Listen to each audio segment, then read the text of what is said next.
are live. Hello, everybody. How is the awesomest people? I didn't even know what to say. I froze up a minute. Hold on one second. Why do I have this up?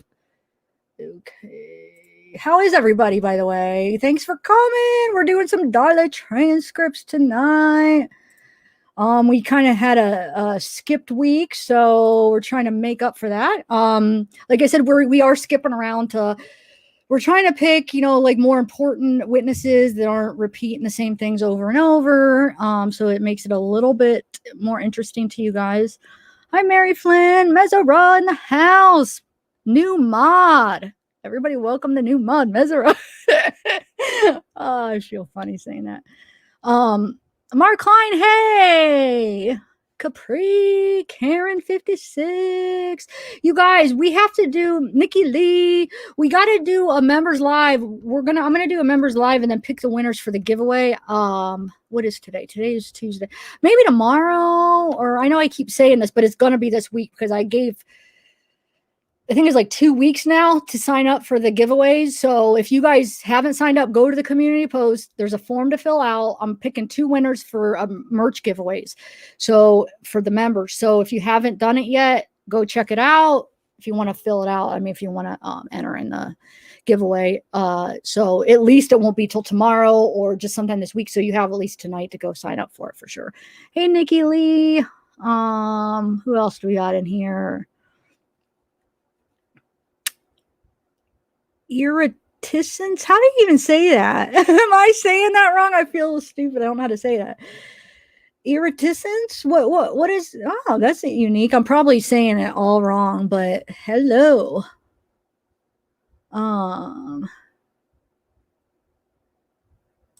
Yes, I can, Linda. We're gonna do it. Lavina in the house. Congrats on a moderator. Yes, Mezzara. Christina Baker, what is up? So glad to hear that. Capri. Bella, but I already talked to Bella. She's backstage. Where's Libra at? Are you in the chat, Libra? Anna.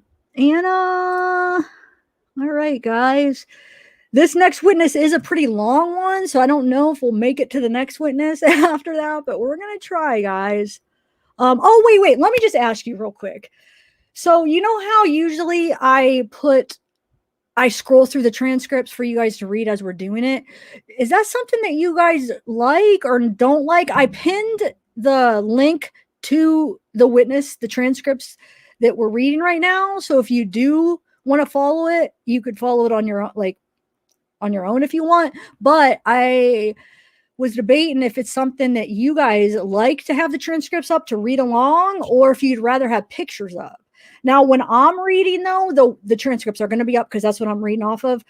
But like, for instance, when Bella and Libra are reading, would you guys rather just have pictures, or would you guys rather have the transcripts to read along? Because I'm not sure if you guys even read along with them. So if not, I'd rather, not have to scroll through. If you want them, it's fine. But if not, why am I scrolling through if you don't want them? I could put pictures up maybe of what we're talking about. What would you guys prefer? Okay, so if you want the transcripts up in this, me to scroll through the transcripts, do a thumbs up, okay? And if you'd rather just have pictures, I was gonna do maybe like sometimes the transcripts, but then sometimes pictures if there's pictures to go along or whatever. So if you want transcripts, thumbs up. If you want maybe a mix of like transcripts and pictures, thumbs down. And then, like I said, when I'm reading, it will be the transcripts because, I'm going to be reading, so I have to scroll through to read them. So I won't be able to put anything else up. So let me know. Thumbs up if you want okay. If you just want the transcripts, and thumbs down if you want a mixture of transcripts and pictures. And I'll see what we got here. Okay, so we got here. I'll try to tally this up. 1, 2.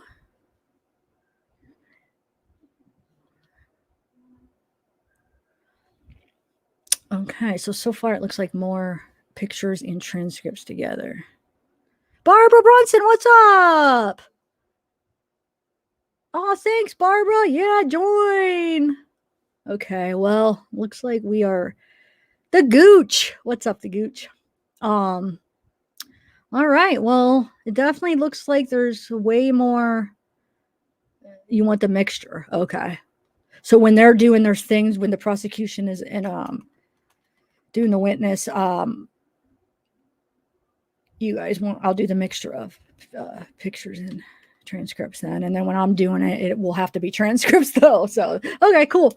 I just wanted to make sure. And if you guys decide, like when the transcripts aren't up and you want to follow along on your own computer or whatever, I have the pinned comment of the witness, the transcripts that we're reading today. So just go ahead and click on the link and then you could follow along. So those people with the thumbs up that want the transcripts, if you want them, yeah, there's a link, just click on it and you could actually follow along if you have like a separate computer or laptop or whatever you're watching. If you have something separate where you could have two things, you know, the transcripts and the live Libra. All right, guys, I'm going to bring up Melanie Christina. What's up? Oh, is Diana Wright here? Yeah, Diana Wright. Fly Girl. I like that name. Hey, Rich Prater. Scott Scooter in the house. Mary Chapman. All right. Cement Shoes, what's up? A. Smith, your Proton Mail a few days ago. I'm not sure if you got it. Okay, I will check. I'm a little bit behind on my Proton Mail, so I haven't got it yet. I mean, I probably have got it, but I have to, I'm like a couple days behind on looking into the emails, but I will check tonight, okay? Okay, so let me bring up the wonderful Libra and Bella. Oh, Christy Moore, Bernard with Phillips. Okay, let me bring them up and then we'll get started. I'll let them say hi. Hello, ladies. Hi, people. Hi, Zav. Hey, Hi, Bella. everybody. Hey, Hey, Zach. Libra. I try to say hi to as many people as I could. If I didn't, when I was in chat, if I didn't, hello, thank you for joining us. I see Rich is here with us. Did you ladies see that? Rich Prater? Yeah. Yeah, I said hi to him. Yeah. Hey. Sherry Claiborne. I am good, Sherry. How are you? How is your birthday, Cement Shoes? Oh, good call. Yeah, Cement Shoes. What did you end up doing? You have a good day? He spent it with us. Yeah.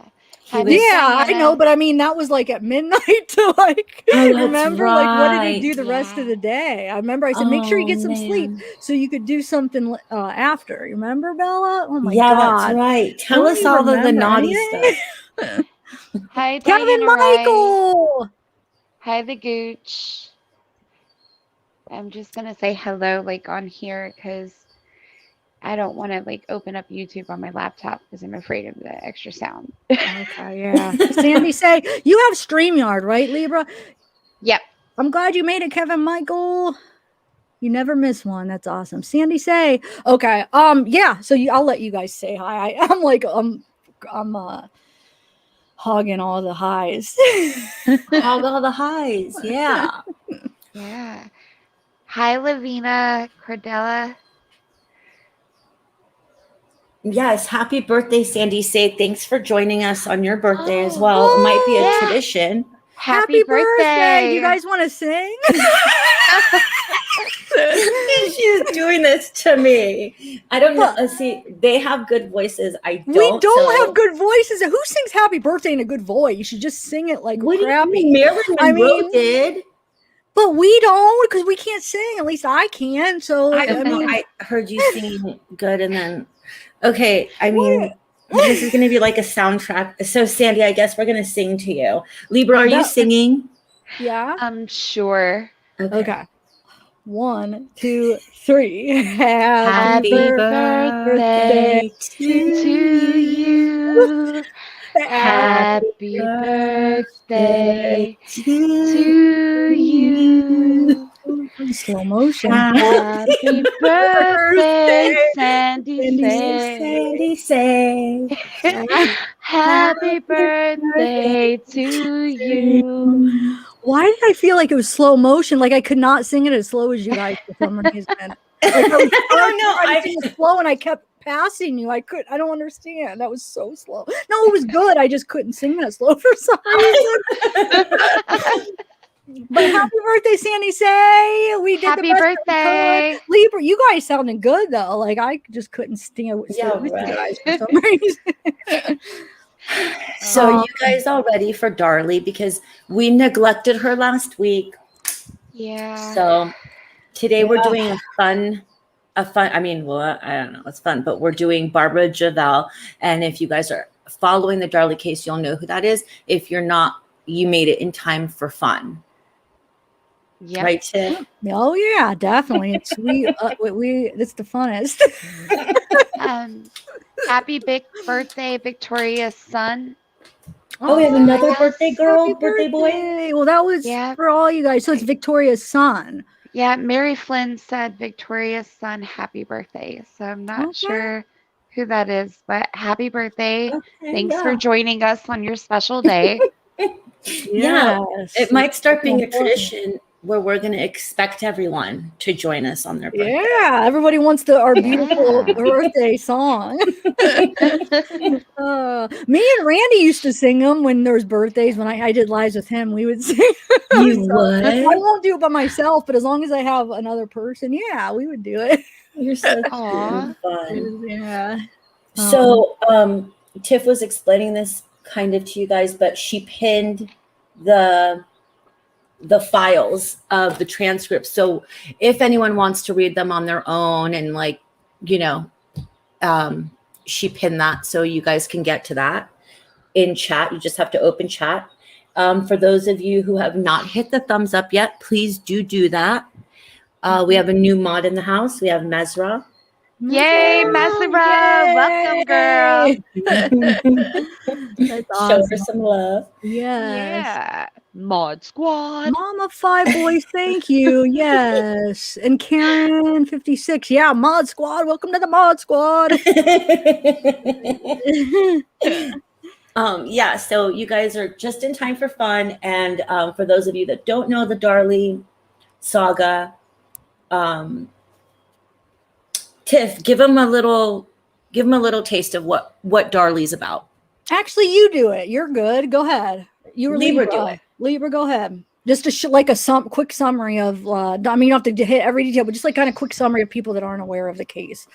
Okay, so in Rowlett, Texas, on June 6, 1996, there was a brutal stabbing of Darlie and her two young boys, Devin and Damon, ages 5 and 6. Darlie was a 26-year-old house mother, housewife. I don't know why I said house mother.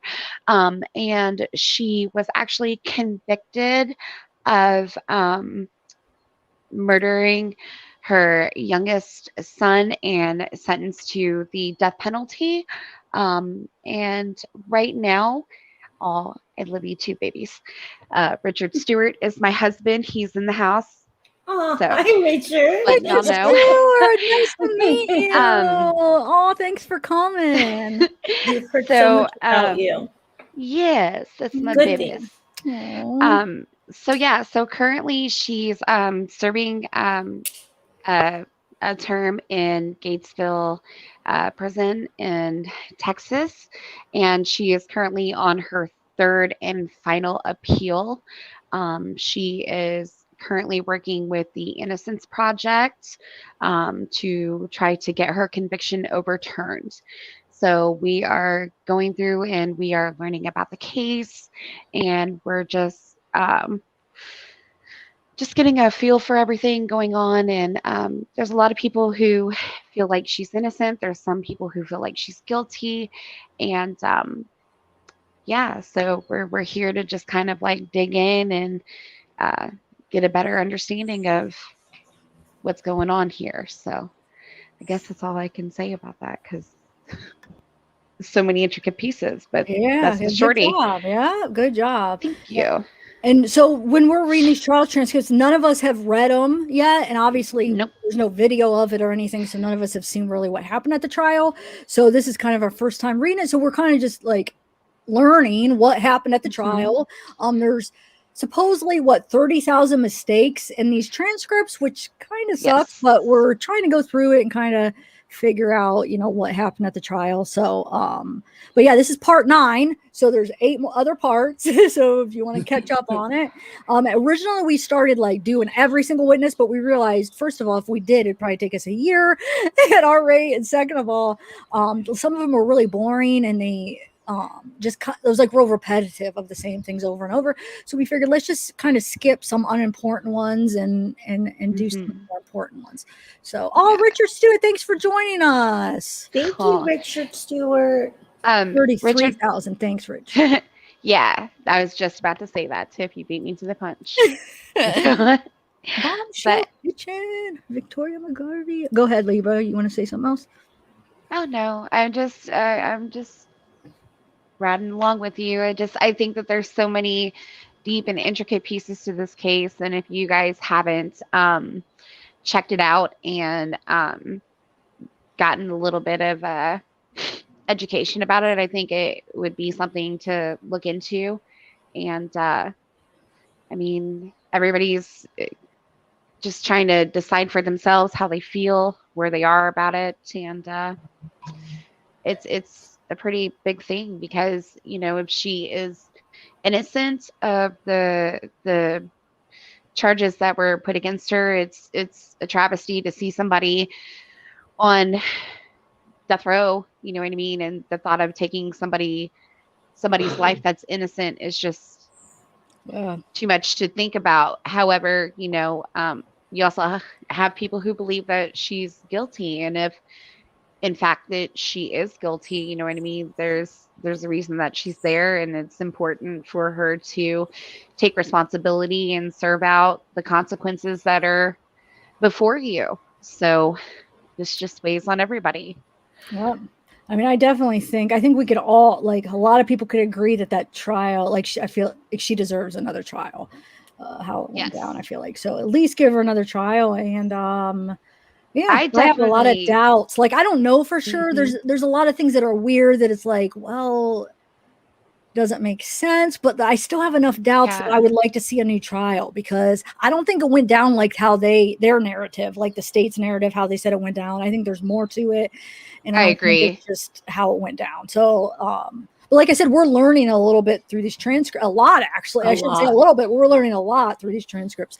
So I guess we'll see. And you guys will see that too.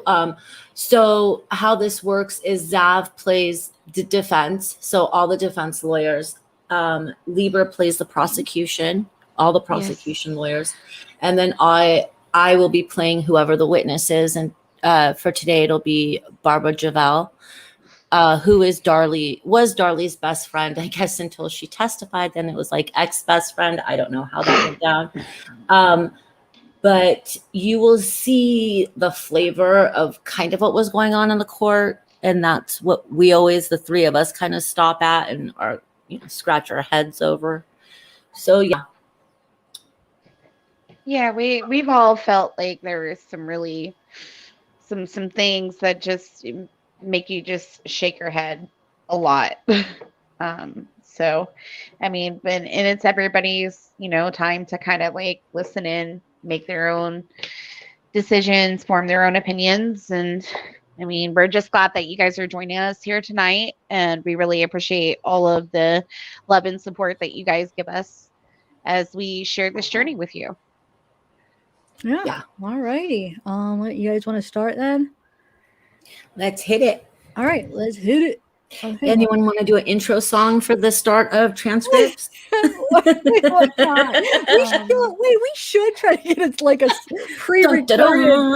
pre-recorded something with like effects and pictures and song, and like for like 5 seconds or something going into it. Maybe I'll work on something. Let's do something all right now. I don't know, something. Can you give me just a second? I gotta mute for just a second. Sorry, ladies. Hold on. That's no problem. You know what? I'm going to use this time too to put the pup inside so we can be not interrupted. Is that good? Yeah, that's fine. Okay, be right back. Alrighty. I'm going to bring this up and see what we're doing here, or not what we're doing. Like I said, I am going to do some where I am going to do the transcripts, but like if there's pictures that they're talking about, I'll try to find pictures to go along. But if not, I'll put the transcripts up. Okay, let's see here. Oh, wait, no, that's that. All right, let me just put it up, at least for at first. I'll put up the transcripts.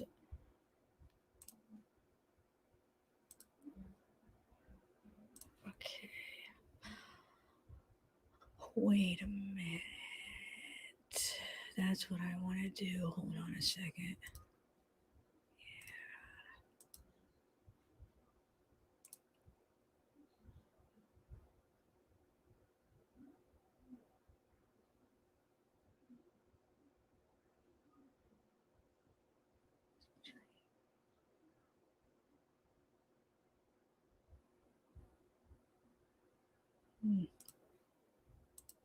Okay, yeah. I didn't do it.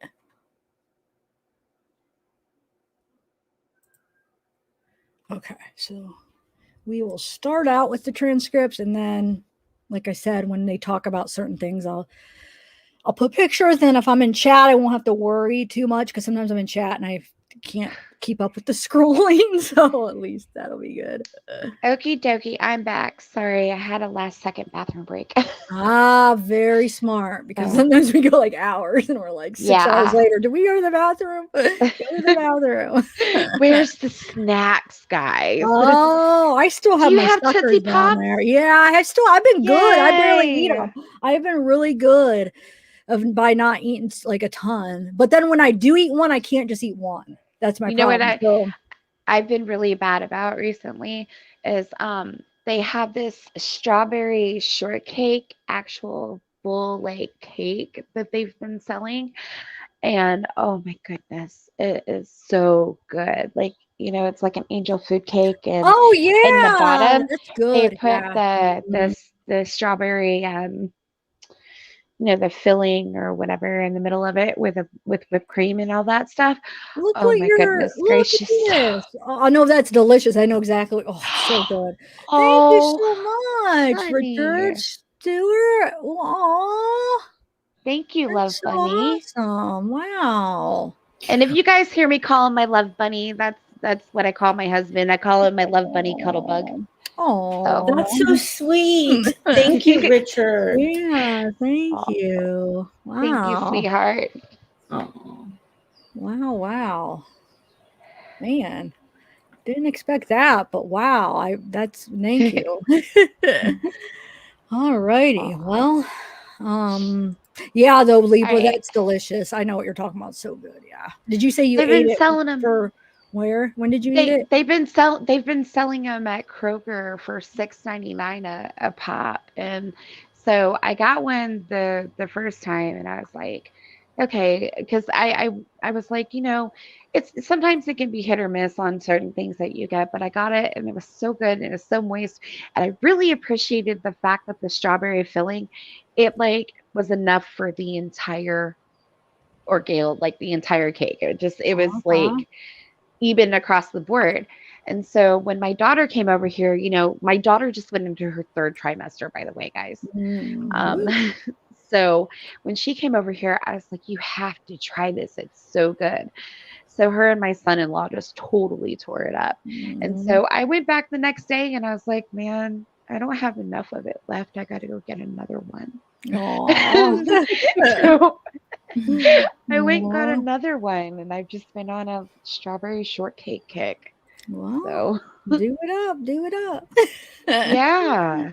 Oh, I spelled Darlie, or no, is that an I? Is that 2 L's or an I? No, it's an I. You're good. Wow. It looks like kind of blurry, like it's 2 L's. Okay, sorry. I just caught that. Okay, so Mesra, it's blagging. Oh, it's okay though. If you can't, if it's all good, we understand. All right, so let's start this, guys. Are you guys ready? All right. Wait, I'm John Hagler, right?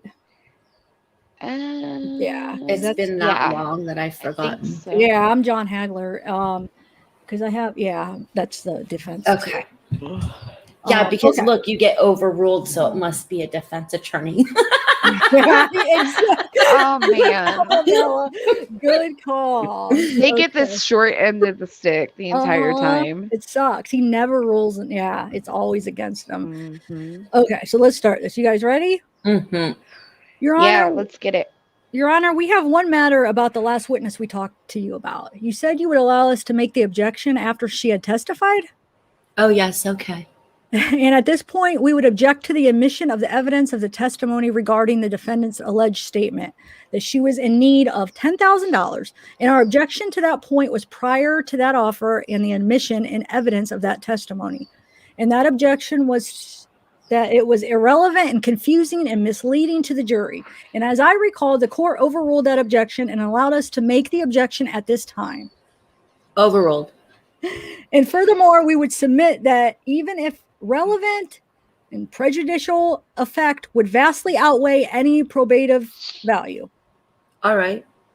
Overruled. Note our exception. Go ahead. Let's get started with this, Mr. Shook. It's like we don't even exist. Okay. Is that me continuing? Whereupon Barbara Jovell was. It's not in quotes, so that's interesting. I mean, not in parentheses. So I don't know if I have to read that, but okay. No, not. Wait, Okay. no, that's the. Oh, wait. We can call a witness for the state having been first. No, I think that's the part we just skip, right? Yeah. Let's just skip it. Yeah, she was sworn in to speak the whole truth and nothing but the truth outside of the presence of the jury. Yeah. Okay. State your name, please. My name is Barbara Jovell, Jovell. Miss Jovell, do you know a woman by the name of Darlie Routier? Yes, I do. How long have you known her?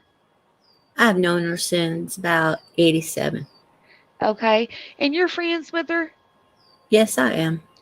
Let me turn your attention to May of 1996 and ask if you went to her home to talk to her about an incident that had happened. Yes. Okay. And did you talk to her in her home that day about something that happened while you were on vacation? Yes. Okay. Tell the court the conversation you had with the defendant on that day. Darlie had told me that she was trying to attempt a suicide.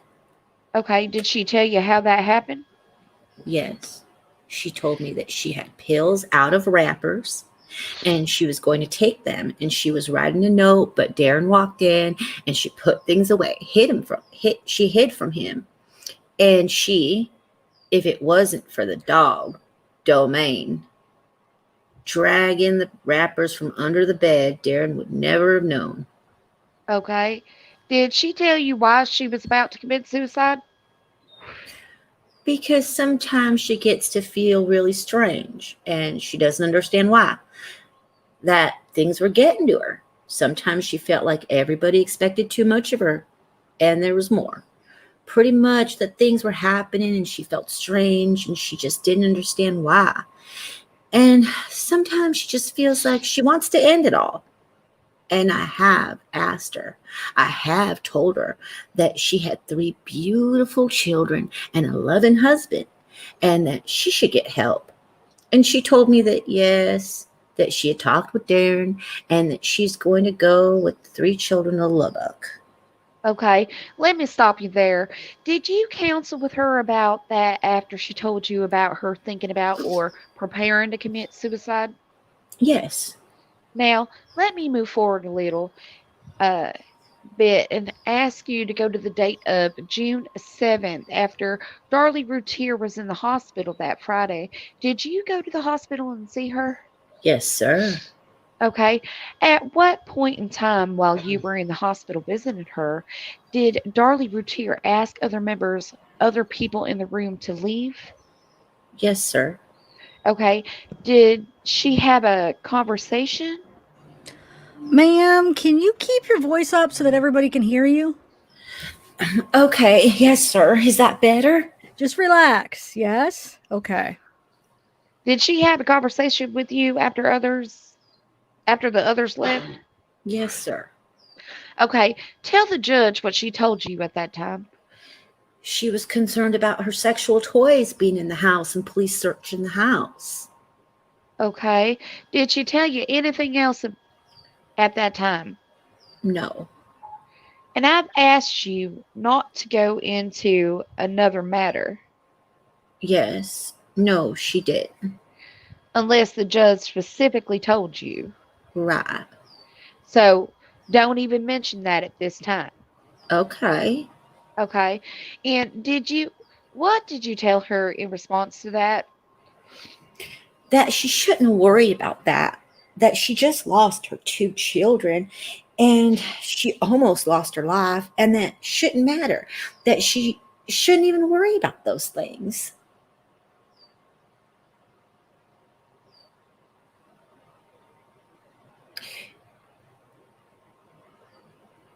And I'm sure a lot of people have those things. Okay. Now then, let me move you forward about a week later on the next Friday, June 14th. Did you go to the gravesite where the 2 children were buried? Yes, I have. Did you do that at Darlie's request? Yes, sir. Okay. And was there some type of birthday party there at the gravesite? Yes, sir. Okay. And were you present when a news team was out there filming that birthday party? Yes, sir, I was. Do you remember who the news reporter was that was doing that? I remember his name was Joe. Okay, Joe Munoz. I believe so. That was his last name. Okay. And did he interview Darlie and Darren Routier? Yes, he had.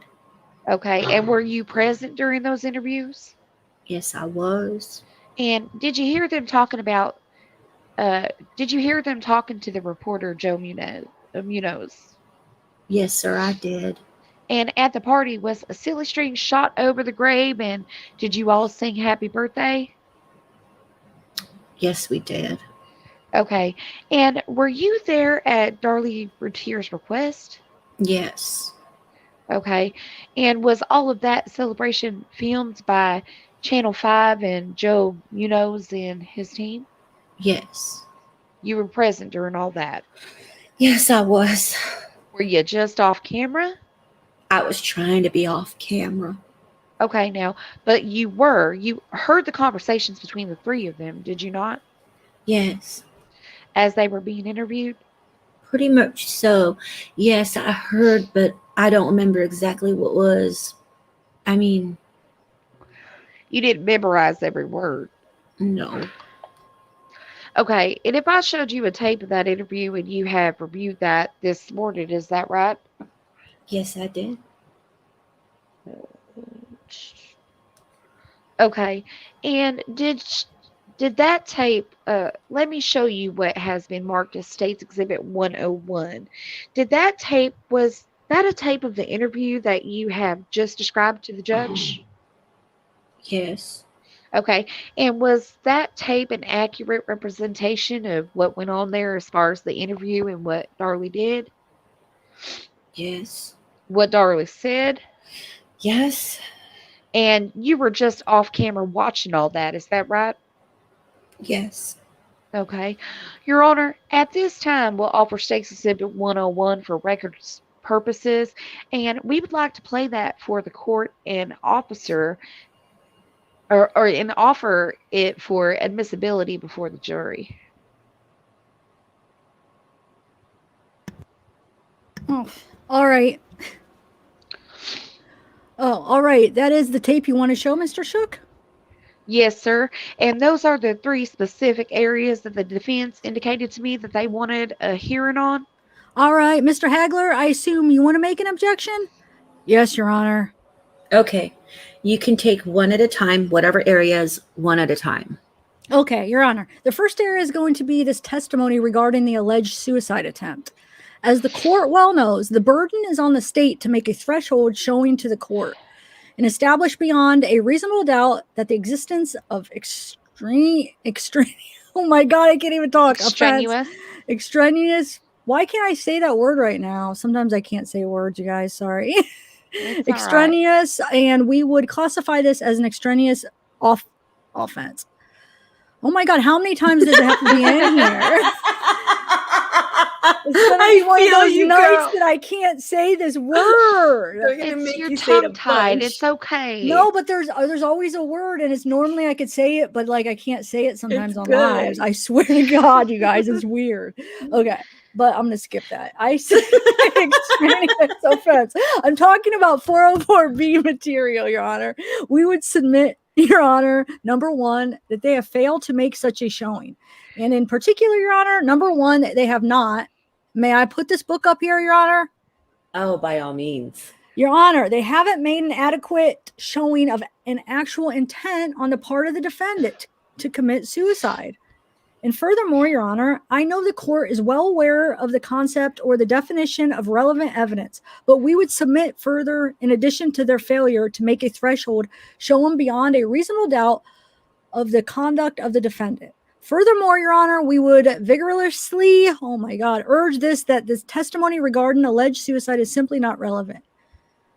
And again, I know the court is well aware of the definition, but just for the purpose of this hearing, I would like to again state that the definition means evidence having any tendency to make the existence of any fact that is of consequence to the determination of the action more probable or less probable than it would be without the evidence.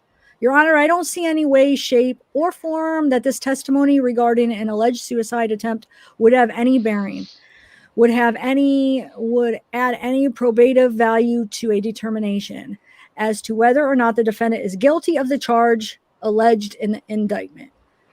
In other words, there's simply no nexus, there's no connection between the so-called statements regarding, really, it was not even a suicide attempt. It was some statements regarding some future intent to commit suicide. But there's no nexus there. There is no connection between the testimony and the allegations contained in the indictment. So we would vigorously urge under 401, such testimony is not admissible. All right. Are you through with that one? Right. Huh? Are you I through? thought you were asking me like, oh, yes, Your Honor. Okay. Well, the court will overrule that objection and admit that. Well, and furthermore, Your Honor, under 404B, it's conduct which we would submit that it's 404B type material. Again, the word offense was not incorrect on my part, but it is. I understand. As the court well knows, it extends into any type of bad acts, what have you, that would cast an aspersion of doubt on the defendant's conduct. Well, the court feels it would tend to show a state of mind, and the court would hold that the probative value far outweighs any prejudicial effect. Could I be sure that Mr. Hagler has developed that this alleged event is more than 30 days removed from the offense, and that is part of our objection? That is fine. That the time factor of the removal, and secondly, that a suicide, what is Vis-a-vis. that? Vis-a-vis. Man, I am not in a good mood, Reading mood for some Vice reason. versa. Huh? Really? I thought it was always vis-a-vis. Okay. Vice versa. But then there's another A. Oh, no, because it says a homicide. Okay, that there's no relevance, that there's no connection between those from psychiatric standpoint and psychological standpoint. The court understands your objection. Same ruling, overruled. Now, let's move on to the next one. Okay. Your Honor, the second area, as I understood the testimony, was the hospital visit regarding the so-called sex toys. I am not going to spend much time on this area, Your Honor, because I don't see any way, shape, or form that this could possibly be relevant. It's not an offense. I'll overrule that. Well, Your Honor, let's put it this way. I'm not arguing specifically as an extraneous offense, but I'm arguing or submitting to the court that the existence of, I'm not sure what is meant by sexual toys. Again, I think that in itself is vague, but it's unclear. It's confusing. It is going to be misleading to the jury. And then it certainly couldn't have any relevancy or any bearing on whether or not, in fact, the defendant had any so-called sexual toys. What that would have any bearing or any significance as to whether she committed the offense. Furthermore, I would urge that it would be 404B material. And again, it's conduct that casts only a bad light on the defendant. Obviously, Your Honor, they are attempting to put this into evidence, and they are obviously doing it for some reason. And the reason why they are doing it is they want to cast a shadow on the defendant on areas that are simply irrelevant. Mr. Mosty, do you have something you want to say? Mr. Hagler just hit it. All right. Overruled. I'll admit that. So now I guess the next area is on the tape. The third area, Your Honor, is going to be the tape. Starting off with the authentication, I think this witness has already stated that she does not recall. She was simply present during this graveside manner. As far as authentication, the threshold of requirement that the state carries, God, we would submit that obviously the tape itself is not self-authenticating. They are required to properly authenticate it through proper evidence and testimony. Under our rules 901 and 902, rule 1001 through 1004, one is we don't. All we have here, why is this hard to read with all these dashes? Okay, one is we don't. All we have here is a tape that they played. We know the name of apparently the reporter who was present and who interviewed the defendant and her husband. We don't know what the chain of custody the tape has been. We don't know the manner and circumstances by which the tape was recorded. We don't know whether or not there are any additions or alterations to the tape since the time of its recording until the time it's being played in the courtroom at the present time. We don't know whether there have been any alterations or changes, deletions, or additions to the tape, and therefore, at the outset, they have simply failed to satisfy the threshold requirement to establish and to authenticate the admission of the tape into evidence. Now, moving on with, would the court want to rule on that? Well, I will rule on that one. I will overrule that, and I will admit the tape. Okay. And again, Your Honor, I want to point out that the witness testified that she may be present. She may have been present. I don't know how much she heard. She simply said that she was present. And the fact she was even admitted that she doesn't recall word for word what the statements were and what was said during the graveside matter. I'll overrule that because she appears throughout the tape and the tape speaks for itself on the screen. You can plainly see her there. You can plainly see everyone involved, both the Routiers and Mr. Munoz, who is also on the tape. You can hear his voice and you can see him. He is sitting in the courtroom right now. So I will overrule that and I will admit the tape. Well, Your Honor, a few more objections. Oh, a few more? Okay. Your Honor, in addition, there are numerous. One of the requirements on authentication is to identify the various voices on the tape. Your Honor, in addition to the defendant's voice, obviously there are going to be some areas where there is no question that the defendant is speaking, but there are numerous voices on this tape. Background voices, voices of unidentified individuals who have no idea who they are, who is making the statements and what have you. Who is making the statements and what have you. And therefore, we would object to the fact that, again, it shows lack of authentication. And furthermore, the numerous statements on the tape constitute hearsay testimony under Rule 802. And specifically, the background voices and also the statements by Darlie Routier are going to be hearsay under Rule 802. Okay. Overruled. Next. Moving on, Your Honor, and again, this basically gets back to my earlier statements having to do with this so-called alleged suicide statement and future intent. Your Honor, the tape itself that was made a number of days after the offense alleged in this indictment, we would submit, Your Honor, that there has been no showing of any relevancy. It does not constitute any type of evidence or adds any probative value if, in fact, it was presented before the jury. And therefore, we would urge that each and all of the statements contained in the tape fail to satisfy the relevancy test under Rule 401. All right. Overruled. And you will not be required to... Is that all? No, Your Honor. Oh, we're still going. All right. In addition, Your Honor, we would further urge that this tape, even if, and I'd ask for a 403 ruling in the event the court admits it. You will get it. But we would further submit, Your Honor, that this tape also constitutes 404B material in the fact that it shows I know the state is going to argue that this tape shows a lack of remorse on the part of the defendant. We would submit that this, therefore, it falls into the area of 404B. And in particular, the fact that this tape could be easily, and we would submit will be, and possibly could be misinterpreted by the jury. It's confusing and it's misleading. The fact is that each and every individual reacts differently to a crisis in our life. And this tape, when viewed by the jurors, is going to be misinterpreted by the jurors. And therefore, we would urge that this tape be suppressed because of the fact that it will be and could be misconstrued by a juror under 404B and 403. Okay. Are we at the end? Let me ask you a question. Just 1 second, Your Honor. All right. That's it? Yes, Your Honor. I'll second that. I'll second what Mr. Hagler said. All right. The final objection is overruled. The tape will be admitted under Rule 403B. The probative effect showing state of mind far outweighs any prejudicial effect. And the court will note your objections in this hearing, and you will not have to object in front of the jury. All right.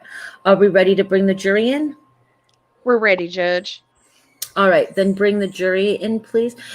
Should we show the silly string what they're talking about right now? Oh, we could. That would be a good idea. Okay, I Yeah. have to find it real quick. Hold on a second. So wait, I'm trying to think. Didn't he ruled? Wait, I want to see what this says though, real quick. Hold on. The probative effect show. Oh, okay. Effect show his state of mind. So I guess the jury isn't there. Yeah. Okay. Okay. And yeah, they're saying don't. Well, do we that's want- interesting that we got to hear, like, if they tried to object to. I would have done the same thing. I mean, I would have. I don't know. What do you guys think? I don't think it should have been allowed, but what do you guys think? I know some people think. Oh, Barbara Brunson, thanks for joining. I'm sorry I'm missing chat when I read, but thank you. Yeah. being a member. All right, let me try to find the thing that the silly string video. Hold on a second. Does anybody know offhand? Well, I'll be able to find it, I'm sure. Yeah, you'll be able to get it. I think that it's interesting because what we'll be able to see here is we're told a lot of the time by the side that says Darlie is guilty that the defense had ample time to show. So the silly string kind of, it's a popular belief that this is what convicted Darlie because the jurors asked to see it over and over. 8 times. 8 and times. so it's a popular belief. And so the people that think that she is definitely guilty say that the defense had a chance to show that before the silly string, there was like a 2-hour memorial with a Baptist preacher or priest, and they did like prayers, and Darlie was crying, and that the defense didn't show that. Right? So yeah, that was what we were reading about earlier. We actually Bella sent me an article that she had come across that was stating all this, so it was really interesting. But I think it was at a disadvantage, and it wasn't quite fair that they saw the portion of the silly string video, but they didn't get to see the whole 2-hour memorial service that had taken place beforehand. And also, there's the dispute that they had surveillance going on during that memorial service that wasn't what is the word that I want to use? Pretty much they're saying it was like illegal surveillance. So and like I know that like one of the hotbed issues is that when one of the lead detectives was asked about that under oath regarding the matter of the surveillance, he pled the fifth on the stand. So yeah. So, like the one that keeps coming up, I know there's other copies of it, but the one that has like the best copy and the best like format is that Last Offense. But I think that's that's the documentary that freaking gave me the copyright claim. So I don't want to play it off of yeah, don't. Do you want me to look in my email? Yeah, because find the local because you that local news clip. Yeah, but it says that it's the news channel, but when you click on it, it's the freaking Last best defense. Yeah, send me it. Send it to me then. I've got it. Okay.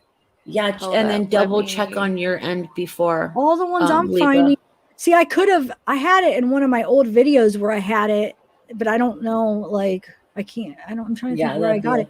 But, and I could crop it, but I would have to have already edited it. And I know how, I'm not going to edit it right now. Or I guess I could probably real quick, but we got the chat waiting. And it seems like all the ones that are coming up are inside of like a documentary. Why is that? I don't know. Hopefully, I don't know, Libra but I've got the actual news footage though, because I went Yeah, just send for it to me then. Yeah, go ahead. Hold on, let me. Yeah. I'm looking too. So we'll be able to see this when we're reading this, is how the defense reacted to the prosecution bringing this tape forward. We see them objecting here and getting overruled, so the tape is admitted. But why didn't the defense show the prayer service? Why didn't they admit that? Exactly. The defense just really they just didn't do a good job defending her, I don't think. Right. In my opinion. What they said, weren't we saying that they said that they didn't even have enough money? I think they owed him like $200,000 and they didn't have enough to even pay him at all. And so they got like money from like video or like media stuff, but he didn't want to spend any money on anything extra for any testing or anything because he didn't want to spend the money because they couldn't even afford him. So he's just like cheap, that Mad Dog Molder guy. Here's my old video. I think I play it on mine. Hold on. I think this is the one I play it. I could just use mine then. Yep. Hold on a second. I think this is it. You're not going to strike yourself. I play it. I played on one of mine. Yeah. Exactly. I thought it was this one. Oh, look, Marcelosi's here. Tiff. Huh? You say hi to Marcelosi. Oh, hold on. Sorry, I'm talking loud because I have this. Hold on one second. I'm She will in listening a to sec. mine. She will in a sec, Hold on Christina, and we one get to second. hear. We'll be able to hear her. I gotta. I will. Just give me a minute. It's the fun part of the day when Marcelosi shows up and Tiff gets to sing her name in Italian, basically. Nice.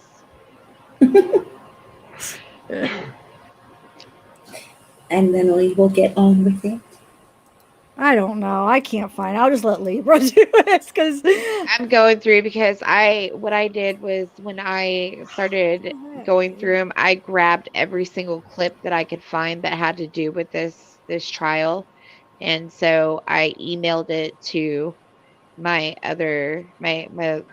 crime email. So give me just a second because there's quite a bit to go through. Hey, and I did send you a link. Oh, maybe not. Oh, sorry. I did that. Wait, what? I was listening to Libra and then I hear in the background, was I in mute? I was like, no, so I must have been on mute. Can you guys hear me? Yes. Oh, yeah, okay. I can hear you. Okay, sorry. What was I supposed to say something? I mean, was I supposed to answer something? Did you guys? Did you ask me something? Did you send it to me, Libra? Hold on, I'm checking the. Yeah, I got it right here. Hold up. Okay. Hold up. All right. So. Hey, Marcelosi. Now I know. I tried to say hi a little bit ago, but I felt like I was on mute or soming. No, you did it good. It came through. Well, how you guys didn't hear me because you guys kept talking. I feel like so I didn't think you heard me. I just sent it to you, and it's got the interview that they talk about afterwards as well. Like it's got a shot of her doing the silly string, but then it's got the interview.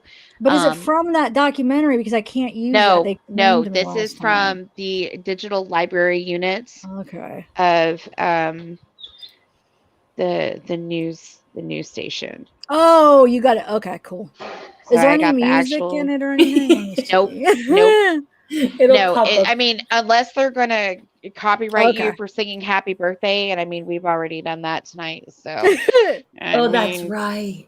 It is what it is. They want to copyright the "Happy Birthday" song. Yes, this is perfect. So, what is the news? Because I want to keep this so I know what local news was this. It says 5, right? No, you don't have to. I mean, you don't have to say it right, or if you know, it says KXAS TV. So that's 6. KXAS NBC 5 News. Yeah, I want to write that down because that could come in handy actually to know. I sent you all of them, and if you want, I Oh, can I'm resend sorry. them all. No, it's fine. I can always resend them all in I like probably in have them a saved then because I yeah. wouldn't have deleted stuff like that. So I'll let you know. I'll have to go No, later and see. because there was so many words. Oh my Okay. goodness. Okay. So All right. it So let me. So should I play the beginning too? Right. I would play the whole thing because it's only like a 2 minute Okay. and 32-second video, but it All right. has the happy birthday with the silly string deal. And then it also has when they were talking about just a briefly with Barbara about the interview that her and Darren gave with the Joe Munoz. yes, Munoz. this is the actual interview that Perfect. he gave with them as well. Yeah. Okay. Cool. Thanks. This is perfect, Libra. Thank you. Yes, Yeah. Libra. Thank you. Yeah, no It's problem. perfect. Okay. I wish you would do that the whole time. It's a good show. Oh. Wait a minute. Where the? Oh, there it is. Okay. Okay. This and then no, we'll do that. I don't know, man. It was rough trying to read at first.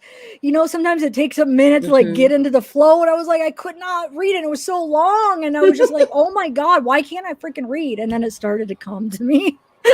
Yeah. So sorry. At first, I was horrible at it, and I'll get better as the time goes by. You guys, we have not read a lick of this Yeah, before we get up here. This This is like us first reading it. Like if I would have like if we anybody, I'm sure if you read something before you have to read it, then it flows so much better. Just you know, because you have read it already. But we have not read this at all because we promised each other. So this is our first time reading it. So sometimes it sounds a little like bad. At least I know mine does. You guys probably are fine. No, it's like I think you sounded fine. It's just, you know, we're doing it cold. So Yeah, everyone... and it's like our first time reactions too. So you guys get to experience like us going, are you super serial about this? Yeah. All right, guys, I'm gonna play this. You ready? Let's do it. Uh-huh. I want some more coffee. I don't see this screen shared. You don't? No, I've got you on the big screen too. So like I looked over and now it's starting to catch up. For some, this may seem a strange thing to do in an odd place and time. Singing happy birthday in a cemetery to a son who was brutally stabbed to death just over a week ago. Love you, Devin and Damon. But Darlie and Darren Routier say this is appropriate for them and their family. Helium balloons instead of headstones to remember Devin, who would have turned 7 today. And he would take the liquid paper and he was painting on his cars, just change them up from what they were before. He and his 5-year-old brother Damon were stabbed to death, their mother wounded by someone she describes as a white man wearing dark clothes. She was downstairs with the boys, Darren in an upstairs bedroom with infant son Drake. They were unharmed. The young mother says she feels horrible she did not wake up immediately when her children were attacked first. All I was thinking about was trying to save the babies. I mean, Darren and I tried to save the babies, but it was too late and the babies were gone. But we tried, and we have to live with that forever. Rowlett police are mum about the motive, but do say it was not burglary because nothing was taken. They also say this was not random. Now we know that this is a sick individual that took absolutely nothing from our house, but took the two most important things that were important to us. The family says they not only battle grief now, they battle rumors that they were somehow involved in this violent crime. Gossip is the biggest evil in the world, and unfortunately, there's nothing you can do to stop it, and we're not going to make an issue out of this. As for who could so easily snuff the life of two beautiful innocents, the Routiers say the murderer can only be described one way. Well, it's an animal that goes after a weak sheep that is asleep, is completely lifeless, and attacks the weakest person in the room first to be able to get off on whatever he was thinking that he was going to accomplish.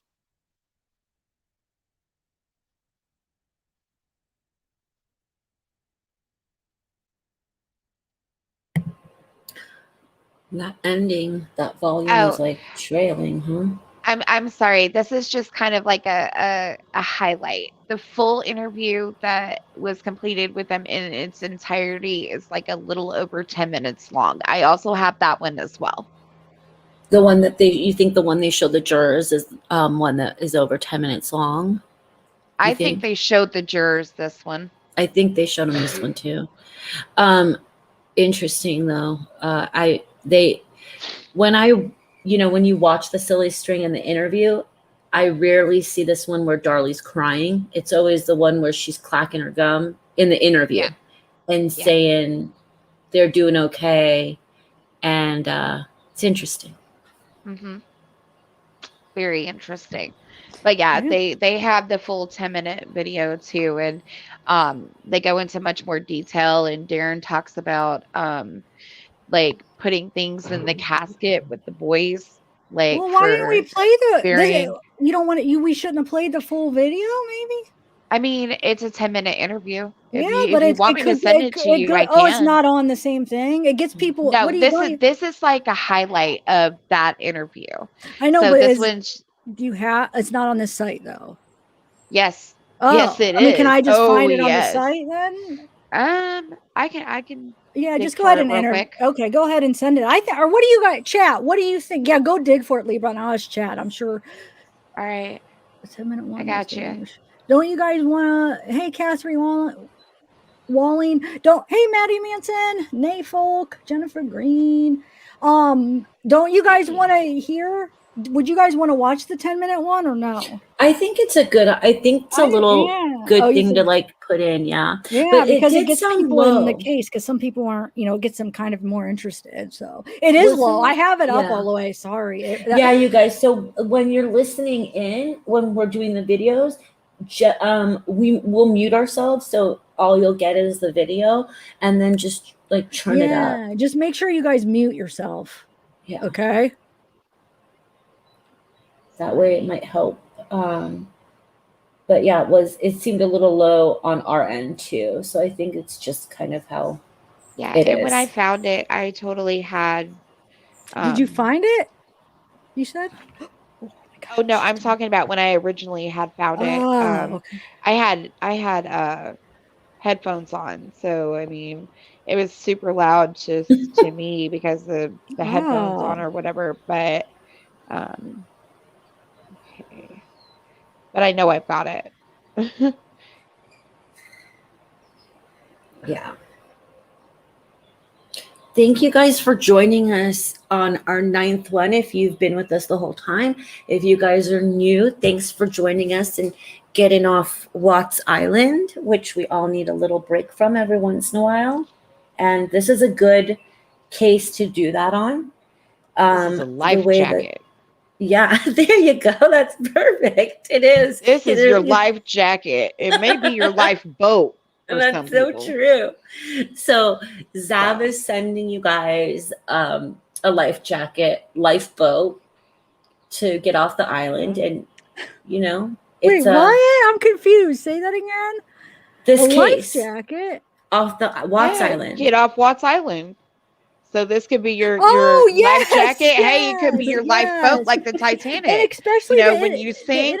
The Innocence Project has taken this case, guys. So this might be big, like Okay. And they only take cases that they really think the person's innocent, because they usually. Are you telling me to shh? Oh no! Oh, I was going because I found it and I just sent it to you. I'm sorry. I was doing a little celebration on my own. No, it's my bad. I was doing my own little celebration there. Sorry. I probably should have muted while I was doing my little. Yeah. Sorry. So you sent it to me. Okay. Yes, ma'am. Me, right? Okay. Yes, ma'am. So it shows 10 minutes and 12 seconds. You emailed me it? Yes, ma'am. Oh, there it is. Okay. So we're gonna watch this clip, guys. And hey, Criminal Imagination, nice to see you. Marcelosi, I had to do it one more time. I love it. She says, Oh, Marcellosi. I don't know. I'm being stupid now, but I do like saying that. I love it's like a staple. Yeah. Marcellosi, if you're ever not in chat, it's gonna be really yucky because I like to hear that every freaking time. Oh, Raquel BG, hey. Okay, so let me get this clip. Sorry, I'm taking forever. Here it is. So yeah, let's watch So it. I'm we're actually muting. excited to watch this. Everybody mute. Libra We're mute. muting. Okay, And you so guys turn it up so you can hear. Chat, turn it up so you can hear. Okay. because it's really low. Okay. Okay. Well, hold on. Hold on. Why is that? Okay, hold on. Here it is. Okay, so let me do it here. I gotta share a different screen. Hold on. I keep forgetting which mouse to use. Why am I? All right, it's this one. Not. Okay, I'm getting it. All right, share screen. Use clip.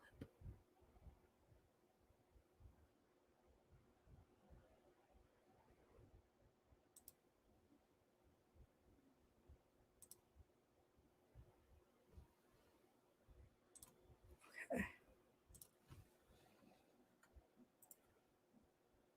All right, let's do it.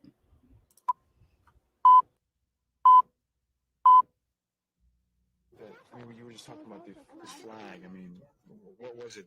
Well, the significance of the flag is that on Memorial Day, we were down the street and we were all leaving to go home because we had had a full day of barbecue with the family and swimming in the backyard and stuff over at our mom's house. And I went to go unload the truck. I went to go load the truck up. I opened up the back hatch and there was 2 American flags in there. And I said, Damon, where did you get these flags? And he said, I got them down the street. And I said, well, I saw those flags when we drove up. I said, those don't belong to you. And he says, I know. And I said, well, then you need to take them back. Well, he had walked about 2 doors down instead of 4.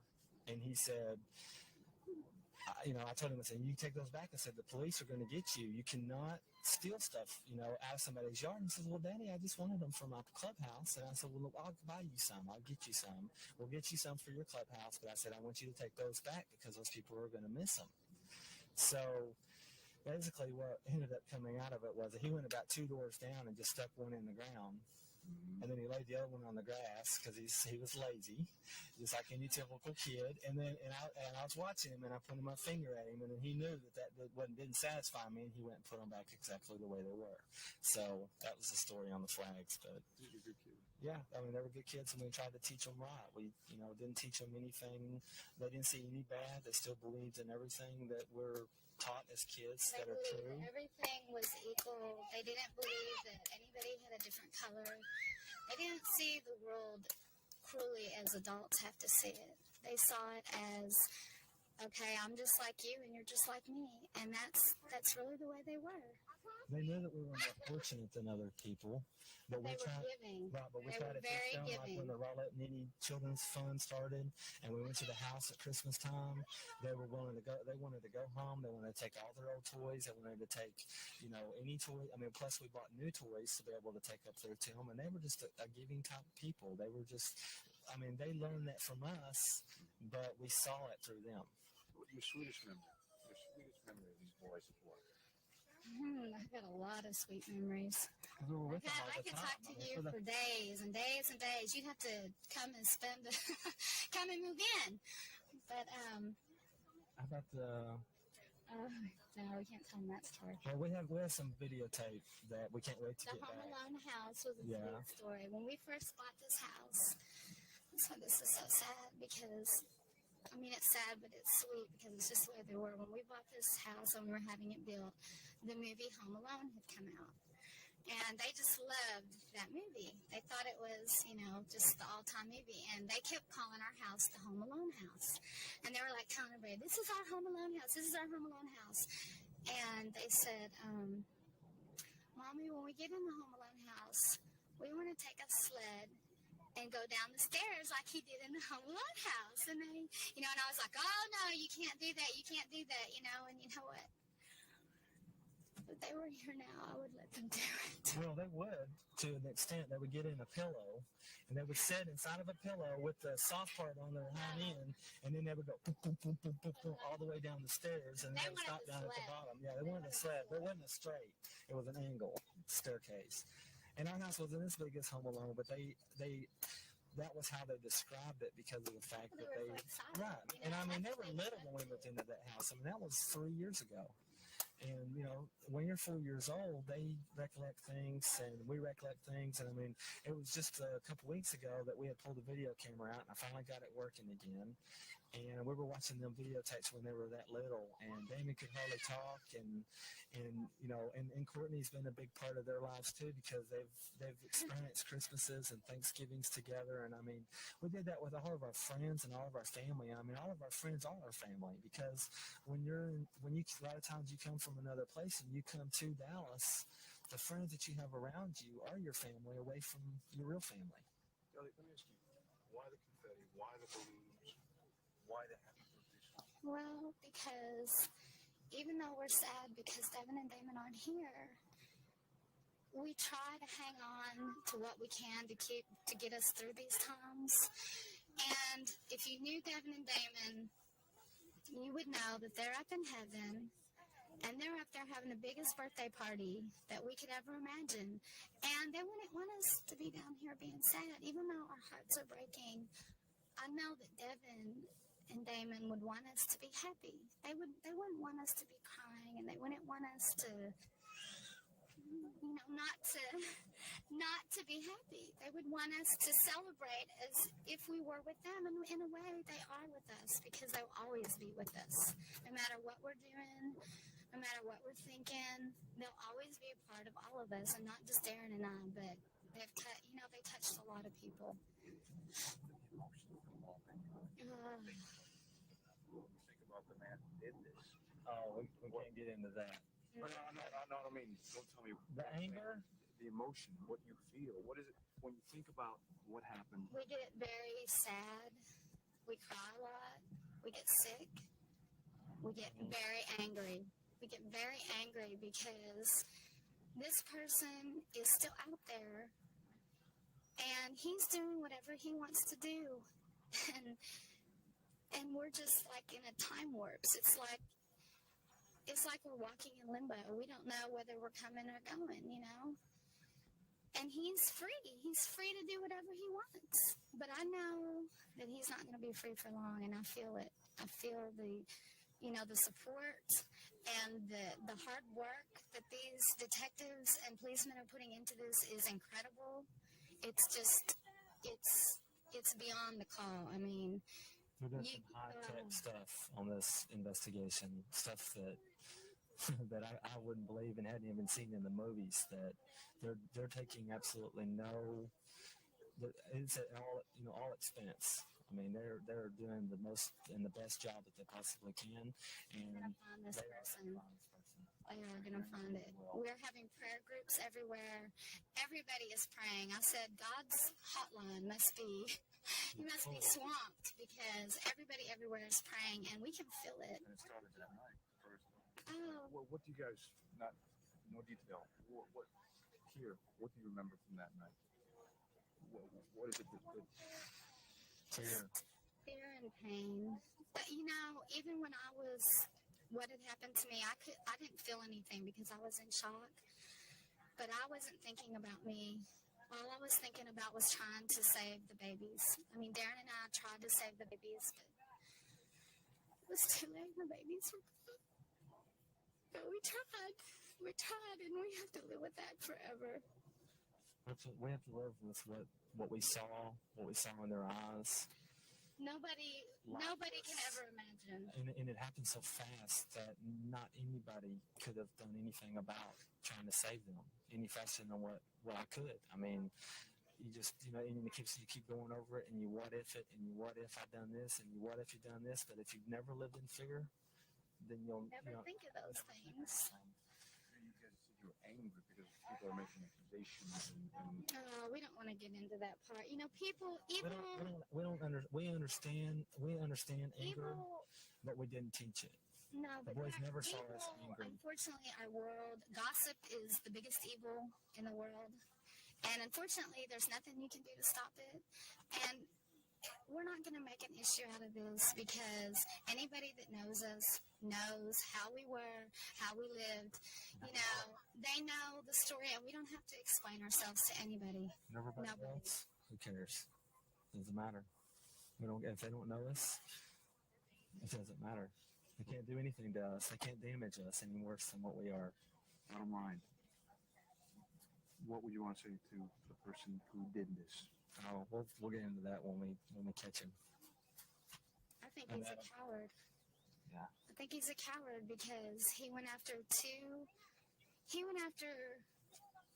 something that was so innocent that couldn't fight back, and then he tried to come to me, but he had to go to them first, and to me that is such a cowardness.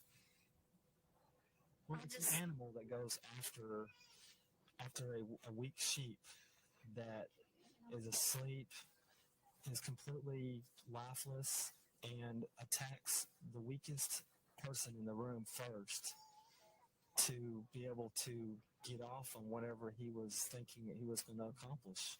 I mean, I kept hoping and praying that this guy had stolen something out of my house, that he picked me and my family because I had more than some, or had more than this person. That way, I could, in my heart, think that the living large is the reason why we got targeted. Now you don't know why. Now we don't know why. Now we know that this is a sick individual that took absolutely nothing from our house, but took the two most important things that were important to us away from us. That's the part that we don't understand. That's the part that we may never understand until but our goal now in our life is to live our lives the way that God wants us to, so that we can be with our boys again. And they'll still be 5, and they'll still be 7, and they'll still be playing and fighting.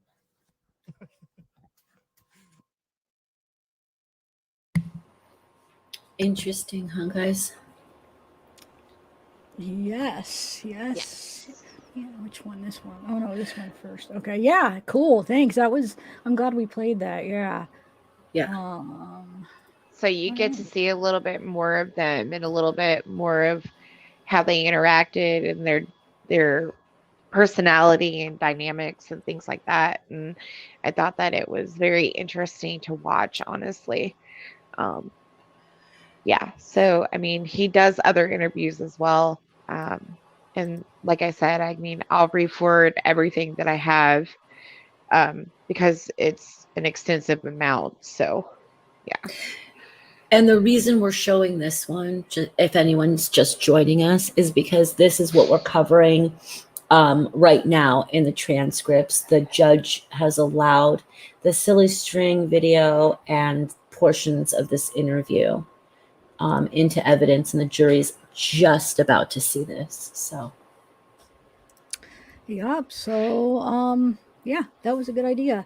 And then maybe Libra, we'll try to get like for the next live, maybe we'll try to get some clips together to show, because it kind of keeps people like interested, and like periodically we could play like certain clips to kind of, if people are kind of like fading out, they could draw people back in a little bit, well, where sometimes they need that to. Yeah, and when it comes to when actually Darlie is like during the trial, like on the stand, like it kind of shows a small little clip of Darlie on the stand and like some of her Oh really? The way that she like I could send you some clips of like how she's like looked in court, and there was the one clip that everybody talks about, where she had called the guy a liar, and like they literally like have her mouthing like liar, like it's wow, it's really a profound thing to see, honestly. Yeah, hopefully we can get that too. Yeah, awesome. I've got all of them, so I mean, I can forward them to you, and then we can take them and figure out where. Who calls who a liar? Somebody calls Darlie, or Darlie calls somebody a liar. Darlie, remember when Rich was here and we were talking about that? The prosecution she had, he had his finger in her face and was pointing at her, and he Oh, talked yeah, about, yeah. and Okay, she had okay. said liar. Yeah, there's a whole bunch of them. So like there's definitely some of her in court. There's some clips of some interviews with her mother, Darlie Key. Um, Oh, yeah, I've there's seen a few interviews with her. So there's there's a clip of that, the finger and the liar part. There's a clip we could um watch. Is that there's what you- there's a clip where she literally, like, you see her mouthing liar. Like, they don't play the audio to it, Wow, but yes. she's like liar, like That's straight up. awesome. I want Yeah. to see that. Yeah. We'll have to get together before that and get some clips ready. Because I Yeah. would like to play like multiple, kind of like just quick ones as we go. Hell, Tennessee, I didn't even say hi to you yet, I don't think. What's up, girl? My girl, Tennessee, boss girl. She's like super mod. Mary Super D. All right. So 2 here again. Let's see here. What did you say? Darlie called the DA a liar during closing arguments. The clip where she says he's lying was from a hearing, not the trial. Oh, okay. All right. So let's you guys want to continue? Sorry, I have been doing the transcripts because I have a lot of parts in it. So I want to, plus I kind of want to hear what they're saying. And if I like to read with it when you guys are talking to kind of absorb, and then it's just been kind of interesting parts, but I will end up showing pictures eventually, probably. So hopefully you guys aren't annoyed because I know a lot of people wanted the pictures, but plus I was in a lot of this, so I would have missed it, Okay, so I think you're doing a fantastic job. Don't mind me while I eat some rice. we won't mind you. Oh. Okay, let's do this. Okay. Ready? Are you sure? Did you want to finish eating? No, dude. It's fine. No, We're dude. good. We're good. Libra, you ready? Yeah. Okay. Okay, let me share my screen. I think we left off where the court. So I'll do the court right now because we're going to go into Shook and Mosty. Okay, So hold on, let me bring it up. Let me know when you guys are ready. Where are we at now? We're on page 13. 13. No, I know all the what way at the page. bottom. Oh, we're on page 13. Page 13, all the way at the bottom, number 2, where it says the court. Oh, what? Where? No, because Mr. Shook I thought we were up. I left off on is page ready Oh, to, sorry, it's 12. to enter Yeah, that's what I was going to State say. Exhibit 106. Oh my It just God, says Bella. I 13 thought because- you were on it, but I guess not. No, you Jesus, know I what? can't That wasn't trust even you my anymore. fault. That's the transcript's fault because I'm on the bottom and it said 13. So I will not take that strike against my Okay, I'll give my you that. reputation. Okay. I'm on page 13, and See? it's on number 8 where Mr. Toby Shook says, "Judge, at this time, I would like to offer State's Exhibit 106, and No, it is we're right certified." here though. I thought we were right here. Wait, let me go back to your like page. I'm looking 13 at right here because I was scrolling with you, right? We're not let's- right here, but then we Point. skip all that. That's because they said, the judge said, "Are we ready to bring the jury in?" Yeah, Mr. you Shook guys said, "We're didn't- ready, Judge." You guys didn't Yeah. read that. Yeah, Bring we in the didn't- jury. Yes. We didn't read all right. Good morning, ladies and gentlemen. Yeah, I don't think That's Yeah, where we we didn't are. read that. Okay, go Yeah. ahead. Okay. All right. Good morning, ladies and gentlemen. Let the record reflect that all parties in the trial are present and the jury is seated. Ladies and gentlemen, this witness has already been sworn outside of your presence. Mr. Shook. Judge, at this time, the state will offer State's Exhibit 106, and it is certified. No objection. All right. State's Exhibit number 106 is admitted. All right.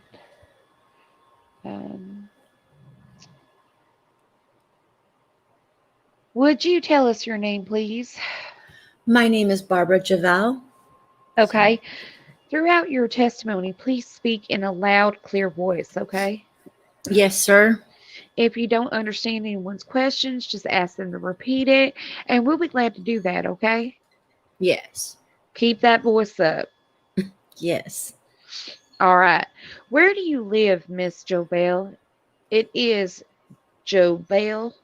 Yes. Jovell. I'm pronouncing it right then. Yes. Where do you live?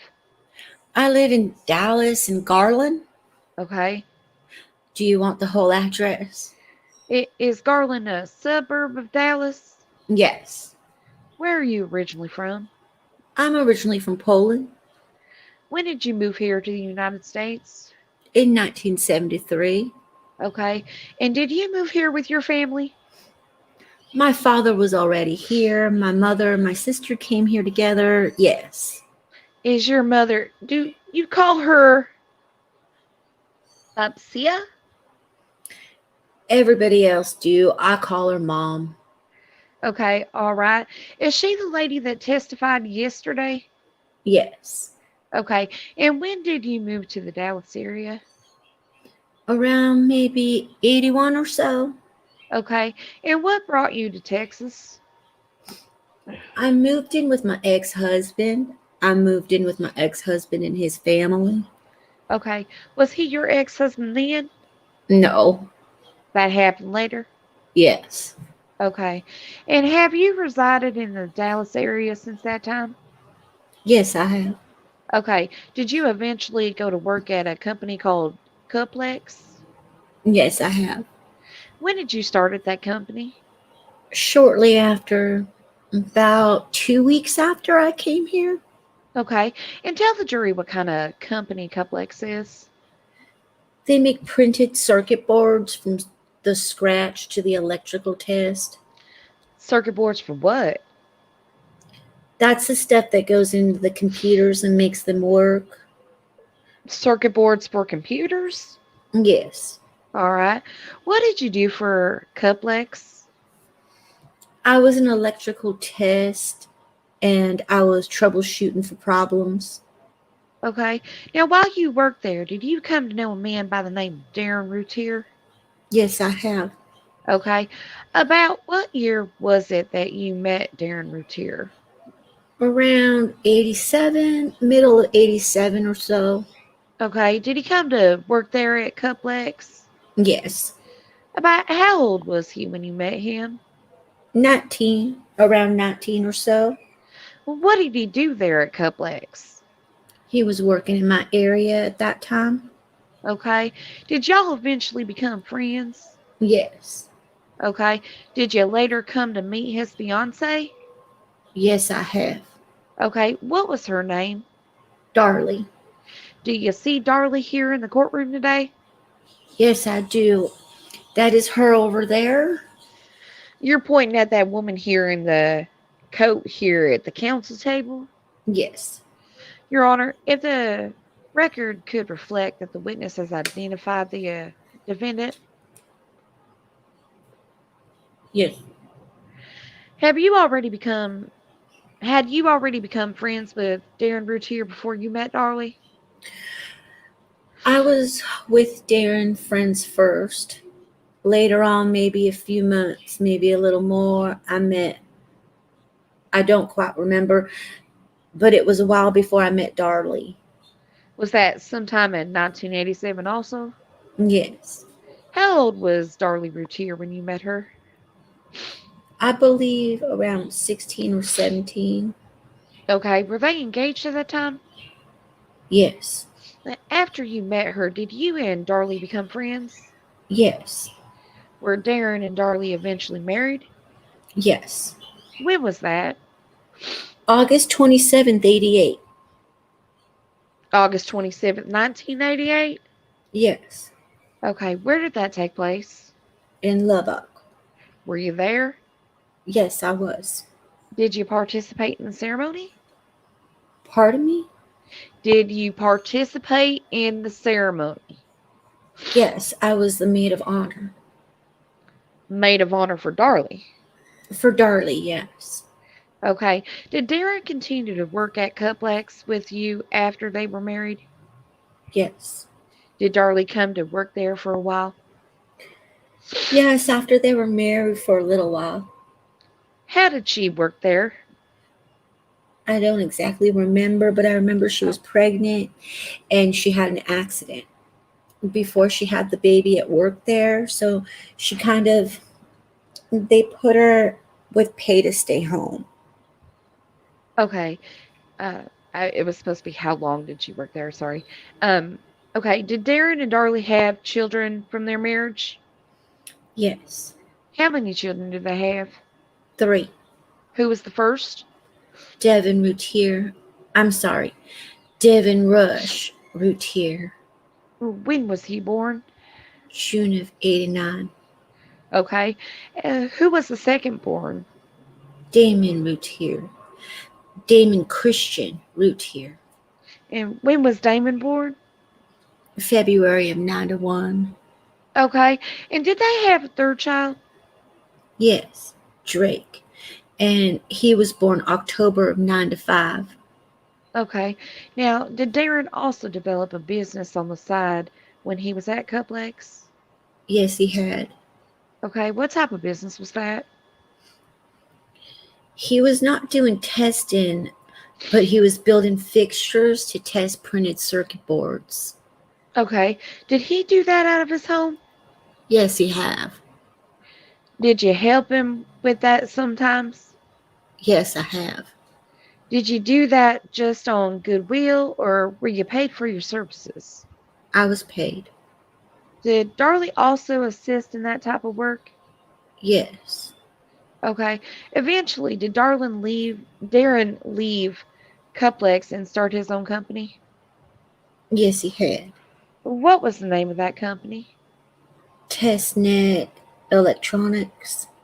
Okay. And about what time was that when he started that company? I believe it was around, well, I started working for him sometimes in May or June of 1992. So that was just a little bit before that he opened it. You came to work for him as an employee. Yes, I have. Tell the jury what kind of company that was, what you all did at Testney. We tested printed circuit boards. Same type thing? Yes, load fixture, drilling. The material it's a process that you do, but it was drilling, setting up fixtures, and then testing printed circuit boards for companies. Who worked at that company? For the longest time, it was just Darren and Darlie and I. Okay. And what did you do for the company? Well, I did everything. The testing, the cleaning. What did Darlie do for the company?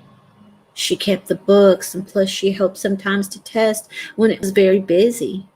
Okay. And did the company started in 92, is that right? Yes, around 1992.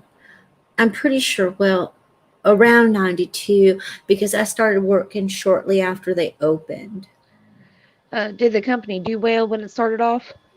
Yes, Did it do well through 92, 93, yes, 94, yes, and most of 95? yes, pretty much so. We had our own slow periods sometimes, but usually, And this entire time, it is you, Darren, and Darlie, the main employees at Testneck. yes, but yes, through 94. Well, we had my daughter working there part-time. She was still at school. And there was time that Julie Clark came for a little while and worked with us too. Primarily, though, it was you, Darren, and Darlie. And Darlie. Okay. Now, in the last couple of years, did you see a change in Darlie Routier? Yes, I have. And, okay, would you tell the jurors what that change was? She was up and down. It was really hard to tell, but she became very materialistic, which I brought up to Darren. I'm sorry, very much. What? Materialistic. She started to begin to love material things. Materialistic. Yes. Okay. She had ups and downs. She gets depressed. She gained weight, and she started fighting with Darren about money. Okay. Now, you say that she got materialistic. Yes. Did she become concerned with money and buying things? Yes, she went and bought things a lot. Okay, now their company was doing pretty good, is that right? Yes. Okay, but she was different from the Darlie you originally met back in 1987. Well, she liked pretty things and she did like to look well at and she did like to look well at that time. But it was, well, how do you say it? Well, not as much as I saw later. Now then, did Darlie Routier participate in business decisions there at Tusnick? Yes, she had. Were you present during the conversation involving business there at Tusnick? Yes, many times. Okay, and was Mrs. Routier involved in those conversations? Yes. As far as the company, was there a big reinvestment in the company for new equipment, things of that nature? At first, the tester was bought, and then later they only purchased a used drill and then a digitizer. What items were purchased then that you observed with the money that was made there at Tusnick? There was nothing more going into Tesnick. Okay. It was going to Darlie. When you say going to Darlie, what are you talking about? She loves to shop. She liked to shop? Yes. And what type of things did she start buying? She had wonderful taste. She would buy expensive things. Okay. Did they purchase a new home? Yes. They had a new home built. They built a new home. Yes. Okay. And when was that? Oh, shortly after, maybe 93, maybe end of 92. Shortly after we had the company. I'm not for sure. Okay. And who decorated that home? Darlie did. All right. Did she purchase other things at that time? Start buying more and more things? Well, furniture, things like that, things for the house. What about personal things? Well, she buy a lot of beautiful clothes and stuff like that for her and her children. 1 second, sorry. hmm Libra, where are we? What page? I can't find it. We are on page 21, Okay. at number 6. I needed pins. That one or the other? Is it farther up? No, it's Oh, well, she buys a lot of okay. beautiful Thank clothes. you. Oh my gosh, I You're didn't welcome. know. I was going up and down trying to find it. Okay, thanks. Sorry, Yep, guys. you're good. Yeah, I need a second because I'm getting like I need to plug this in and I'm getting like I need to learn how to turn my blue light filter on really quick on the laptop because it's like Okay. messing with my eyes a little bit. And it sounded like your doggy had a lot to say about that. He had some, Yeah, some yeah. input. She was I about to like it. start howling, so I had to like knock I that out. like it. Yeah, let me just shoot. Sorry, guys. Just gonna take No a sec. problem. Like my eyes are like getting weird. I had to grab my glasses. You Yeah. I'm supposed to wear them all the time, but sometimes I cheat and don't wear them. Naughty, naughty. I need to fit this. I need to figure this out really quick. If anyone wants to know how to do how to take a Mac laptop and turn on the like blue screen protector, like to get rid of the blue light, put it in chat. My eyes are so shot all of a sudden. I don't know why it's doing that. Oh, so you're having trouble reading? Is that what you're saying? Yeah, like I'm getting patterns in my eyes from the blue light. Oh, yeah. I don't know if you ever had it happen. It's kind of since I've had it happen before, like I'm not really freaking out too much, but it can get kind of scary.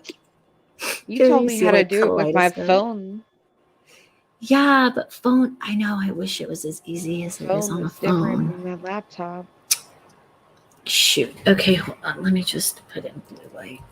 Wait, you're saying the phone? Is that what you wanted to use the phone? Is that what you said?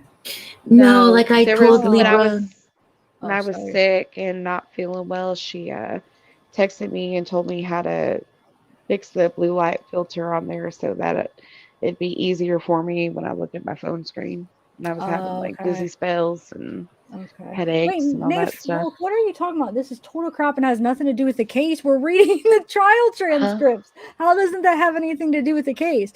She just had to take a break because she had to do something so she could read better. But I'm a little confused. Oh, is someone upset? No, but the thing is you were in here. I mean, when we were reading, we just took a break because she had to do something real quick. But what do you mean? How doesn't the trial have anything to do with the case? I don't know. I'm not sure. Maybe I'm misunderstanding that comment. But To hear again said, nay, folk, I agree. I don't even consider her testimony. They should be reading Darlie and Darren's testimony if they haven't already. Well, this is all adding up to a culmination before then. And we just ask that you be patient with us and just try to show some respect. Don't be rude, crude, and socially unacceptable. End of discussion. Yeah, this is just how we're doing it, guys. But the thing is we misunderstood that. She wasn't talking about us talking. She was just talking about the trial. So The trial. I mean, I don't think it was. I don't know. Was that rude? Maybe she just. I don't know. Was that rude to us? Do you think, or maybe not? Maybe they just were talking about. I don't know. I don't know how to take it because I don't want to misunderstand. So maybe she could explain because I don't want to jump it jump and be like you're being rude because maybe she really wasn't being rude. Yeah, the witness is crap. That's what I was thinking. So that's what. Sorry, Nate folk. That's why I always like to ask because I wasn't sure what you meant about that. I didn't know if you meant us talking or you just meant what you meant. But okay, thanks for explaining. Sorry, it's all good. I'm sorry. But we are gonna read. The only thing is we don't want to just read Darlie's and Darren's because we're trying to pick more interesting ones that we feel like are more important because at first we were reading everyone and then we realized, wait a minute, this is just getting boring and repetitive. So we're trying to pick more important ones. I mean, it's going to be, we'll miss it sometimes. I feel like sometimes we might pick one and it might not be that important. We're trying our best. But we're definitely skipping the ones that are just, we feel that aren't as important. We're doing our best, but we'll get to Darlie and Darren definitely. And so Nayfolk, what ones do you think are important? Just Darlie and Darren or none of them? Bathsheba, what's up? I put on sunglasses, guys, so we can continue. This is gonna probably help a lot because I couldn't figure out how to do like the filter. So this will help. Thank God. You guys can't see me because it'd be really weird to be sitting here in a live like with sunglasses on. Okay. Nayfolk said none of this should be let in. I love this from you girls at zavgirl. Oh, see, that's what I'm saying. I'm glad. That's why I'm glad I like to ask so we don't misunderstand. So sorry, like I said, sorry about that. My bad. My bad. Cadmium 60. What is up? Are we gonna continue? I've already told you if it was ready. Whenever you guys are ready. I don't even know where I left off because I jumped up so fast with this. I think we are. I don't know. I know it's somewhere on page 21. Tian said Bella Lugosi, I wear my sunglasses at night. Yes, I love it. That's great. It's actually helping a lot. I you know what I really should get are like those blue light glasses for reading days. Yeah, you should actually. I always thought about getting those too, maybe because I'm always staring at the screen for so long. That could be worth it, really. Let's order some, guys. We could all have. I got that glare protectant stuff on my glasses. So, okay. Does it help? Yeah, absolutely. Nice. All right. Yeah, this has to help because these sunglasses are like making it night and day. Like half of my screen was kaleidoscope. Like I was like, oh my God, I'm gonna lose my vision any minute. Yeah, so this is making it a lot easier to read, guys. So I'll be That's able to see good. words. That's good. Okay. Okay. Alrighty then. Where are we though on 21? Is it Number Uh, 6. 6? She Okay. buys a lot of beautiful clothes.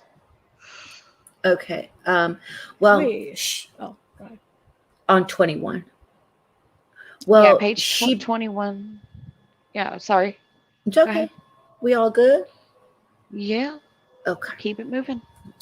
Well, she buy a lot of beautiful clothes and stuff like that for her and her children. Okay. Any items as far as jewelry goes? Yes, she liked to start buying jewelry. And was that something that happened the last couple of years? More so, there was a purchase of jewelry more so at that time, yes. Okay. Now, did you talk to her about the things she was buying? Well, yes. Did you have a conversation about that?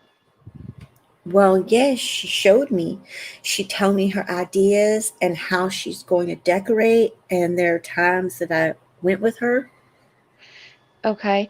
Did you talk to Darren about needing new equipment for the company? Yes, I have. Okay. Were you having some problems there with the work you were doing? Well, yes, because I needed pins for grids and Can you speak up? I needed pins for grids because the grid was too small and some of the types of jobs that we did was larger, and I had to stop test, which is not very good, and the tester needed to be fixed because it was lopsided a lot of times. Okay. Was money paid for the tester to be fixed or any new equipment bought? He tried to, kind of wiggle jiggle the tester and to kind of make it work. Ah, but no new equipment was bought in regards to that. No, sir. All right. Now, in late 95, did business slacken off there at Testnet? Yes, it had. Okay. And did it pick up at the beginning of 96 at all? Not really. We were slow. A lot slower than we have ever been. Did you have a real long, slow period at the time? Very long. Did that slow period extend into? Well, we still have some jobs. We didn't get new jobs. When we do repeat jobs, it's just cheap. We have to get new jobs for us to make money. So we get mostly repeats and hardly any new jobs. So the business was going slow through 96. Yes. Okay. Now, did that cause another change in Darlie Routier's attitude when the business slackened off? Yes. Okay. What happened with Darlie at that time? She was nervous and depressed, and she fought with Darren a lot. Okay. Did you witness a lot of these fights and arguments? Arguments, yes. Okay. They didn't physically hit one another, did they? No, I've never seen them hit each other. Did these arguments become more frequent? Yes. And what were the arguments over that you witnessed? Money. Concerning what about money? Because money wasn't coming in and there was a lot of bills to pay. There was just no money. There was enough, as Darren put it to me. Oh, I'm paying you by. Mr. Hagler?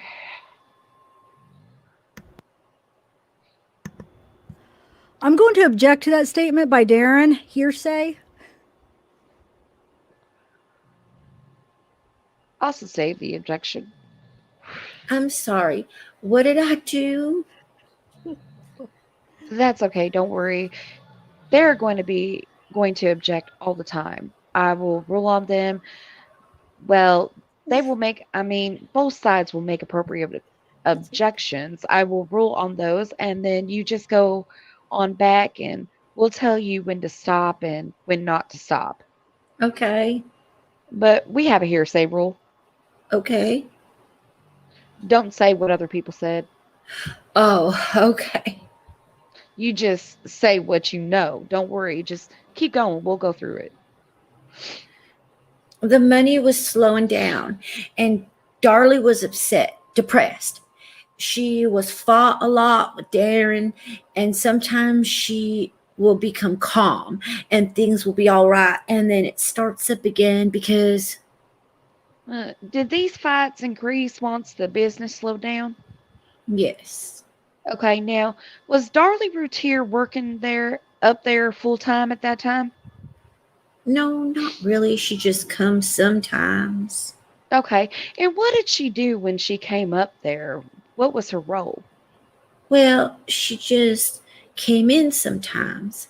And my daughter was doing some paperwork, but Darlie was doing, I don't exactly know for sure, but invoices or something like that to do with bookkeeping and things, stuff. And then she would be on the phone shopping. Still shopping. Yes. Was she still in on the business decisions with the company? Yes, she was. You have come to know Darlie and Darren Routier pretty well over the years, haven't you? Yes. Who is the more dominant personality between those two? Darlie was. Okay, and did Darlie have a temper? Yeah. What kinds of things would get her mad? Well, sometimes she wanted some. Your Honor, we will object. This is irrelevant. She has already expressed an opinion. We're going to object to the details as being irrelevant. Overruled. Go ahead if you know. Where was I? Can you repeat the question? You said she had a temper. What kinds of things would get her mad? Well, if Darren. Well, she apparently didn't show my daughter how to do that little part of the invoices or something. So Tammy told me. Well, now, let me stop you there. Don't go into what maybe Tammy told you or Darren told you. Well, as to the money, to get to the money out of the customers, money or mostly money. Okay, now, did you become worried about the way Darlie was acting and her emotional state? Yes, I was. Okay, and did you speak to Darren specifically about that? Yes, I have. Okay, now, without going into anything Darren said, tell the jury what you told Darren. I have told Darren that. Don't you see what's going on? Darlie was able to take care of the house, the children, and the business. And I said, don't you see lately? She cannot. She has maids clean the house. She has people do the laundry. She has people to help with the children. There is something bothering Darlie. Something is wrong. Did you give him advice as to what he should do? To get help. What do you mean by get help? To do anything. To go see a doctor or maybe somebody she can talk to because something bad will happen. And about what time was this in 96? That was before I left for my vacation at the end of Go ahead. April and the beginning of May. I went on vacation at the end of April, and that was happening at that time. So you went on vacation at the end of April of 96? Yes. In this conversation that you just related to the jury that you told Darren happened before you went on vacation?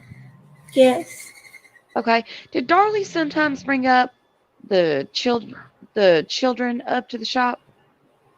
Yes, she had. Do you recall an incident where she brought the boys up to the shop around this same time period? Sometimes with just the baby and Damon mostly because Devin was still at school. Okay. Do you recall the times that she brought the boys up and wanted Darren to take care of them? Well, she had errands to run, so we would keep an eye on the children. Okay. Let me turn your attention now to when you got back from your vacation.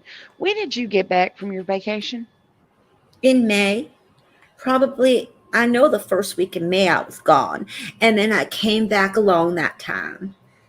Okay. When you got back, did you have a talk with your daughter Tammy? Don't go into anything that was said, but did you have a talk? Yes, I have. Was she still working at Testneck at the time? Yes.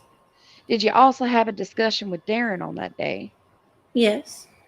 subsequent to that talk, did you go see Darlie Routier? Yes, I have. Okay. And when did you go see her after that talk? I went to see her at her house. Okay. And who was there at the house? Just her, the baby, and Damon. Okay. And what did you talk to her about when you went to, and this was going to be in May, I take it, when you got back? Yes, I got back in May. So when I came back, what I've learned, I got concerned and I wanted to talk with Darren and make sure that she was all right. What did she tell you had happened while you were on vacation? She told me that she was trying to commit suicide. Did she tell you how that happened? Yes, she said that she was just going to do it. She had all the pills out of the wrappers and she was writing a note. And then she heard Darren come in and she put things away very quickly and she threw some wrappers under the bed. And if it wasn't for Domain, the dog, Darren would never have known. And because he started playing with the wrappers and taking them out from under the bed. Did you ask her why she was going to do that? Yes.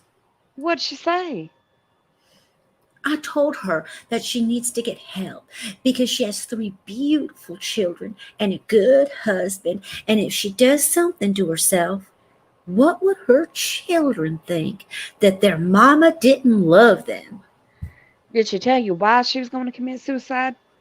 Yes, because sometimes she didn't understand how she felt. Sometimes she felt strange and that things got too much for her. And sometimes she just felt like wanting to end it all. And she doesn't understand it.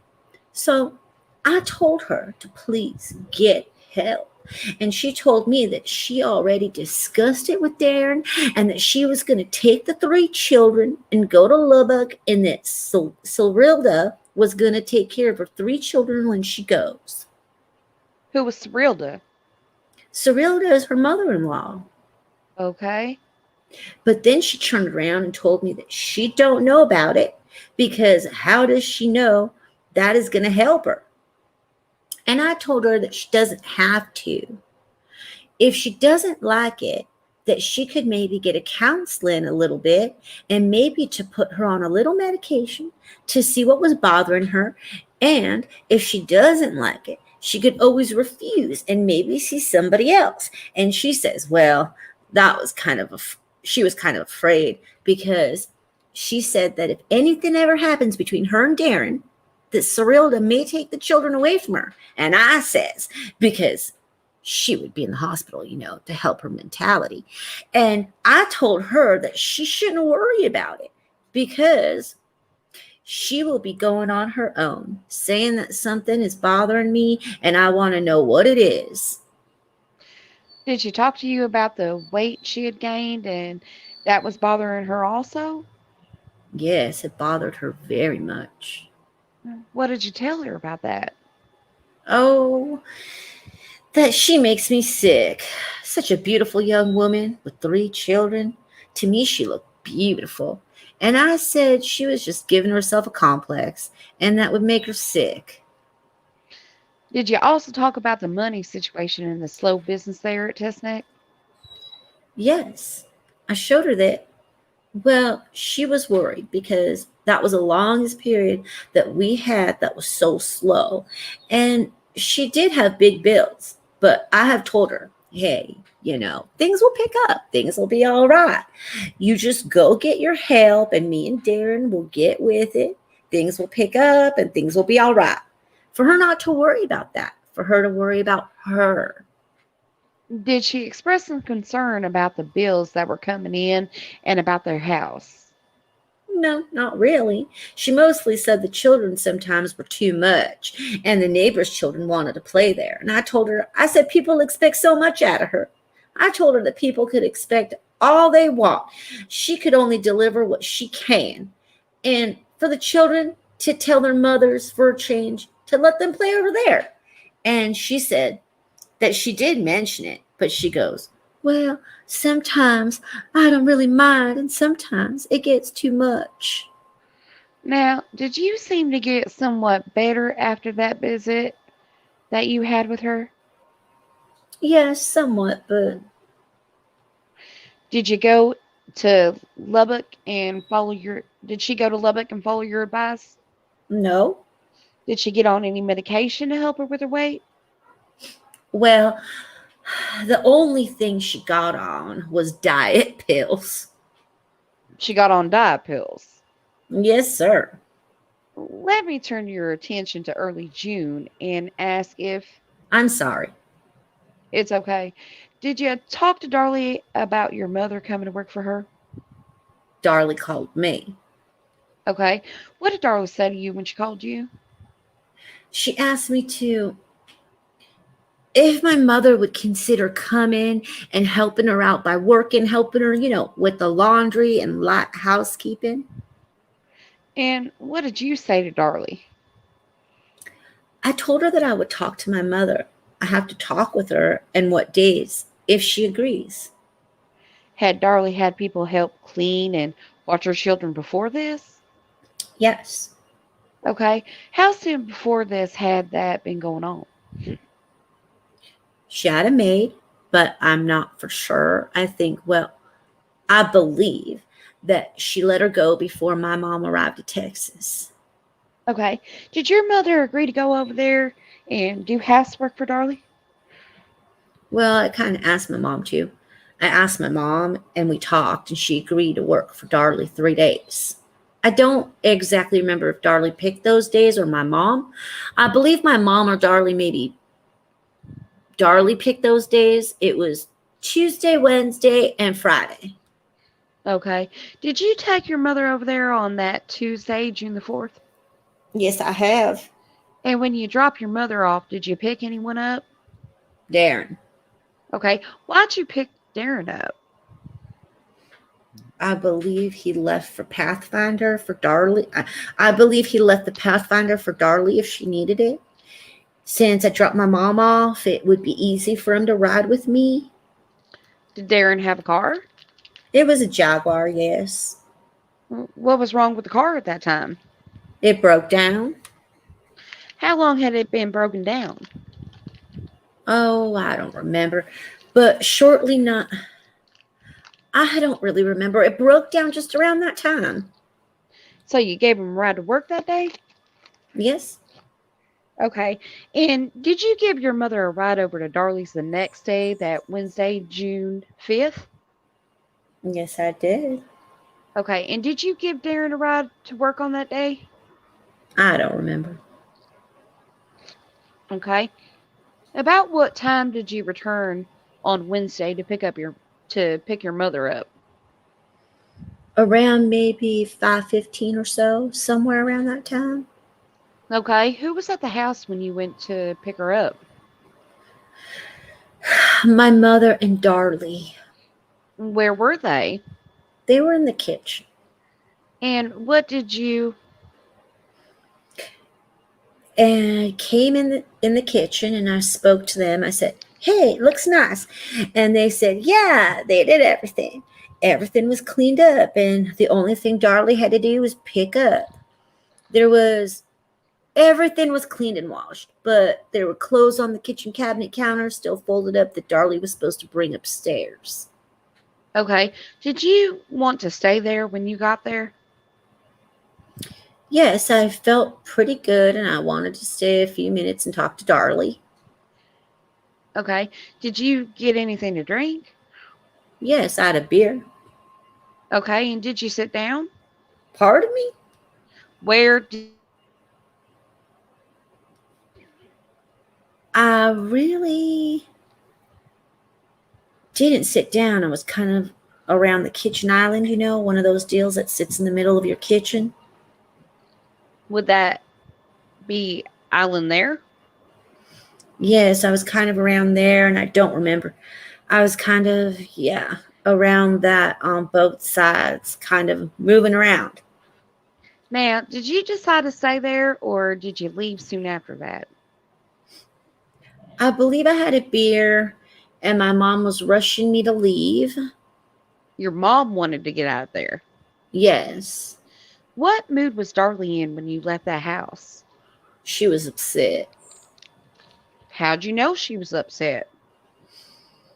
She was going back and forth, and she was upset. You say going back and forth. Are you talking about walking? Yes, she was pacing back and forth, and she was upset. And I have seen Darlie upset, so I know that something was wrong. Okay, so you've seen her in that mood before. Yes, and she was upset. And, she was still kind of moving around. She didn't really want to continue conversations with me, or maybe a few things were said, but I don't quite remember. All I remember is I walked in and I have two nerved up women. You had what? Two nerved up women.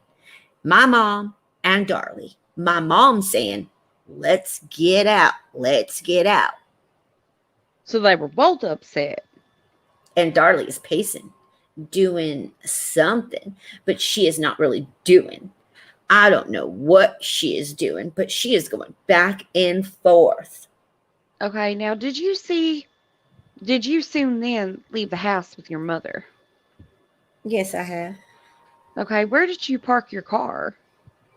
I parked my car out front of the house. Okay, and as you drove off, did you see any other cars coming down the street? Yes, I have. What cars did you see? I saw a black car passing by us really fast. Okay, it passed by you. It passed us really fast. I was going slow, and we were going to turn on Linda Vista from Eagle Drive, and we were just not too far from going towards Linda Vista before we turned, and that is when the car went really fast, passing us by. Okay, describe that car, please. It's a black car with the back of it was tinted windows. The back of the car, the window was kind of straight, and there was a short trunk, and then, short, like going down like that, kind of sporty look. Short trunk. Yes. Okay, did you see who was driving that car? No, sir, I have not. And when the car drove by, did it upset your mother? Yes, it did. Did you see Darren Routier anywhere around that time also? As we were leaving, I believe we waved to him and Dana. Who's Dana? Dana is Darlie's sister. And how old is she? I believe she's around 15 or 16. Were they on their way to the house from work? Yes. Well, they already left work before me because... Okay, they were on their way home then? Yes, sorry. I'm sorry. That's all right. Now then, that was Wednesday evening, early Thursday morning. Did you get a phone call? Yes, I have. Okay, about what time was that? Around 3 o'clock in the morning. Okay, who called you? My daughter. Okay, and after you got that phone call, where did you go? I went to Darlie's house. When you got back to Darlie's house, what was going on? There was police cars, fire trucks. The house was taped off. Okay, did you talk with someone there at that point in front of the residence? Yes, I talked with my daughter and Dana a little bit, and then I talked to a policeman. And did you leave the front of the house and go somewhere else at that time? I went to the hospital. Okay, which hospital did you go to? Dallas Baylor. Okay, eventually that day, did you get to see Darlie Routier? Yes, I have. Where was she when you saw her? In intensive care room. Okay, and do you recall what time of the day it was when you were talking to her? We were there practically all day or half a day. Darren had to leave us and check on the business with Dana. We were there most of the morning, and we left after we saw Darren. Not really after, though. It was sometime we were through. There was sometime later that day, maybe evening, maybe somewhere around, maybe evening. So you were there a while, left to help out with something with Darren and then came back? Went and came back, yes. Okay. When you were there the first time, did you talk to Darlie? Okay, she did not mention that. She said after she saw Darren. So this is really confusing. They didn't even pin her on a time. And now she's saying yes. Yes. Okay. Did she tell you what happened to her? Yes. Tell the jury what she told you had happened to her.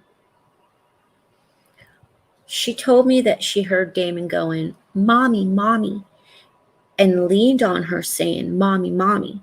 And she felt pressure on her legs and she opened her eyes and the man was coming straight down with a knife at her throat.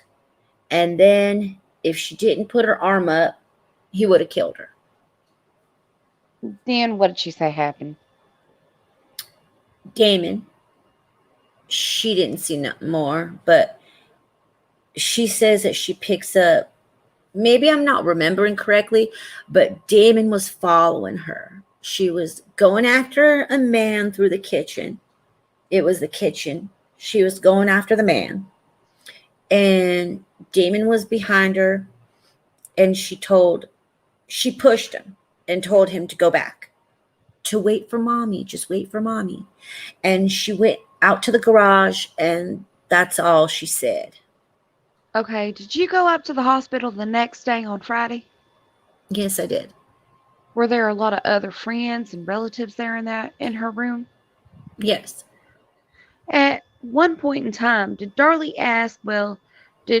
make a request there in the room? Yes, she asked everybody to leave the room, but for me to stay behind. Okay, did everyone comply with her request? Yes. Okay, so who was left in the room? Just Darlie and I. And then what happened? Nothing at first. We had eye contact for the longest time. And we had eye contact for the longest time. And it kind of scared me because I told her, something bad is happening. I don't know. I sat down next to her and I said, "Darlie, please talk to me. What's going on? Please talk to me." And What did she say at that time? she told me that she had sexual toys in the house and that the police going to see them. Oh my goodness. What did you tell her about that? I told her that, my God, you shouldn't worry about those things. The babies were killed and you almost got killed. You think that they're going to worry about those toys? I told her a lot of people have toys. And that was her private thing. Let me turn your attention to the next week. Did you see Darlie again?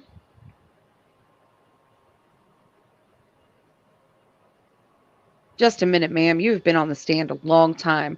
Would you want to take a little break? No, I'm fine. Okay, thank you. Go ahead, please. I'll be okay. I'm sorry.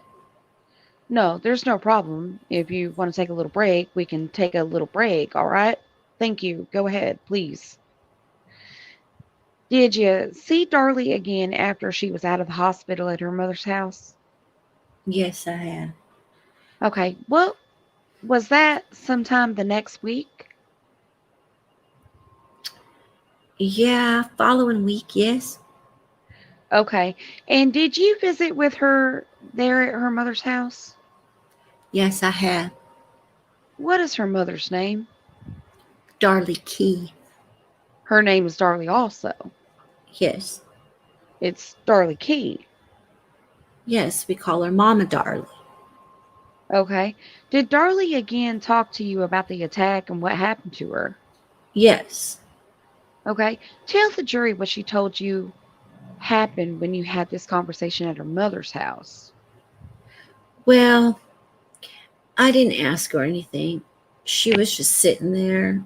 She was really nervous. She was, of course, chewing on her fingernails. And I went, "Don't do that." And she says, "Basia, Basia." She says, when I felt pressure on my, Just go ahead, take your time. you should, she says, Basia, when I felt pressure on my legs and I opened my eyes, the man apparently was sitting on top of her and he was doing this with the knife on her face. Rubbing the knife on her face? Yes, something like, she showed me something like this. What did she say? And she said, Basia, he looked like he enjoyed himself, Basia. And I said, Darlie, please remember the face. Please remember that enjoyable face. What the fuck? And she told me she couldn't. So she said the man looked like he was enjoying himself, and you asked her to remember his face?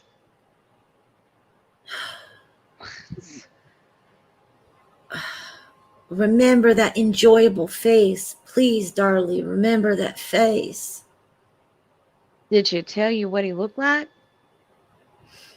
He had short hair. And he was tall and he was kind of chubby around the sides and he was white. Was she able to describe his face at all? No. She said she was in shock and that the doctor's going to put her under hypnosis to help her remember. Okay. But right now she was too weak and she lost a lot of blood. Now, let me turn your attention to that Friday, June 14th, 1996. Did Darlie ask you to go somewhere on that day? She asked me to go to the cemetery. What was that day? It was Devin's birthday. Devin's birthday. Yes. And did she ask you to come to the cemetery? Yes, she had. Okay. Why did she want you to come to the cemetery?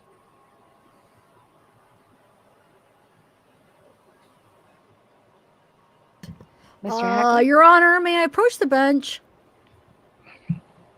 Am I in the right spot? Yes, Yes, you may. may. You may continue, Mr. Shooks. Oh, goodness gracious. Okay. That was Devin's birthday. Yes.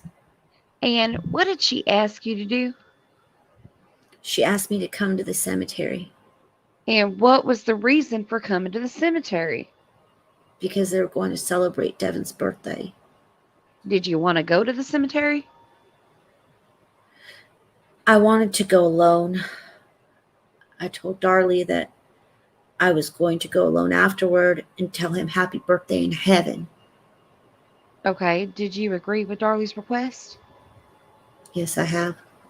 And why did you agree to her request? I agreed that I'm going to go with them at 6:30 to the cemetery. I meet them at the cemetery at 6:30. Did you take anyone with you when you went there? I took my mother and David. Okay. And was Darlie there? I believe we were the first ones to arrive and Darlie shortly after. I don't remember exactly. We all slowly were coming in. Okay. And did the news team also? Oh, did a news team also arrive shortly thereafter and film the events that happened there? Can I get a second? I need to mute myself to fix this. 1 second. Yeah.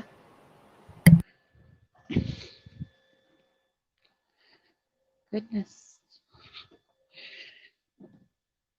But Libra, which one are we on again? I keep losing it. I'm sorry. I'm trying to find No, you're some fine. pictures and stuff to put up, and I'm You're fine. We're because on. I haven't put any pictures up, so I feel bad. That's what everybody voted for. But next time I'll edit together some pictures, so I'm ready to do the pictures next time because I'm trying to do it right now, but I'm missing parts. So where You're are okay. we? Sorry, chat. I'm we're not in on- chat. I'm trying to get pictures for you, but I might Just do on. whatever's easier for you. I think I'm gonna just honestly, I'm just going to do the transcripts tonight, but then for next one, I'll have stuff ready because I don't want to keep missing and I want to talk and chat. But where are we? All right. 37? We're on page 38, 38, and okay. we are at number 21. So arrive. Okay. Is that one? Yeah. Like, okay. Okay. Thanks. You're welcome. Okay. Okay, I'm So, ready. you ready? Yes, sir. Okay. And did the news team also arrive shortly thereafter and film events that happened there? Yes, sir. And were you present when those events were filmed? Yes. And did they talk to Darlie and Darren Routier? Yes, they have. And were you present when those interviews took place? Yes, I was. Okay, well, you have reviewed that film. You reviewed it this morning a couple times, haven't you? Yes, I have. Okay. And did the film that you saw, which is marked here as State's Exhibit 101, did that accurately reflect the interviews that you witnessed? Yes, it does. Okay. Your Honor, at this time, we will offer State's Exhibit 101 for all purposes. All right. State's Exhibit 101 will be admitted. And we'll ask the court's permission to play the tape at this time. You may play it. Can all members of the jury see the screen? Yes. All right. Thank you. Can everyone see the screen? Can you see the screen, Baza? Are you able to see the screen? Yes, I can. All right. All right. Back on the record. All right. Are both sides ready to bring the jury in and proceed? Yes, sir. The state is ready. Yes, Your Honor. We are ready. All right, let's bring the jury in, please. Mhm. Let the record reflect that all parties in the trial are present and the jury is seated. Mr. Shook. Thank you, Judge. The film we just watched, were you just off camera during the interview there? Yes, I was standing just not too far by them, away from the camera, but I was watching, yes. And towards the end of that film, do you recall when Darlie Routier then walked off camera after making a statement? Yes, she did. Where'd she go to? She went into my arms. Did you hug her? Yes, I have. Was she crying? No. No, she was not. You talked earlier about seeing a car when you left that Wednesday evening. Yes. Okay. After the murders, did you go to the police station and talk with them on June the 8th? Yes, I have. Did you take your mother with you? Yes, I have. Did you tell them what you had seen on that Wednesday? Yes. Okay. Did your mother also talk to the police? Yes. Well, I translate some. Okay. She talked some. You translated some. Yes. About the dark car she had seen? Black car, yes. Okay. After Darlie Routier was arrested, did you continue to work at Testneck? Yes, I have. Okay. And did you continue to speak to her? Well, she will call for Darren at work, and when he wasn't there, we end up talking. Okay. At some point in time, I think it was maybe in August or so, did some investigators with our office, did they actually speak to your mother Yes. and then speak to you? Yes. Okay. Did you agree to speak to them? Pardon me? Did you agree to speak to them? Yes. Okay. Did you tell Darren that you had a conversation with them? Yes. Okay. Did you tell Darlie? Yes. And did you agree to speak to the investigators again? Yes. And you've met with them several times, have you not? Yes, I have. Investigator Basillo and Investigator Anita Keene. Yes, sir. You've also spoken to me on a number of occasions, have you not? A couple of times, I believe. They're in your house in Garland. Pardon me? We've had conversations there at your house in Garland. Yes. And since you have arrived here, we have had conversations. Yes. We have gone over what questions I was going to ask you. Yes. Did you talk to Darlie about speaking with the DA's office? Yes. And did you talk to her about being subpoenaed as a witness? Yes. What was her reaction? What did she tell you? She told me not to talk to you. What did you tell her? I told her that I already had. Okay. She told me not to speak to you anymore. And what did you tell her? That I have nothing to hide, and I'm willing to talk to both sides. Were you close to the boys, Devin and Damon? Yes, I was. Were they often over at your house? In the past couple of years, yes, at first, yes. I spent a lot of times with the boys, but the past couple of years, I just saw them mostly at work. At work? Yes. Okay, let me show you what's been marked as State's Exhibit 9A and 9B. Is 9B, is that a photograph of Devin? That is Devin Routier, yes. And is 9A a photograph of Damon? That is Damon, yes. Okay, tell the jury what type of boys they were. Well, they were happy, normal, rowdy sometimes, children.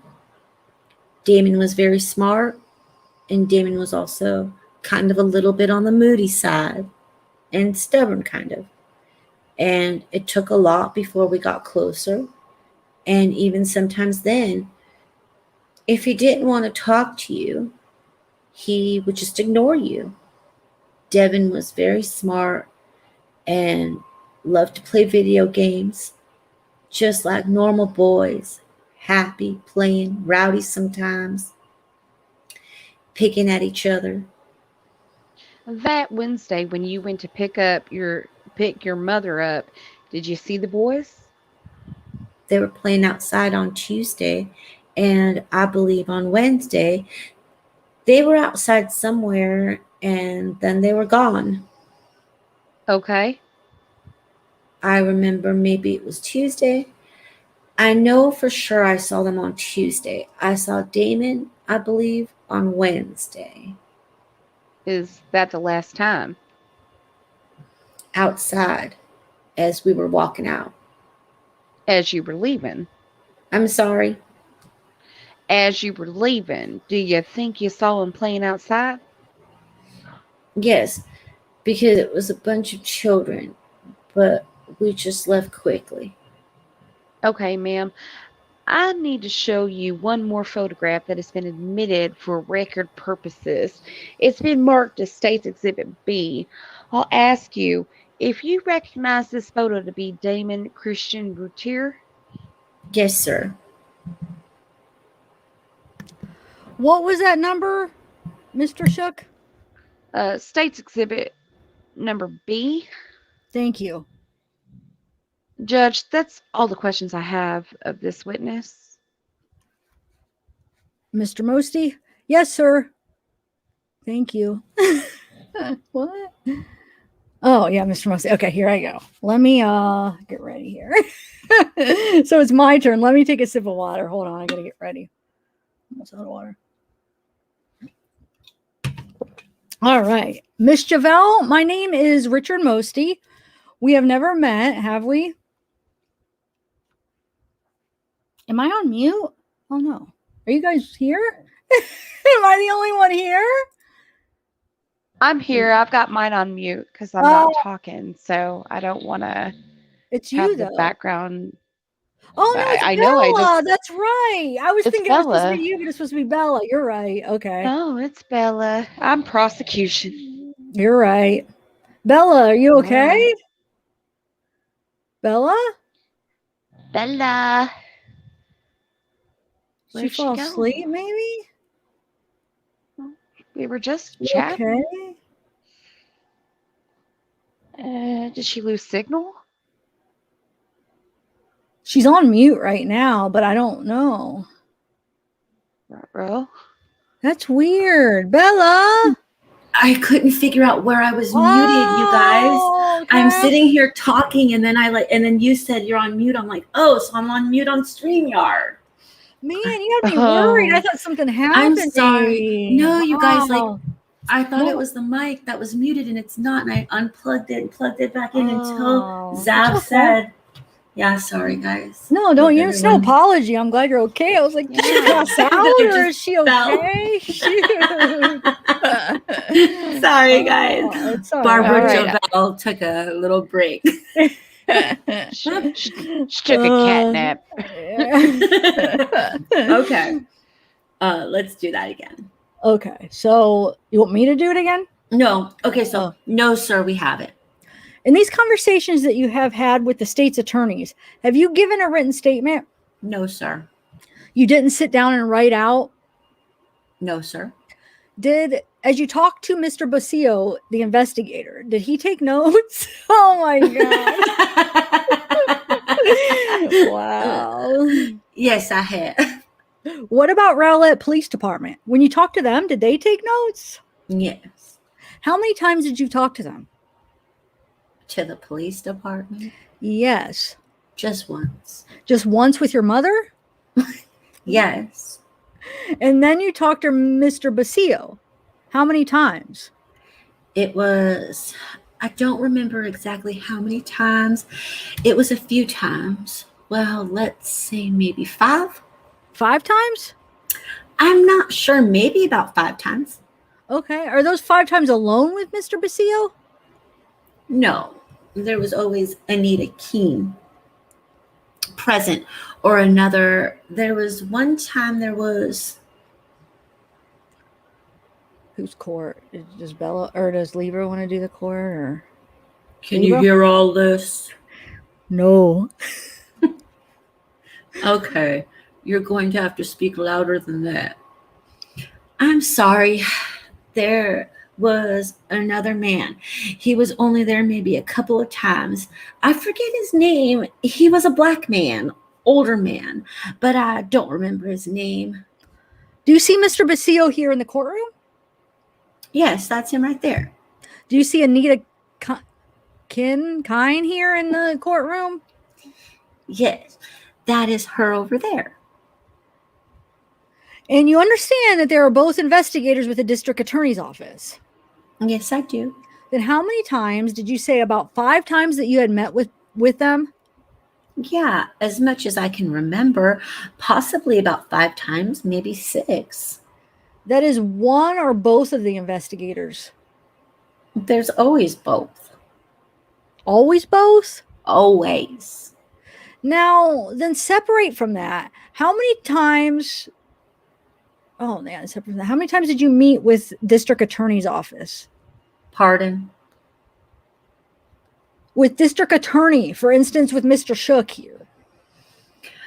I only met with Toby and Mr. Basilio, and I maybe saw Toby. I forgot your last name. I'm so sorry. Libra. That's all right. I'm sorry. No, it's okay. I, You could do the court real quick. okay. Please raise your voice, ma'am. I forgot your last name. It's not a very remarkable name. Oh my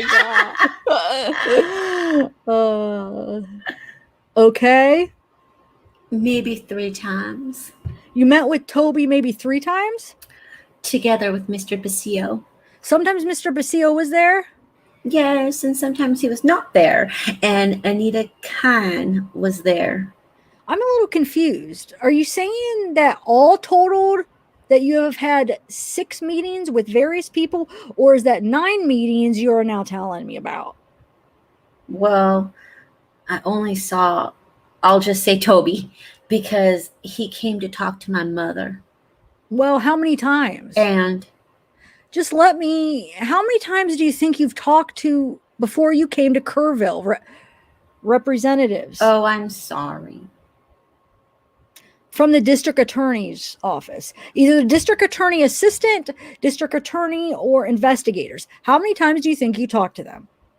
Well, counting here? No, before you came to Kerrville. Oh, before I came to Kerrville. Okay. Altogether, maybe it was 6 times. I don't really remember. Since you have been in Kerrville, how many times? We've talked a couple of times, I believe. I mean, going over the questions, a couple of times. And when would you say you had become close friends of the Routiers? About what time? In 87. 87? Mm-hmm. And went to work actually for Darren, and when? Around 92 somewhere. But you had been co-workers with Darren before that time? Yes, at Kuplex. And I guess you were around when the 2 boys were born? Yes. Did you go to the hospital and see them? Yeah. And where did the Routiers live at that time? They lived on Vaughn Street. Is that close to where you live? No, I live in Garland. How far is that? Not that far, maybe 20 minutes, 15 minutes. Okay. And then do you recall when they moved? Yes, they were building. Well, I believe that they sold their house, and the house was being built, so they stayed with me. And where did you live? I lived in an apartment, yes, And this would be Darlie and Darren and the children, yes, and the 2 boys. yes. How long did they live with you?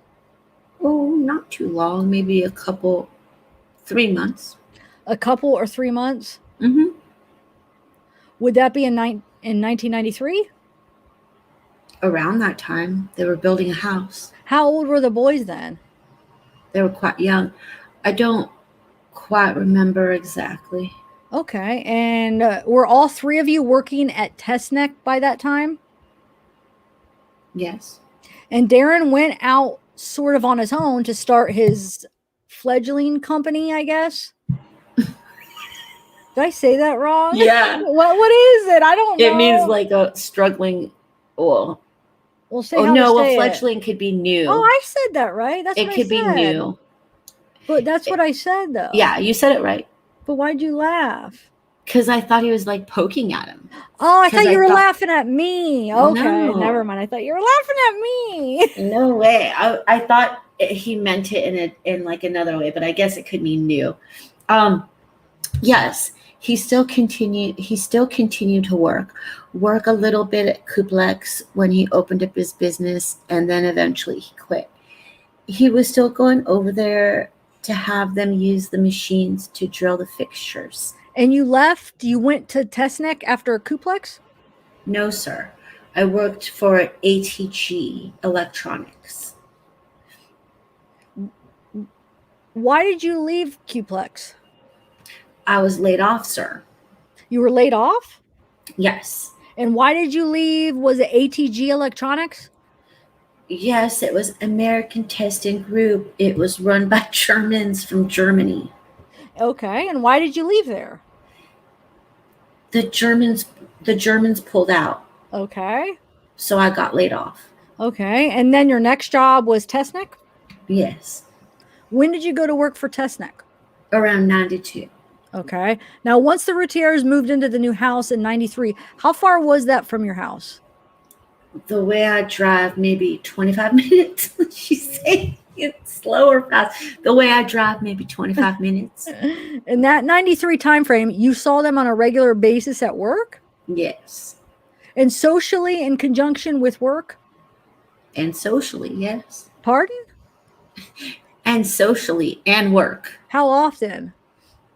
We got together quite a few times. I mean, we were together a lot of times, yes. Well, A lot of times. can you give me some, once a month or, 4 or 5 times a year? Oh, no. We saw each other at work every day. But going to the house, you mean? I'm talking about social times where you would go to dinner together or dinner at their house or go to a party together. Yeah, once a week sometimes, every 2 weeks. I don't exactly remember. Okay. Now, I'm in the 93 time frame when they first moved into that house. Not at all. I was not going to the house. Why was that? I was busy at work and I don't know why. Well, I guess Darlie was getting more and more busy as the kids got a little older. Yeah, she was busy. She was doing her thing. She was going shopping. And I worked and I had my daughter, to raise. So, I mean, we'd remain friends and stuff. And she had her friends and I had my friends. And we kept the contact at all times. But it's fair to say from 93 on that both of you and Darlie got a little bit more wrapped up in your own lives and had less contact with each other. Not really. That's not true? Well, what I say, we still kept in touch. We still talk about the problems. She comes over to work all the time, but I'm just not going over there visiting all the time. Of course, that wasn't my question.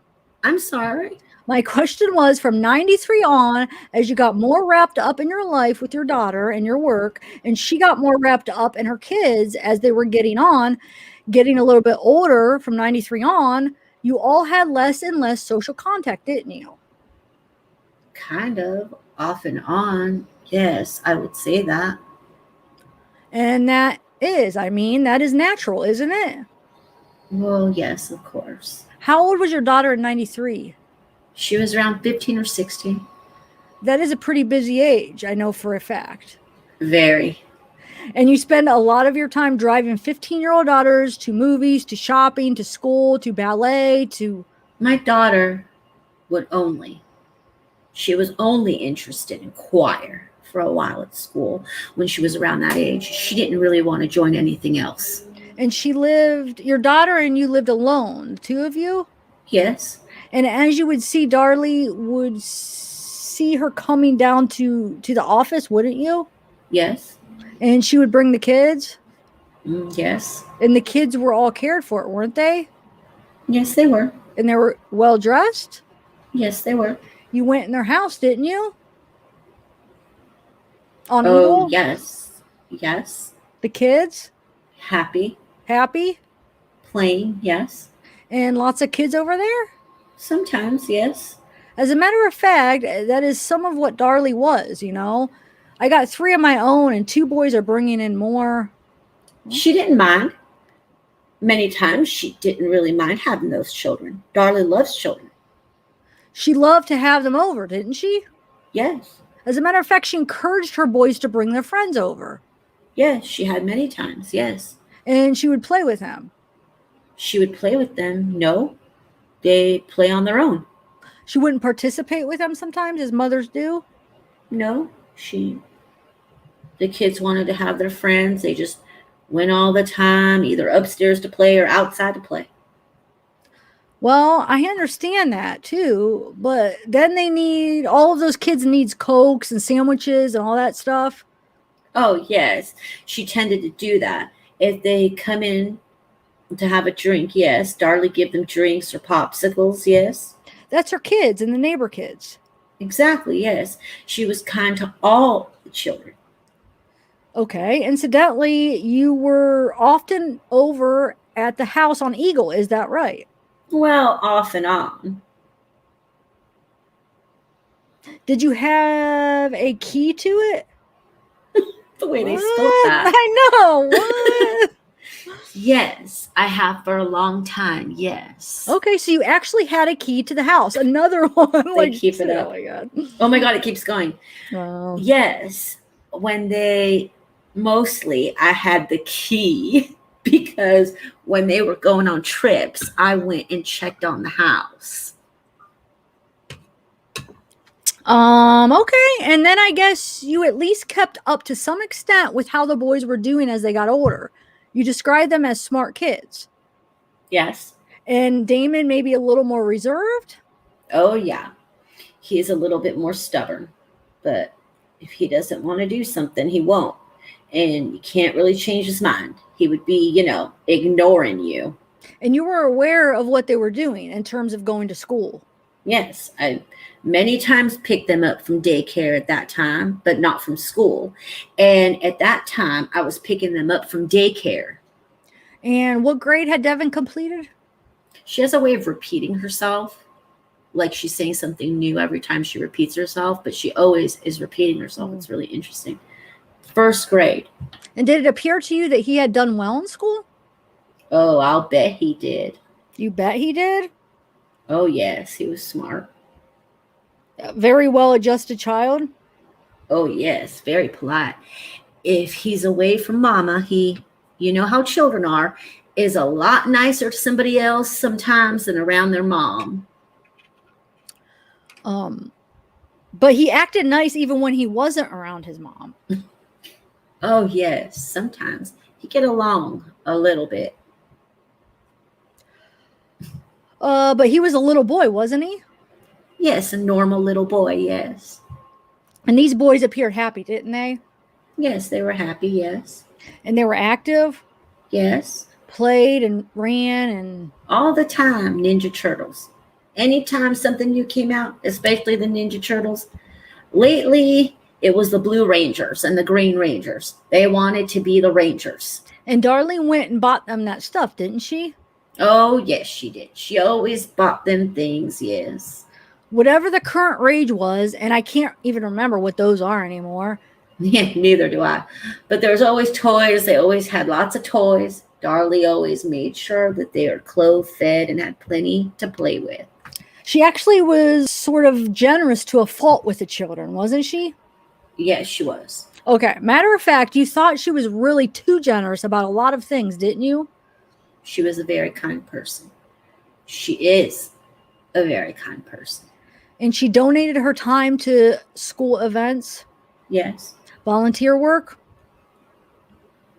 Yes, I believe that she was going when they were in daycare. I don't know too much about a volunteer, but I know she was doing things for going to daycare. They had things, parties for the children and stuff. She did, yes. Like room mother? Yes. Or that kind of thing? Organizing parties at daycare? She was supposed to have become a room mother, but I believe she pulled the children out of there. And she donated charities, didn't she? Yes, she had. Really too much, didn't she, in your judgment? Well, I know some. You thought she was too generous? She was generous. She was generous with you? Well, like, what do you mean? Well, she gave you presents, didn't she? We gave each other presents on birthdays or holidays. She let you charge on her credit cards, didn't she? I paid her back. I know that, but you didn't have a credit card you could charge on, did you? No. And she let you? Yes, she have. Oh, yes, she have. Yes. She used it and charged to hers. Yes. And so you could pay her back over a period of time. Yes, exactly. Yes, sir. Now, you saw her around those boys often enough, I suppose. Yes. And you saw how she disciplined the boys if they got a little bit out of hand, didn't you? Yes, I have. What method did she use? Sometimes she would take a timeout. Now, let's talk about that. What is a timeout? A timeout is, okay, that is it. She cannot get their attention, so she will make them stop. And she will tell them, stop now, listen to me. And she will tell them that they shouldn't do this or that.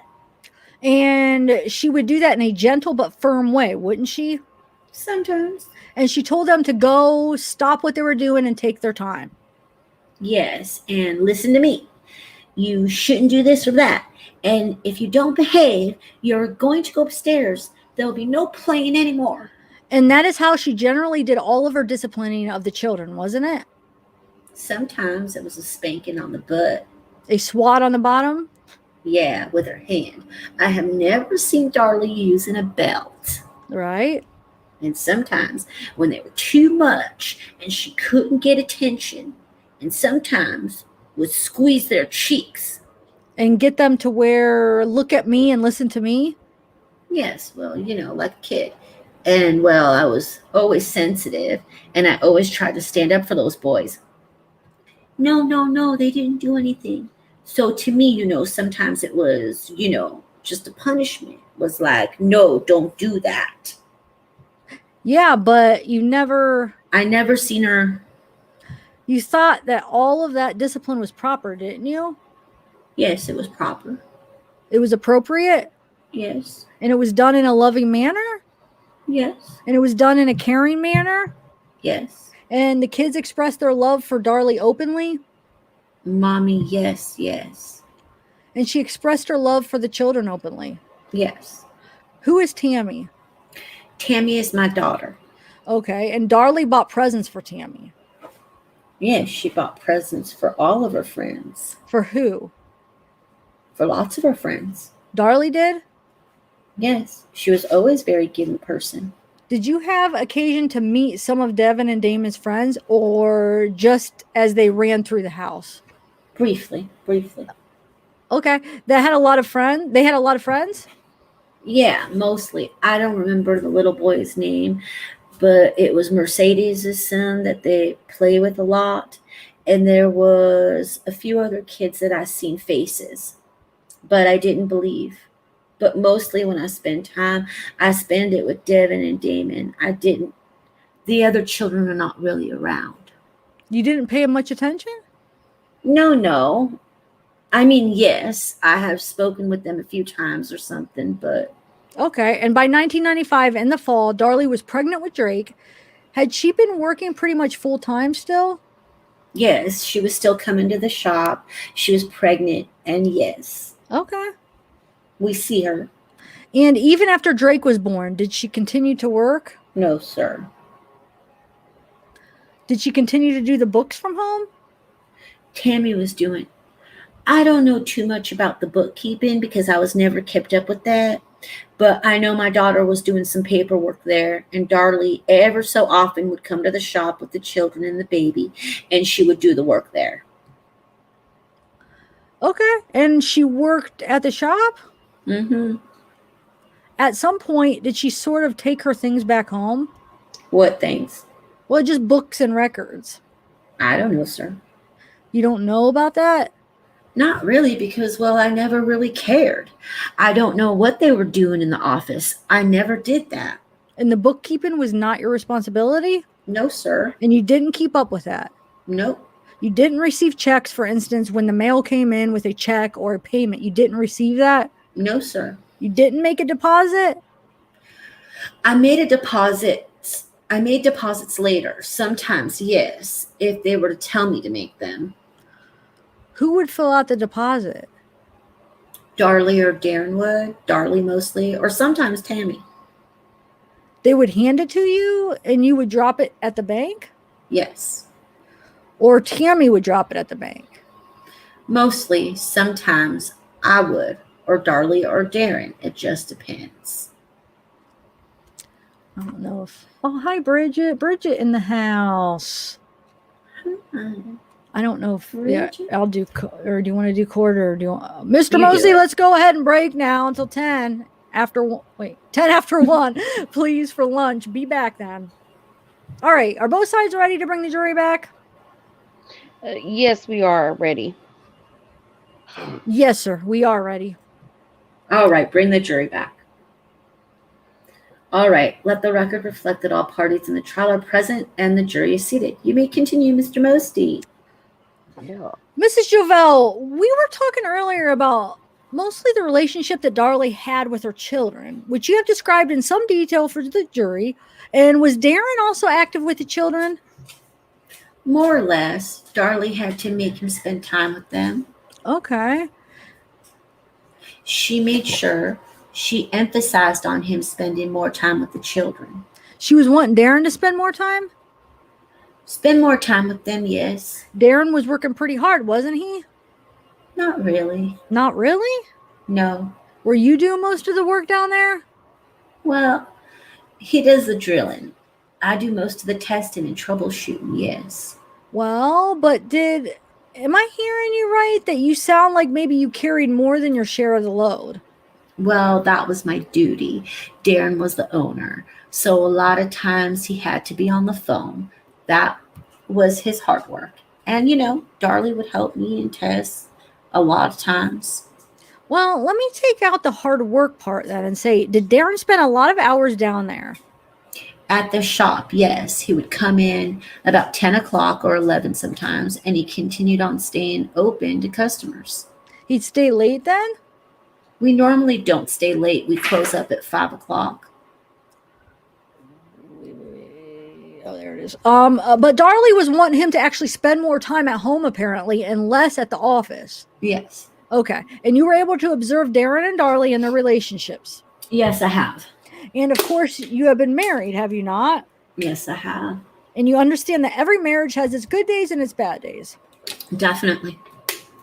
And that's unfair to take any one part of a marriage. No. To look at it. Exactly. And you would describe Darren and Darlie as having a good marriage, wouldn't you? Well, in many ways, yes. Okay. They spent time with each other, private, just the two of them, a lot of times, didn't they? Well, I'm sure they did. Or did their time together mainly revolve around the kids? Well, both actually. Sometimes they like to take trips by themselves, and sometimes with the children. So it was. And Darren and Darlie were faithful to each other? Yes, they have. At all times? At all times. And there's no question about that in your mind? There's no question. All right. Let's talk then some about the work.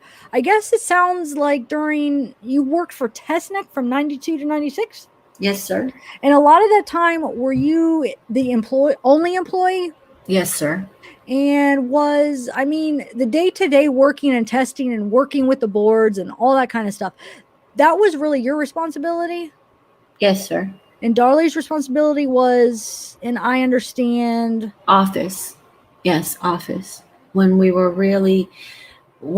had a lot of work, Darlie would come. Well, that was before. Lately, she hadn't been there. But she would come and help me. Okay. And then Darren is just mainly being the manager of the business? Yes.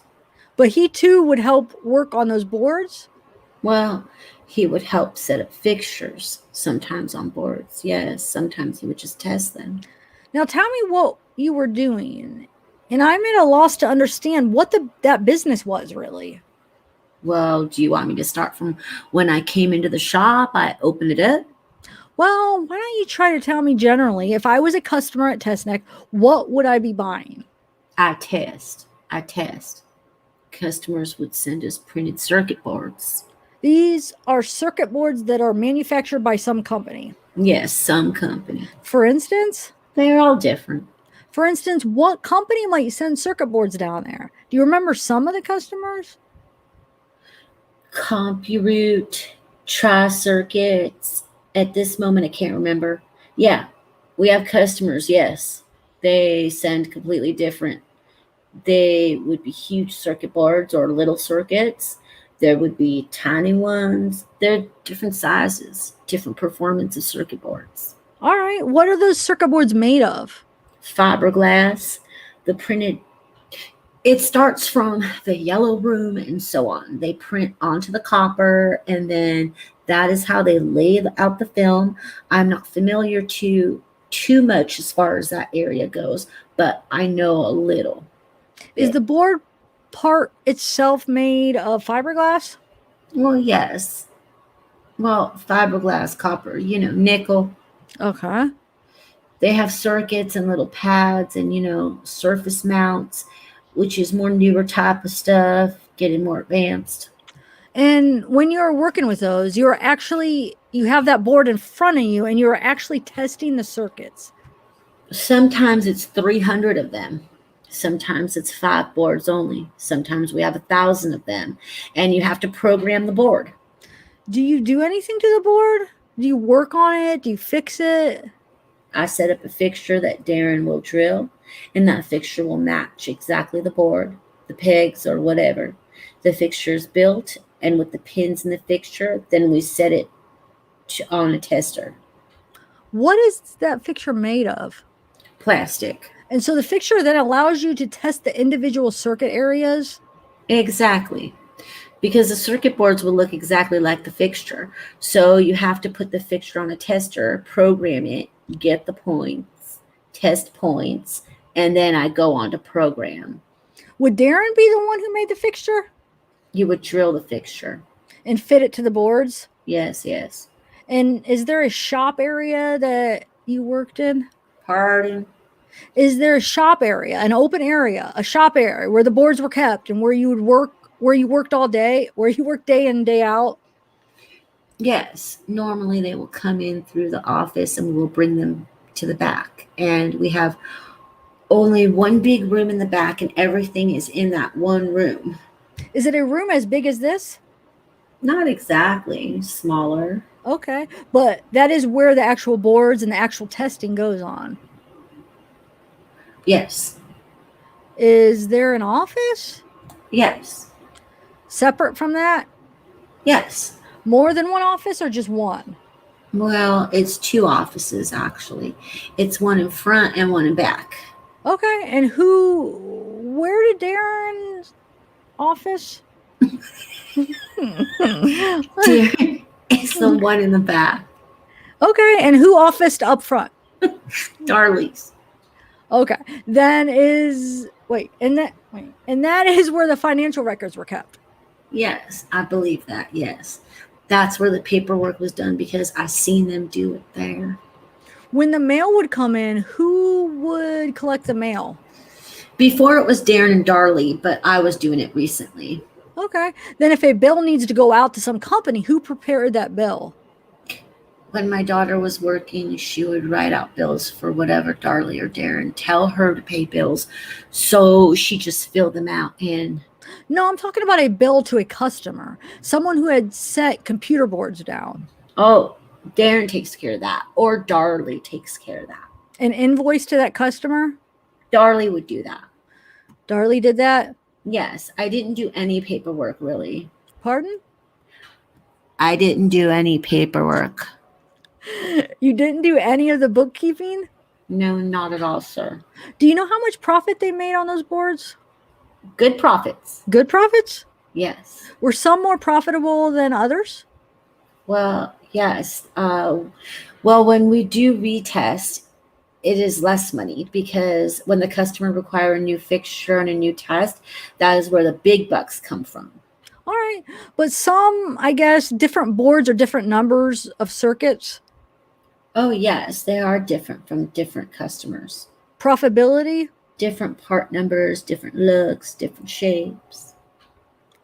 And do different customers get charged different rates, or do they all get charged the same rate? Different rates. Sometimes I don't know for sure, but Darren would discuss sometimes what the job will cost. Now, over that period of time, do you remember that there were computers that were purchased for the front? Only one computer for Darlie. Do you remember that computer was purchased? Yes, I remember that. That was a computer purchase to do the paperwork on. There was typewriting on it, typewriting only. And did it keep invoices and things like that, or records? I don't know if it kept invoices. I have no idea. Well, did they buy software to go with it? I don't know. You don't know? No. I just know I saw the new typewriter and the new computer. Remember that a new phone system was needed? We don't have a new phone system. You don't remember getting a new phone system? We don't have one. Ever? We just got, when we started the shop, that is when the used bought from ATG. I remember because they went out of business and that is where Darren bought the used phone system. Never bought any new phones? No, sir. What about office furniture? Buy office furniture? Darlie bought a new desk. Buy fax machines? Yes, they purchased a fax machine. And all of those things were brought and placed down in the business, weren't they? Yes, a few things, yes. And you seem like a pretty frugal lady, would you say so? What does frugal mean? Frugal, that you mind your dollars. Yes, I do. Actually, you came from a pretty wealthy family in Poland, didn't you? Well, By Polish standards? we were comfortable. Okay, and We were money coordinated. we knew how to save money. And that is your background forever, as long as you can remember. Isn't that right? Yes. And you see nothing wrong, for instance, with buying refurbished or secondhand equipment to get the job done, do you? No, I didn't see nothing wrong with that. Matter of fact, that makes good sense, doesn't it? Yeah, if it works, why not? Now, you said that you were describing the business in September, or I'm sorry, in December and January. December of 95 and January of 96? Yes, we were slow. Okay. How much were the billings for December of 95? Have no Well, idea. thank you, Carrie West. Carrie West, thanks for joining. Thank you, Yay. Carrie West. Okay, so how much was collected? Sir, I don't keep the books. I don't know. How much were the expenses that month? I have no idea. And I can go through January and ask you the same questions, can I? And you'll say, I have no idea? We were slow, and the money really wasn't coming in because Darlie would come into the shop and check the books. The money that you have no idea how much it was not coming in. Is that right? There was no money because Darren was talking to me about it, saying that it was upsetting Darlie really bad because when he gives me my paycheck, he says, well, you are the only who's getting paid now because I'm not, because we don't have no money. How much were the deposits for January? Do you remember? I didn't keep track. We got some work. Don't take me wrong that we didn't have work at all. We were having some work coming, some retests. A few new jobs started coming in slowly, but not enough. And you are not the kind of person who would sit around on the job, are you? When it was slow and Darlie and Darren would go shopping or something, I would play computer games before and answer phones. And if something comes in, I will do the job. You wouldn't go home if you didn't have anything to do? When Darren said that they didn't have no money, I told him that I could leave early so he didn't have to pay me. But he continued to pay you, didn't he? Well, he paid me the hours that I was there. And that was how much an hour? What I ended up making before I quit. In January in 96. I started making $10 an hour. Now, I don't mean to be, all right, how do you say that? Belabor. I knew I was going to say, no, I would have said it that way, actually. But you don't know you do not know what the deposits were for January, February, March, April, May, and June for 1996, do you?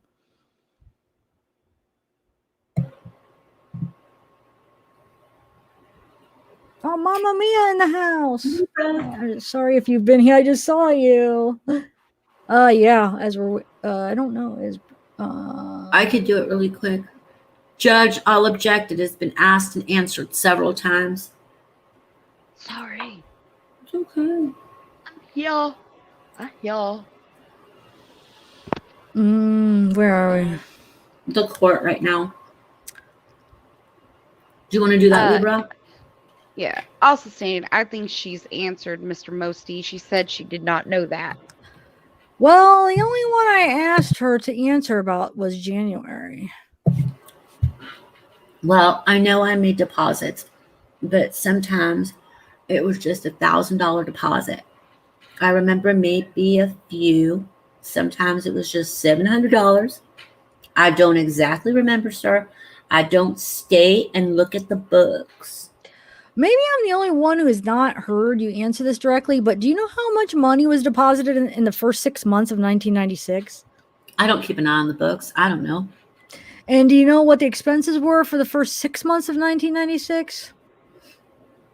All I know is that I was told there was no money. That wasn't my question. Do you know what the expenses were for 1996, the first 6 months?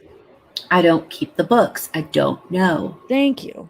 And the only thing I know that I'm told. Excuse me, Your Honor. I think she answered the question. I'll let her go ahead. Hold on. Sorry. 19. Yeah, I'll let her go ahead. I'll let her go ahead and answer the question. Go ahead and answer it. Excuse me, Your Honor, I'm going to object. It's non-responsive. She answered the question and then she quit. Are you satisfied with the answer? The I don't know answer? Yes. I think that was the complete answer. All right. That is fine. Don't say anything until the next question. Were you upset, or I guess the question may be is, did it bother you that Darlie was taking more money out of the business than you were? That is her business. That didn't bother you at all? The only thing bothered me that I asked Darren, I said, how much more Darlie needs at the house? I need things here because he is charging people for net list where he is not performing a net list test. And that is cheating people. When did that conversation take place? When all this happened, that started from the beginning. They were doing that. And I've questioned that. And I've told them that we don't do net list. But they told me that the customer told them to go ahead and do the golden test and just put down on paper net list test.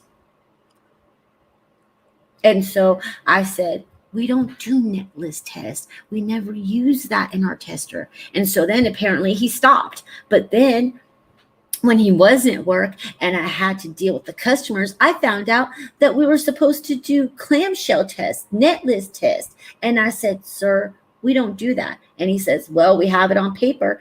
And I said, well, I will let you talk to Darren when he comes.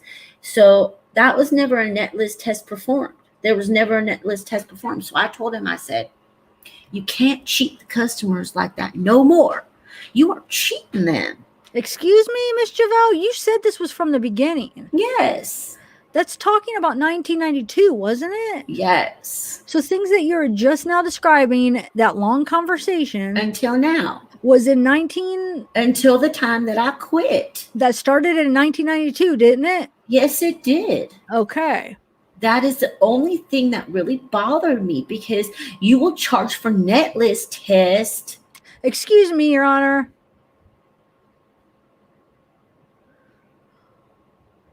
Ma'am. Oh, I'm sorry. That's all right. When Mr. Mosty is through with his question and you answer it, just wait until the next question. I was just trying to say the only thing that bothered me. All right. I thank you very much. If you want to say it with the answer. Okay. Thank you. Don't stop and then wait. All right. Go ahead. Okay. Let's talk about June 5th, 4th, and 5th. You say you went by the house that day? Yes, sir, I did. Essentially to pick up your mother? That was... to take her and pick her up. Darlie. I remember I went there on Wednesday. That was Wednesday. Yes, that was Wednesday on June 5th. Yes, it was. You didn't take your mother both days? No. Darlie took mother home on Tuesday. Who took her over there on Tuesday? I took her over there. You took your mother over Tuesday? Yes. Darlie brought her home? Yes. You took your mother over Wednesday? Yes. And you picked her up? Yes, I have. Now, Tuesday morning, you didn't have any conversations with Darlie? No, sir. I waited for Darren outside. Okay. And on the second day, you didn't have any conversations in the morning with anyone? No, I haven't. I just dropped my mother off. Okay. And that afternoon, you went in and had a conversation. That is when you say you drank a beer? Yes. And what was Darlie doing while that was going on? She was upset. She was pacing back and forth. That when I came in, both my mother and Darlie was upset. But when I walk in, I said, wow, everything looks so nice. And they said, yeah, we did a lot of work. We done all the laundry. And there was laundry on the counter that Darlie had to bring it upstairs yet. And they were clean. Now, you say she was pacing? Yes. She seemed like she was walking back and forth, but I don't exactly know what she was doing. She was upset. Where were you?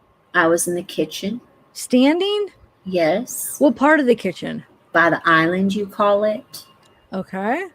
The big thing in the middle of the kitchen. On the opposite side from the sink? I was on both sides, really. Okay. And you were moving around? A little bit, yes. I kind of tried to follow Darlie. I'm looking at her. I said, "What's going on?" I said, "Both of them are upset, but I'm not going to ask." Where was your mother? In the kitchen, In the kitchen? ready to go. Yes.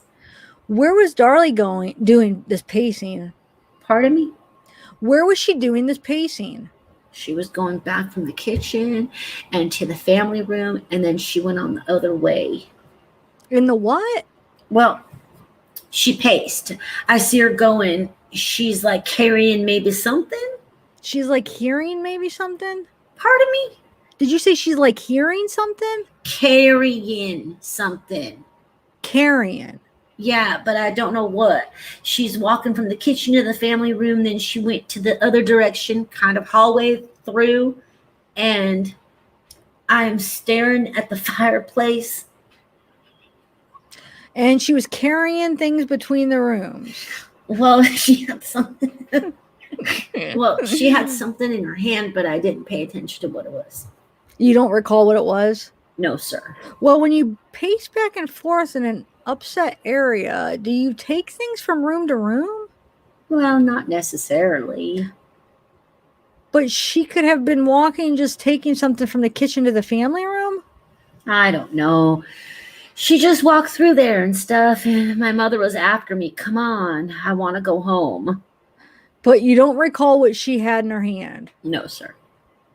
Did she go other places other than from the family room to the kitchen? Walk other places? I don't know. I'm looking at the fireplace. I'm looking at the fireplace. And my mama upset by me, and I said, "What's going on?" I said, "Is Darlie upset?" Okay, you're standing in the kitchen. Yes, sir. Looking at the fireplace. Yeah. And not really paying attention to what Darlie's doing. No, I'm looking at her. And I said, something is going on. She is upset. So you looked at the fireplace? And Mama is standing by me and is making me nervous, saying, "Come on, come on." And I said, "No, I'm going to relax for a minute, and then we're going to go." Okay, but you were standing up. Yes, I have. And you were looking at the fireplace. Oh my God. I think we can establish she was looking at the fireplace, people. Because it's so weird. I know. Yes, I love to look at fireplaces. Yeah. Was there fire in it? There a fire? Oh and there wasn't even a fire. What does he mean? Oh Okay. my God. No, sir. It was June, wasn't it? Yes. I just look at the fireplace. That's just what she does, I guess. Huh? You just like looking at it. Okay. And Darlie was carrying things back and forth from the kitchen to the family room. Looking back and forth. I'm not really paying attention no more. I says, "Okay, I'm not going to ask, but we did say something. But I don't quite recall what it was."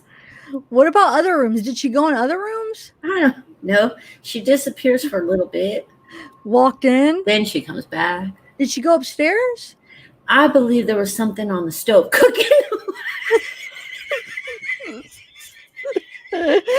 Oh my God. Oh, yeah, she was cooking supper, wasn't she? Yes, she was.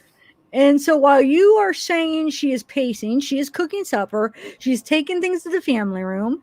The pot is simmering. Something is simmering in the pot.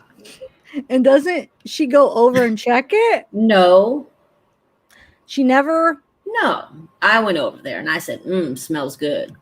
You were checking the supper while Darlie was pacing. Nobody is checking it. It is simmering. Is she drunk? It is simmering. Simmering. Something is simmering in the pot. And I just looked at it and it looked good. What was for supper? Some kind of chicken soup type of stew, type of deal she was making. It smelled really good. And how long did this pacing go on? Well, I didn't stick around too long, to know. I know she was upset. Mama is upset. I said, okay, it's time to go. A minute or two? Well, she's walking back and forth. She never sits down really and have a conversation or anything. You never sat down? No. You stood up and drank your beer and walked around, didn't you? She is drunk. Well, I don't know if she's drunk. A little bit. I kind of looked, where she's going. She's going to the family room, and then she went up the other way, and Mama is at me. So I'm like, hold on, we're going to leave soon. We left shortly after I finished the beer. We left.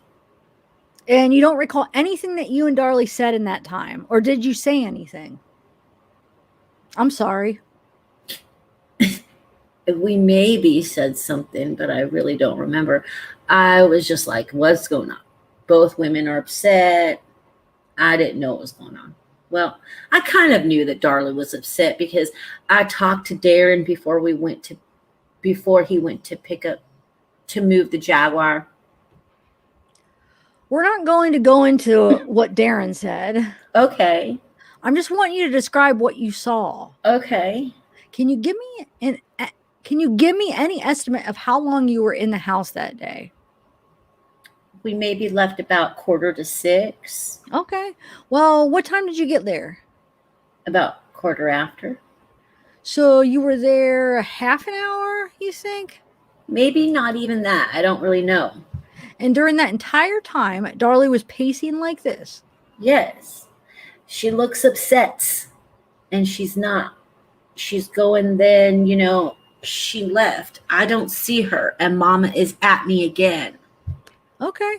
Now you went out the front door? Yes, I have. And when you got outside, you saw a black car? No, I didn't see a black car. When did you see the black car? It passed me by. I was driving. Which way were you heading? I was going toward Linda Vista, south on Linda Vista.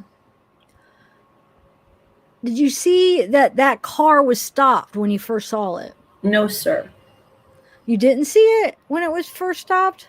No, sir, I did not. Your mother told you she saw it stopped, didn't she? I don't remember.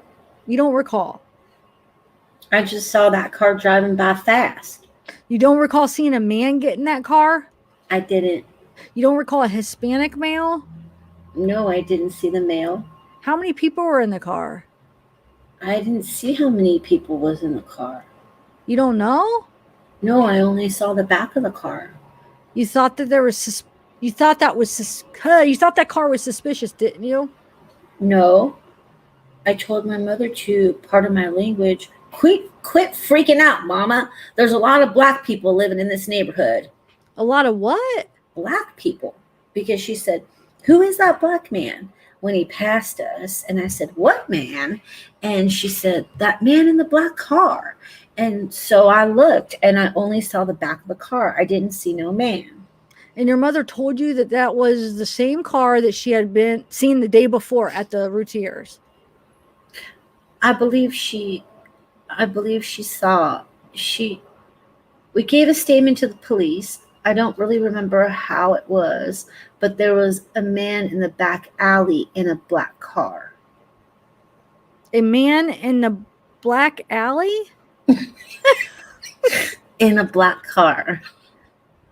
In the back alley. In the back alley when she was in the garage. And that is your mother telling you this? Yes. Oh, that is the day before while she was working. That was on, I don't really remember, sir. Well, it was the earlier day she was working, whatever day that was. Right. But she saw, yes, she did see a black car in a back alley. And when he passed us by real fast, or a black car passed us by, she said she saw the black car in the back alley. When she said she was in the garage, she was like sitting and like waiting for somebody, but he was looking into the garage. Like he was watching the house? That's what your mother told you, wasn't it? Something like that, yes. That it was somebody who was suspicious in the back alley looking in the garage. Well, what was the exact word is, what was, I don't recall, but something not suspicious. It was more of, who is that black man and what is he doing in this neighborhood? So she thought black people don't have nice neighborhoods. Okay, so she had seen another black. Is she seen? She seen a black car in the back alley, and a man was sitting there like he was waiting for somebody. And like he was looking in the garage, And he was looking in the garage, yes. the Routier garage. Yes. And that was the day before you and your mother saw, or the day before, 2 days before you and your mother saw this black car. I only saw that one time when he passed us by. That's right. But that is when your mother said, that is the same car that I saw earlier in the alley. Yes, yes, That is what she told you. yes. Now, speaking of that, and that is what you told the police, isn't it? Well, I only told them what I saw, and I tried to help translate Mama what she saw. And she was there with you at this time. Yes, she was. And that is what she told the police? Yes, she was.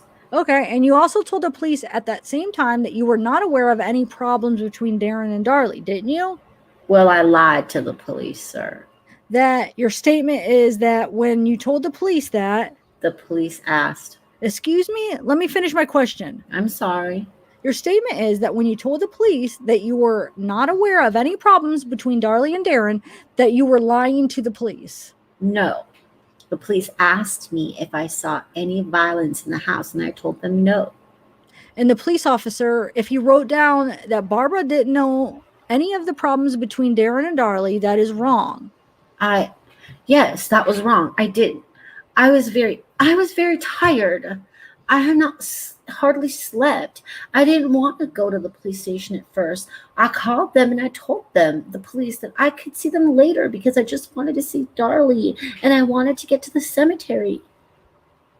Well, this is on. And I just wanted to tell them about that black car, and I didn't want to say to the police that Darlie and Darren had problems. Well, you have already told us that they had a good marriage. Yeah, but they had problems too. Well, have you seen a marriage yet that doesn't have problems? Yeah, yes, but lately, well, it's been constant kind of fighting. You had problems in your marriages, haven't you? Yes, sir, but I never had that kind of constant fighting. Well, how many divorces have you had? Well, I had 2, sir. Okay, and Darlie and Darren haven't had one, have they? Nope. Okay. Now, is it your statement that you lied to the police officers on June 8th when you told them that Darren and Darlie did not have problems? Yes, I have. I lied. I was too emotional to. I didn't want to. I didn't feel at that time that it's any of their business about it. I just wanted out of there. I just wanted to tell them about that black car. I didn't want to say that Darlie and Darren had problems. And over the last 6 or 7 months, that is what you said back then. Over the last 6 or 7 months, you started telling this other story now. What other story? The one you're telling us today. I didn't want to go to the police station, okay? Dana, her sister, volunteered me to go there. And that was because of the black car, wasn't it? Right, to tell about that black car. And you were suspicious of that black car, weren't you? I was not. You were not. I just told them what my mother saw and what I saw pass me by.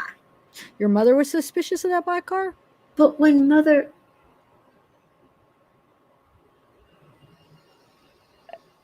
Judge, I'll object. These questions have all been asked and answered. I'll sustain the objection. Let's move on. Wait for the next question.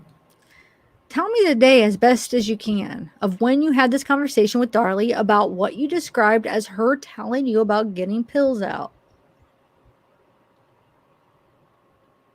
Pardon me? Oh, when was that? Sorry. When was the conversation you had with Darlie about the pills? She came in and she came into the shop and she said that She's going to go see Dr. Jensen. I don't exactly remember when she went or anything, but she goes back because she went on those pills once because she went to a different doctor. You were talking about the diet pills now? Yes. Excuse me, I'm talking about the conversation that you said when she was going to take some pills. Oh, that must have occurred when I was on my vacation. You were on vacation? Yes, because when I came back home from vacation, that is when I found this out. When did you have the conversation with Darlie? I went to Darlie shortly after I arrived. I was concerned after talking with my daughter and then Darren telling me. I got upset. I don't exactly remember which day, but we were slow at work again. I stayed on my vacation longer because Darren told me not to rush. Excuse me, Your Honor, may we approach the bench? You may. Ma'am, whenever a question is asked, if you could just answer it as briefly as possible, just precisely what they ask you, okay? Okay. Thank you. If they want to know anything else, they will ask you, okay? I'm doing something wrong? You're doing nothing wrong. Just answer the question that's asked, okay? I'm sorry. Okay. Can we take a 5-minute break so I could feed them? Can you hear them here? Yeah, I know. I gotta pee. Okay, yeah, definitely. Let's do Okay, it. mark Yeah, where I we gotta are. feed my lizard real quick. Okay. Do all our right. intermission. Where are we right now? We're at wrong Right here. 11. 80, 11. 11. Okay. All right. Be back. Okay. Yeah, I'll be back too. I'm gonna go feed the lizard real quick.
All right. Everybody doing okay? How are we doing, chat?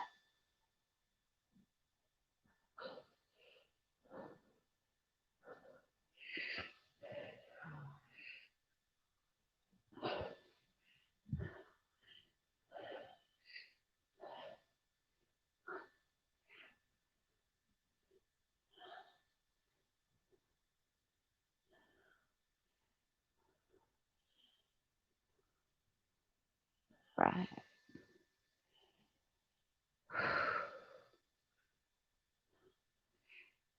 Stephanie Michelle Darlie is on her third appeal right now.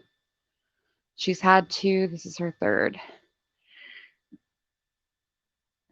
Thank you, TN Bulls. Appreciate it.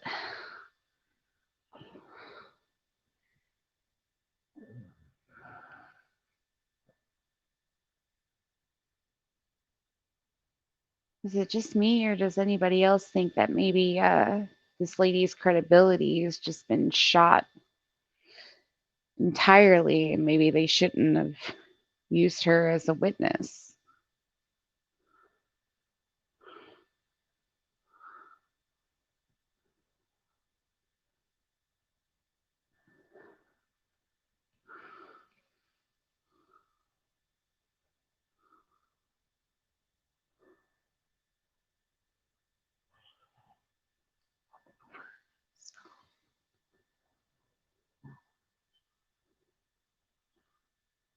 Yeah,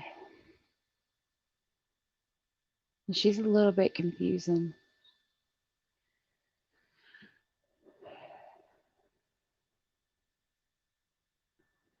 I know, right? The fireplace must have been extremely mesmerizing. Maybe she was planning on spending the rest of her life with the fireplace.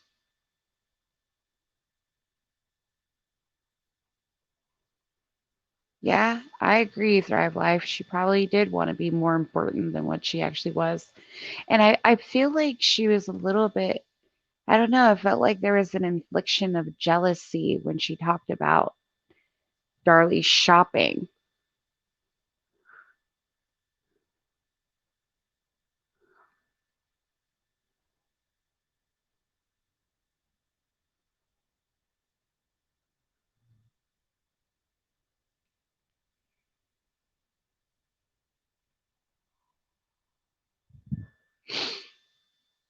Hmm.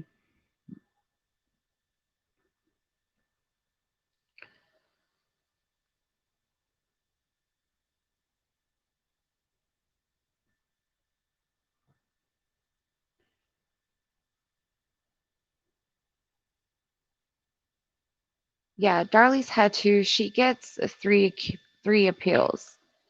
Anybody that's sentenced to the death penalty is automatically given three appeals, and they are assigned an appellate attorney. Was that last? No, Mama Mia, that was not the mother. That was uh, the lady who was friends with Darlie and Darren, and she also worked for Darlie and Darren. Basha, um, she was translating for her mom. I think because of the language barrier. She was like a friend and an employee. Yeah, I mean, she totally sounded like she was very um, jealous and upset about um, Darlie's spending habits.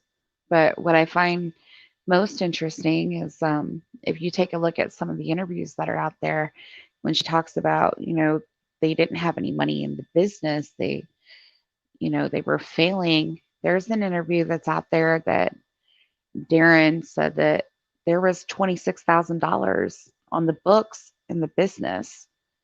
And so, like, if she had stopped working at the business in, what was it? She said January. I mean, how would she know where they were as far as what money was on the books by June? So, I don't know if anybody else was kind of confused by that.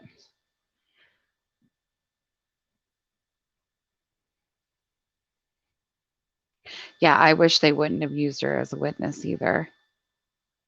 Definitely not, because she was just all over the place, and then admitting that she had lied to police in the first place, that automatically right there should have just it should have canceled her out altogether. I'm not really sure what their use for her was. Yeah, and she doesn't keep the books exactly.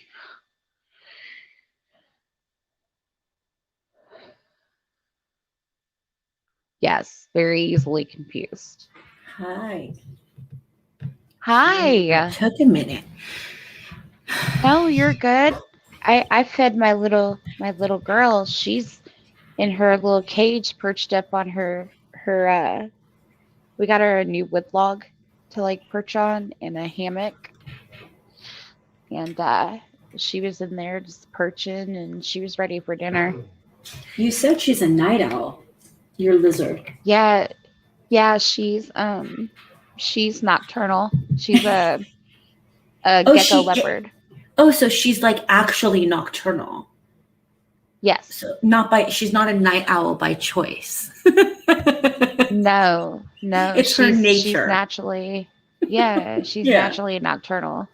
Awesome. So like, she's up all night, party all night, and sleep all day kind of girl.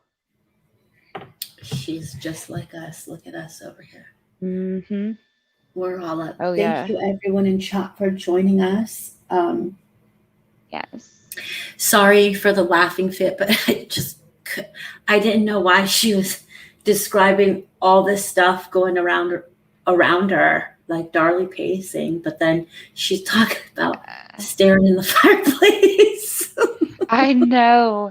Somebody has said that she must have been really in love with the fireplace. And I was like, yeah. We need pictures Definitely. of this because like, you know what, honest. Mm-hmm. Go ahead. I'm sorry. I was just going to say, think about like it's 96. It's not like the fireplaces today with like the broken glass and like the fake, like what kind of fireplace? Mm-hmm.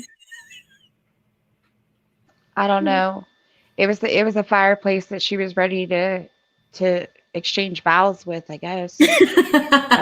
She's ready to marry it. But one beer in. One beer.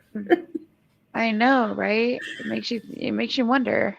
But yeah, so I was just telling Chad, I was like, she admitted that she lied on the stand. So that right there, she should not have been used as a witness. I'm not understanding why they decided to use her as a witness. I felt like she was jelly about Darlie being able to shop and buy things like, and I agree.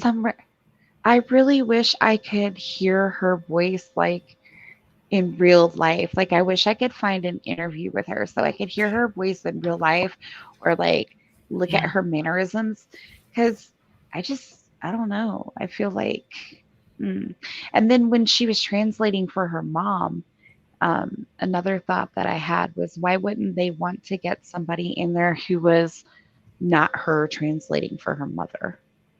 You know what I mean? I think that was just the interview though, but yeah, like but what if her mom said something and they don't know what she said, and it's her translating like what's coming out of her mom's mouth? And I mean, she's already sit up there on stand talking about she lied. True. So who knows what her mom said? I don't know. Yeah, and that was one thing that really I didn't understand, was the whole back alley, black car, black man, was when the defense is asking her these questions, stop her a moment and pin her down to what is she saying, because it was so confusing. Yes, well, it was a black man, and then there was a Hispanic mentioned. Yeah, and the car was moving, and then it wasn't. Then it's one day, and it's the other. Like the jury is going to pick up on. You don't make this woman sound crazy. Like that's your job. She's jumping all over the place. Well, it's just weird, but well, I wonder if they tended to chalk it up as like maybe a language barrier, you know, like broken English. You know Yeah, what I because mean? she's Poland. Look at what Yeah. Shelly just had on the Zav just put up what Shelly said. Maybe Oh she wants to yeah, bid you know, I Darren. mean, it could be. Hey, who knows? Yeah, You that was never know. funny. Yeah, I Oh don't know. shit. Are we But ready, How yeah. much? guys? So do you think we're gonna be able to Yeah, we're finishing it. really? Wow, we're only on page like Uh, 60, aren't we? Or No, 80? we're on 80. Oh, okay, we could finish. Okay, yeah. Okay, Yeah. let's do this. Let's do this. I'm always like so anxious to get it done. Like, especially when they're like, one of them takes like freaking 4 hours. No, I'll be all right, but it's always like, I can't, like, come on. Like, it's Yeah, when we're you get to almost like this done. point, it's like, you know what I'm saying? You get kind of Yep. anxious, I feel like. Mhm. Okay, so the girl I give, okay, let's do this. Yeah. She's more clear about the fireplace than the extremely important car in the alley. I agree. Right. Yeah. True. And oh, Mhm. also what I thought was interesting too was she was talking about her mom was talking about the black eye.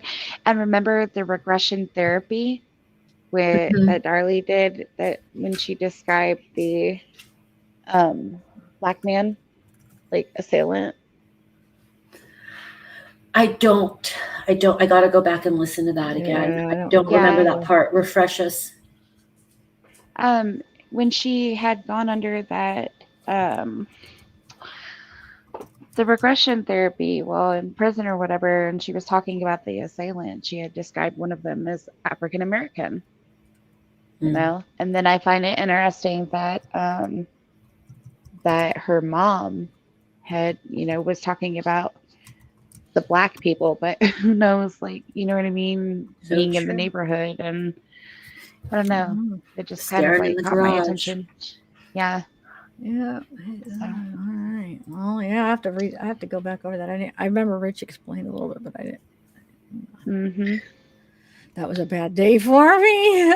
Wait, shoot! I just moved it. Where are we? Oh, I know we're on page 80. 80. oh, Number okay. 11.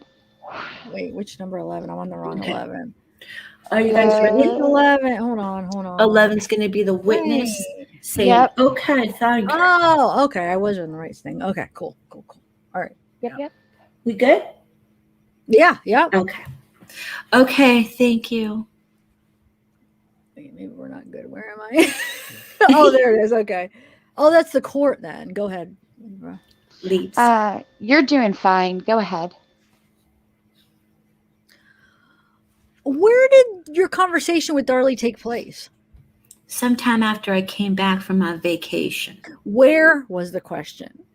About the pills at her home. Where in her house? In the kitchen. Who was there? Only Darlie and I and the children. Damon was upstairs and the baby was on the floor. And what was Darlie doing? At that time, we were standing together by the island and talking. Well, when you got there, what was she doing? She was in the kitchen. Doing what? I don't remember. Okay, so you went in the kitchen. Yeah, I went over there. Okay, tell me the first thing you said. Well, what I want is to know how this conversation developed and how you got around to talking about this. So who initiated it and how did this conversation get going? I asked her how she was doing and she said, fine. And I said, okay. And then she turned around to me and she told me, have you heard what happened? Now, wait a minute. I want to make sure that I'm understanding this exactly. Okay. You say, how are you doing? Yes. She says, fine. And then she starts telling you about the pills. No, sir. She told me, did you heard what happened?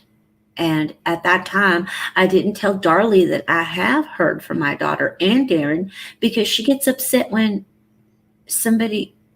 And then what did? Libra.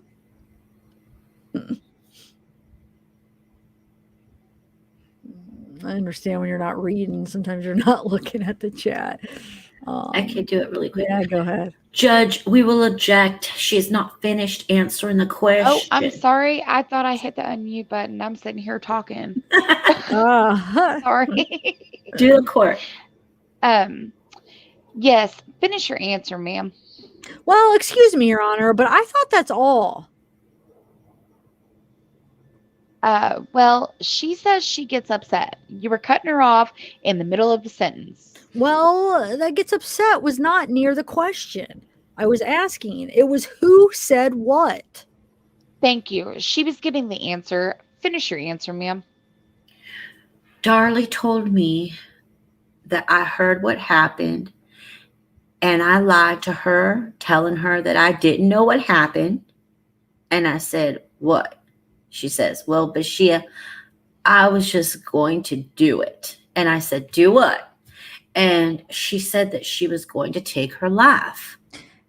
Is that how she said it? I don't know exactly.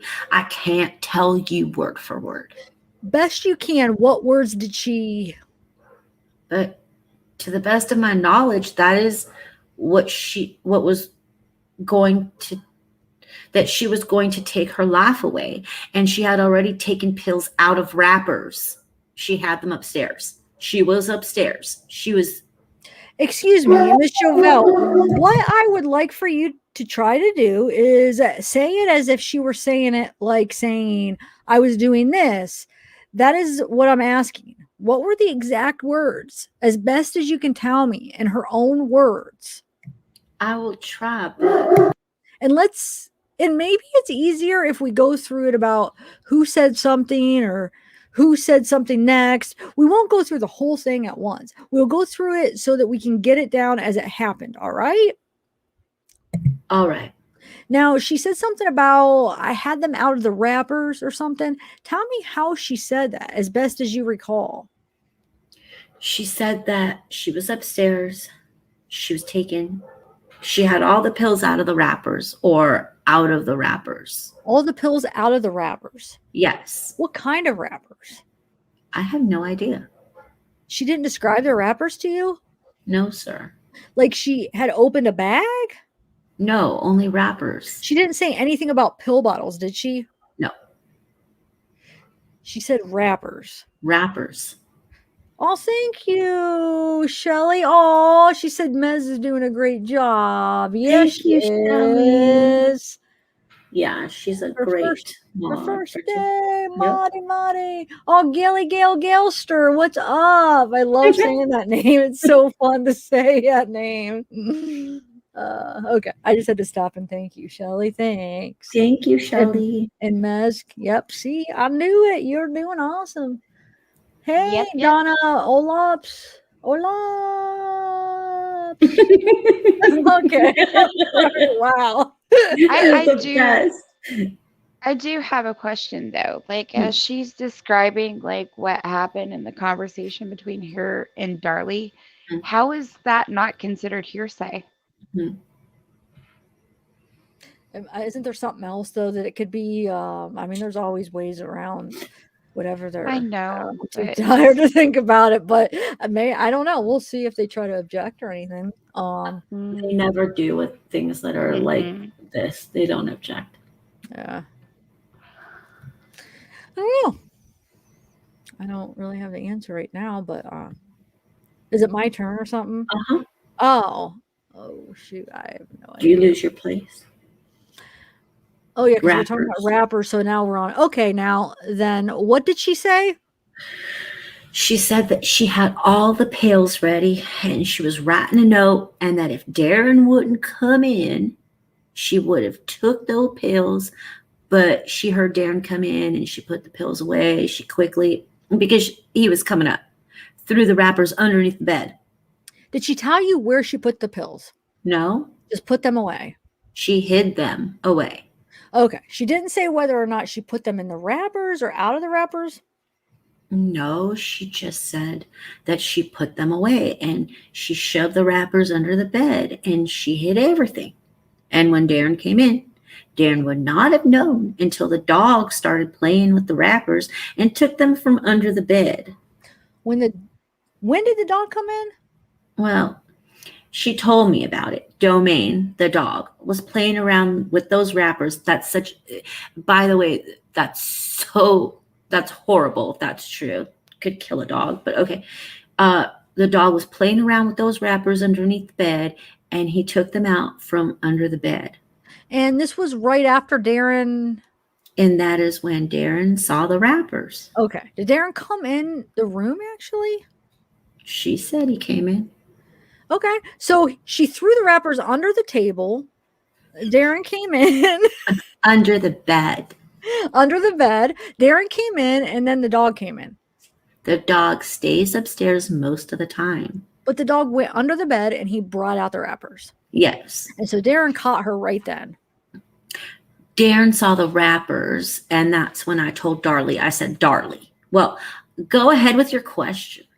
But all this, it was described to you as all of this happening just right after another in their bedroom? That's what I was told. Now let's talk about this film that we saw. Yes. That was on June 14th. June 14th, which was Devin's birthday. Devin's birthday, yes. And you say you were invited out there? Yes, I was. Do you know whose idea it was to bring that silly string out? Silly, whatever it's called out there? Yes, silly string. Silly string out there. Yes, that was her sister's idea. That wasn't Darlie's idea, was it? She discussed it with Darlie, and she said, and that is what they were going to do. But the sister had brought that out, hadn't she? She had told me about it, that is what they were going to plan. And were you there when the Baptist ministers were there? What Baptist ministers? You don't know about that? There was no Baptist ministers in that cemetery. You don't know about the prayer service that had been held right before that? Yes, it had been mentioned by Mama Darlie and the family that was going to leave. Yes, I remember that. Yes, that was apparently something that Mama Darlie and the family that was going to leave, and that they went back to the cemetery. But I don't know anything about ministers. You weren't there? No. When the Baptist ministers led them in the prayer at the gravesite? No, sir, I was not. Do people in Poland have different customs and different reactions to funerals than in America? Yes, sir. Very much so? Well, not that much. That was different. Well, I'm talking about just in general. Do Polish people celebrate their customs of funerals different than we do in America? Well, we normally will go to the cemetery for the performance. There will be long prayers. You're Catholic, aren't you? A Roman Catholic, yes. And do you know people who go on birthdays to grave sites and talk to their husband or wife or whomever their loved one is? Yes, yes. That is not uncommon, is it? Maybe not. I personally haven't done it, but we normally go really for the, how do you say in English, when we celebrate all of the dead people? Is that a wake? No, I don't know how to say it in English. That's Irish, I believe. No, sir. It's once a year, a big celebration that we all go to the cemetery and we put out candles all over the graves and we pray. All Souls Day? Yeah, that type of celebration. It's here too, but I forgot the name of it. Different religions do that differently, don't they? Well, I don't know about any other religions. Okay. And during that time out there at the cemetery, there were times when you hugged various people, weren't they? What cemetery? The film we saw. Oh, yeah. The birthday party. Yes. You hugged some people. Yes. You cried some. We tried not to cry. Well, I tried not to cry. Okay. And you laughed some. We smiled some. Not really. I didn't really laugh. You didn't joke around? I smiled a little bit, and what you saw, really. You didn't joke around some? Or are you sure about that? Joke about what? Joke around about anything. No, sir. You're certain. If I did, I don't remember joking about anything. Well, there were pictures of Darlie there crying, weren't there? I didn't see Darlie cry.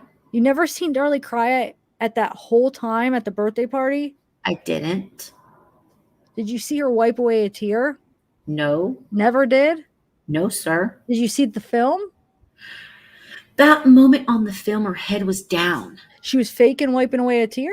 I didn't see a tear. Did you see her walk around with pictures of her babies in her arms? Yes, I have. She had those in her arms a lot, didn't she? No, only when the cameraman came. Oh, that is just when the cameraman came, is when she picked up those and put them there. Yes, sir. Okay, do you remember them talking about how thankful they were that Drake was still there? Yes, she said that they were thankful. Your Honor, this is maybe a time when we need to take up a matter. All right. If the jury will step outside, please take a 10-minute break now, please. All right. May the record reflect that all the parties of the trial are present and these proceedings are being held without the presence of the jury. Mr. Mosty? Your Honor, we're going to go into, and I can either go through the whole thing or I can tell you in general, and then Well, let's just generalize it first, then we'll go through it. Okay. Mr. Hagler suggested perhaps that I talk too loud and that the jury might hear me. So if the court can't hear me, let me know. I'll try to talk a little bit lower. That will be fine.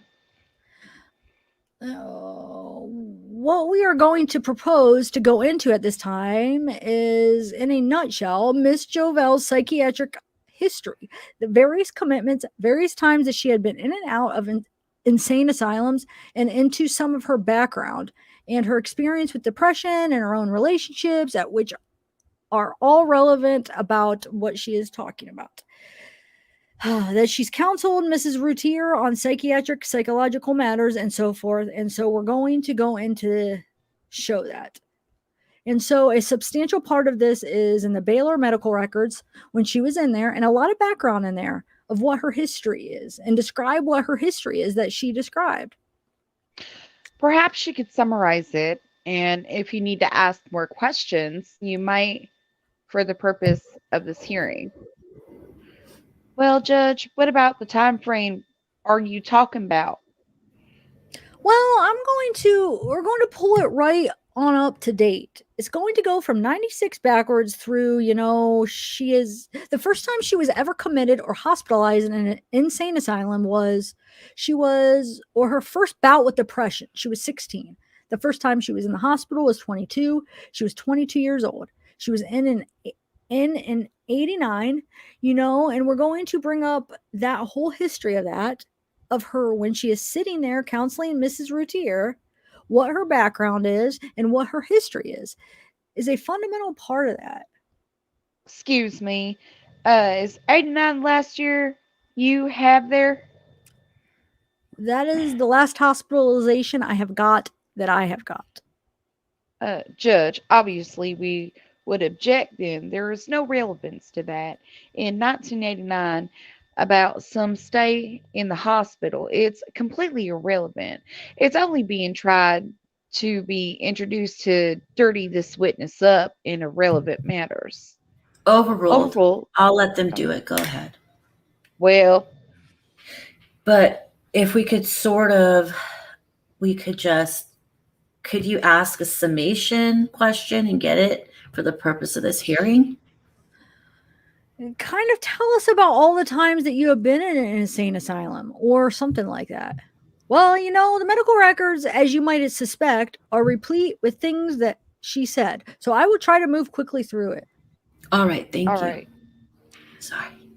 That is it. Go ahead. Oh, you want me to go through all of this now? Well, can I see them real quickly? Sure. These are the Baylor records. Okay. And we will offer the whole record in too. Okay. But then I want to talk to her about some specifics.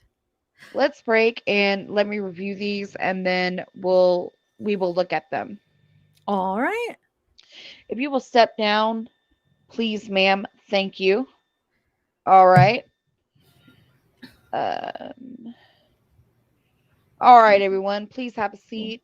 All right, let's continue. Let the record reflect that these proceedings are being held outside of the presence of the jury and that all parties of the trial are present. Mr. Mosty, If you will develop what you wish to on the hearing outside of the presence of the jury, please. Miss Jovell, and I think you have described this time that you gave Darlie the advice about getting help. That was in May of 1996. Is that right? Yes. And you were counseling with her? Pretty much, I told her to please get help. And your opinion was that she was suffering from depression. Yes. That was your opinion. Yes. And you thought she needed to go see a doctor. Yes. Did you give her a name of a doctor? No, I haven't. Because she told me that they're going to go to Lubbock and do that anyways. Okay. Who were you seeking counseling with at that time? And who were you in counseling with? Nobody. Nobody? What about, did you go to an acupuncturist? Oh, yes. Is that for psychological and psychiatric? No, sir. That was for my back. For your back? Yes. What doctors were you seeing at that time? I only went to see for my back that doctor. When was that? When was it that, well, let's go back the other way. When have you, after Baylor, we will go to Baylor in a minute. Yes. But after Baylor, what psychologists, counselors, and psychiatrists have you seen? I went back to my MD. I told him what she had said to me, and I didn't agree with that at the time. And I went back to my MD. Okay. They have been keeping with me. So actually, and I remember that because even before you went into Baylor, you had been with your MD, your doctor. Yes. And he had been giving you some pills for depression, had he not? Yes.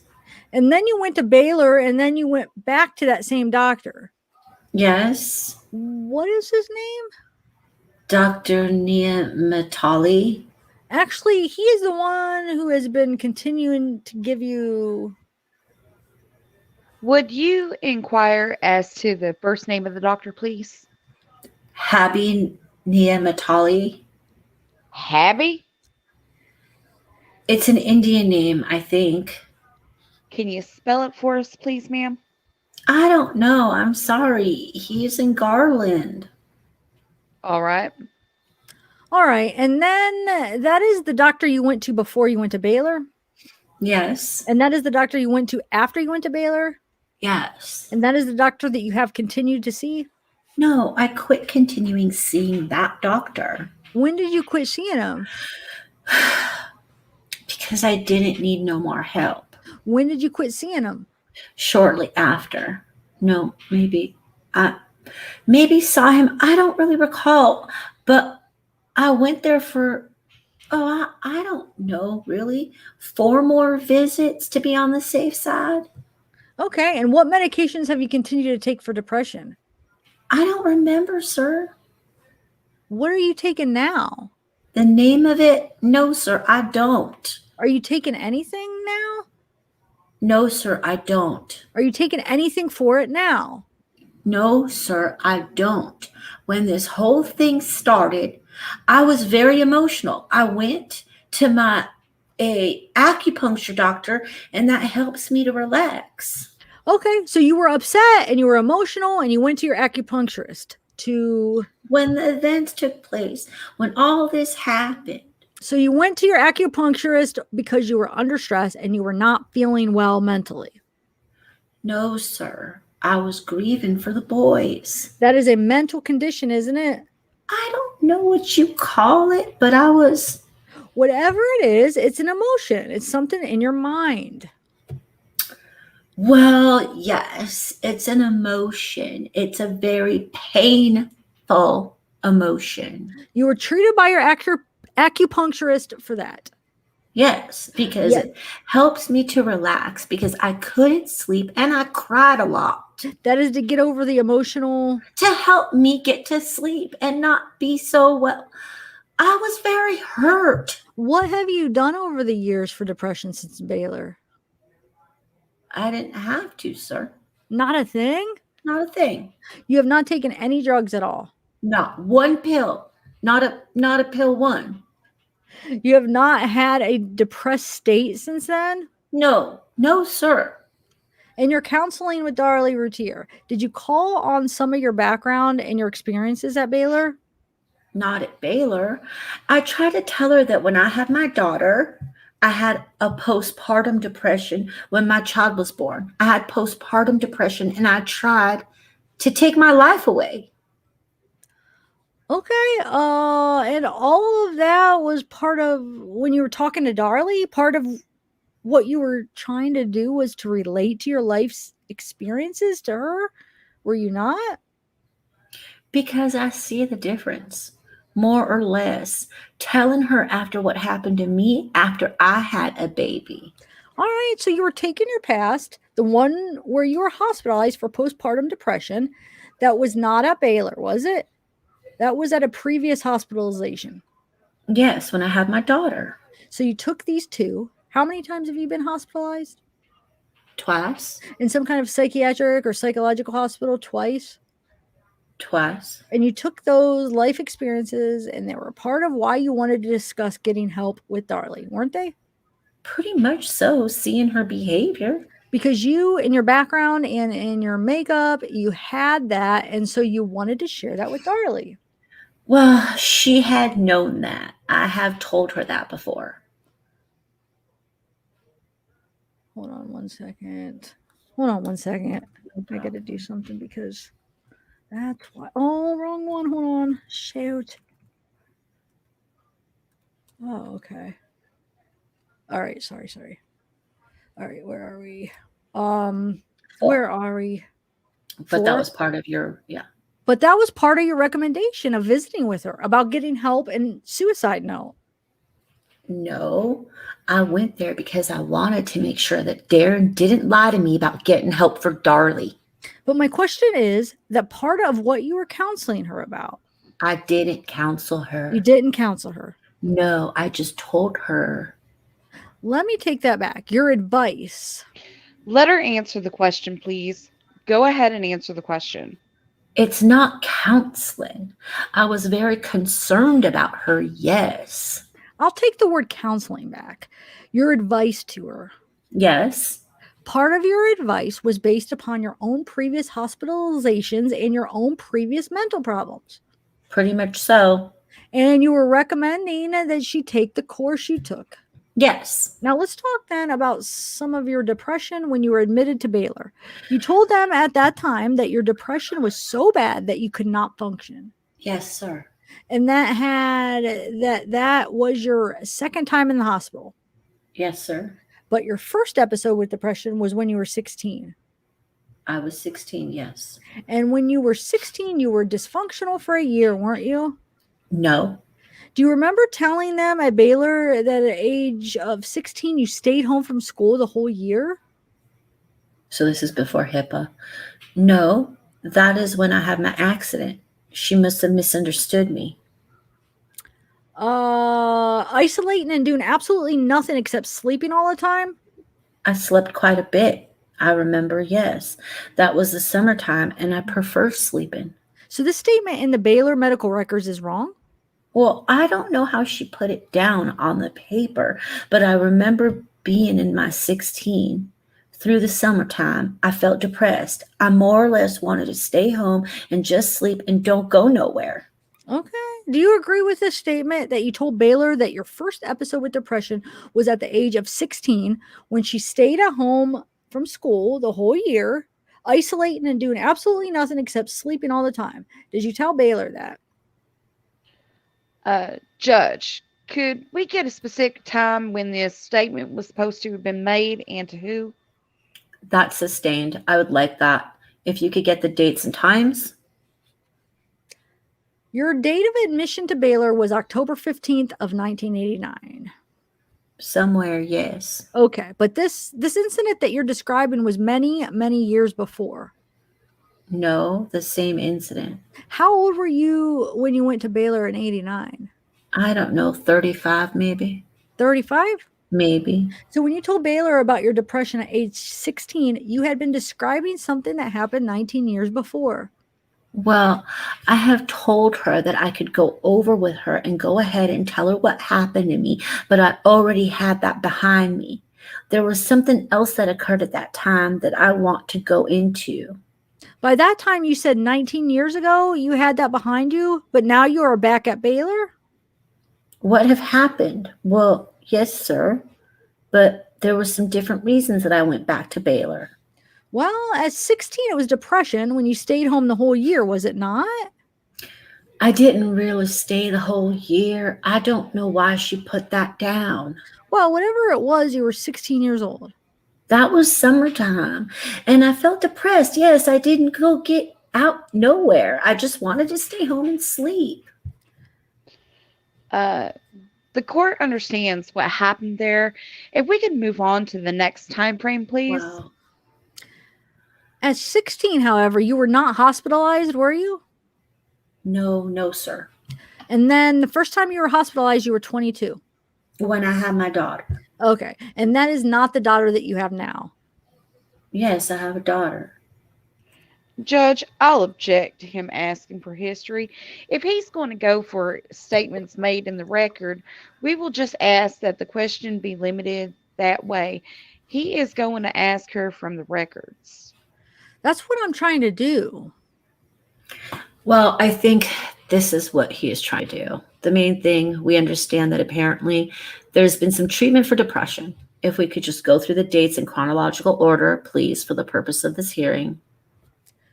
So then you were hospitalized at age 22. What year would that have been? Yeah, would that have been? 1977. 77. Okay. You were hospitalized at that time for about 3 weeks. Is that right? Yes. And do you say at that time was your complaint that you had had symptoms of depression for the previous 9 months? Judge, again, I'll object as to who the statement is made to and when it's made. All right. I'll clarify that. Okay. The series of questions that I am asking about now are the history that you gave to Baylor in October of 1989. Correct. Do you understand? To who? Dr. Lynn Markle. Can you read? Dr. Ray Lynn Markle, MD. Let's get all of that in the record and move on. I'm trying. Well, if you could do it, the court has already reviewed those records briefly. I understand the doctor's name. If we could get the doctor's name in the chronological order, please. The conversations that I am talking about, until I tell you differently, are your history that you gave to Dr. Markle in October of 1989. All right? Yes. Okay. At that time, you told we've already been over the 16. Now we're talking about 22. When you were 22 years old and you had been hospitalized, where was that hospitalization? That was in Boston, Massachusetts. Do you remember the name of the hospital? No, sir. And you told Dr. Markle that prior to the hospitalization that you had been depressed for about 9 months. Do you remember? No, sir. You don't recall that? No, sir. You remember telling Dr. Markle at that time that you would take various antidepressants from your MD and that once you got to feeling better, you would stop taking them. Yeah, I didn't need them no more. Okay, so you would be on them. No, I'm sorry. I told Dr. Lynn Markle, I committed myself to Dr. Lynn Markle involuntarily. I went there by myself because my doctor told me that I better go and see maybe if they would give me different medication. So I went in on my own to the hospital telling them to help me. And she was supposed to just make sure that a certain dosage of medication was given to me. And she did. Okay, at this time in May of 1996, when you had that conversation with Darlie and you were talking to her, would you consider Darlie your best friend at that time? Yes, sir. Did you make the statement to the Dr. Markle as follows? She describes increasing symptoms of depression over the past 9 months, stating that her local medical doctor has been giving her medication and urging her to go to the hospital as has her best friend. As her best friend, yeah. Oh, did you make that statement to Dr. Markle? As what? That. Oh, no. My best friend. I had a best friend. I had a friend named Gail. What is the time frame for this? Oh, that of course is what is the time frame. Yeah. October Well, she's describing this October of 1989 to Dr. Markle. She's describing the hospitalization that was earlier. I'm aware of that. Now, can we move on to other hospitalizations subsequent to that, please, so we can get this in context? Are there any subsequent to that? Any subsequent hospitalizations, I've got the 2 hospitalizations. Now I'm go over what she said at Baylor and what her complaints were at Baylor In 1989? in 1989. All right. Did you tell Dr. Markle at that time in 1989 that you had the inability to tolerate crowds or be around people, Yes. and that you would have to frequently leave and become easily agitated? Yes, sir. And did you describe that you became violent if people tried to calm you down? Yes, sir. Not people, close friends. And you described crying spells all the time? I would get angry, yes, very easily, and then depressed easily. Now, these are things that you are describing that are happening in 1989, correct? Yes, sir. And in 1989, you were describing feelings of hopelessness, feels empty, no energy, Yes. normal interest hold nothing for her, Yes, sir. that you cannot stop eating and had gained 40 pounds, Yes, sir. that your personal hygiene was very poor, What is a hygiene? that you didn't take care of yourself and clean yourself and brush your hair. Well, like I say, I didn't care if I put my hair up or not, but yes, I cleaned myself, sir. And you told Dr. Markle that if it were not for your 12-year-old daughter, that you would just not bother to go on. Yes, sir. And you are expressing... Mr. Mosty, I understand we have a voluntary commitment in 1989. What is relevance of this to now? The point of this is a bill of exception, Your Honor.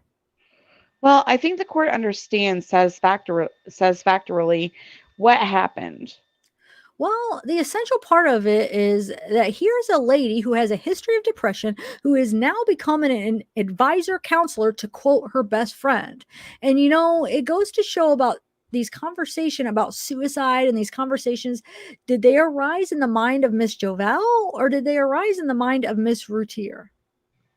Who initiated them? Who did them? Who said them? Who brought them out? And this is a lady, and I will go on later, who hears voices. And so we are trying to develop, where did these things begin? I have told Darlie. Quiet, ma'am. I'm sorry. I understand that. I'll let you do it. Be brief and to the point, please. When did you quit hearing voices? And do you hear people calling your name now? Pardon me? Do you hear voices still? I don't hear voices. Never have?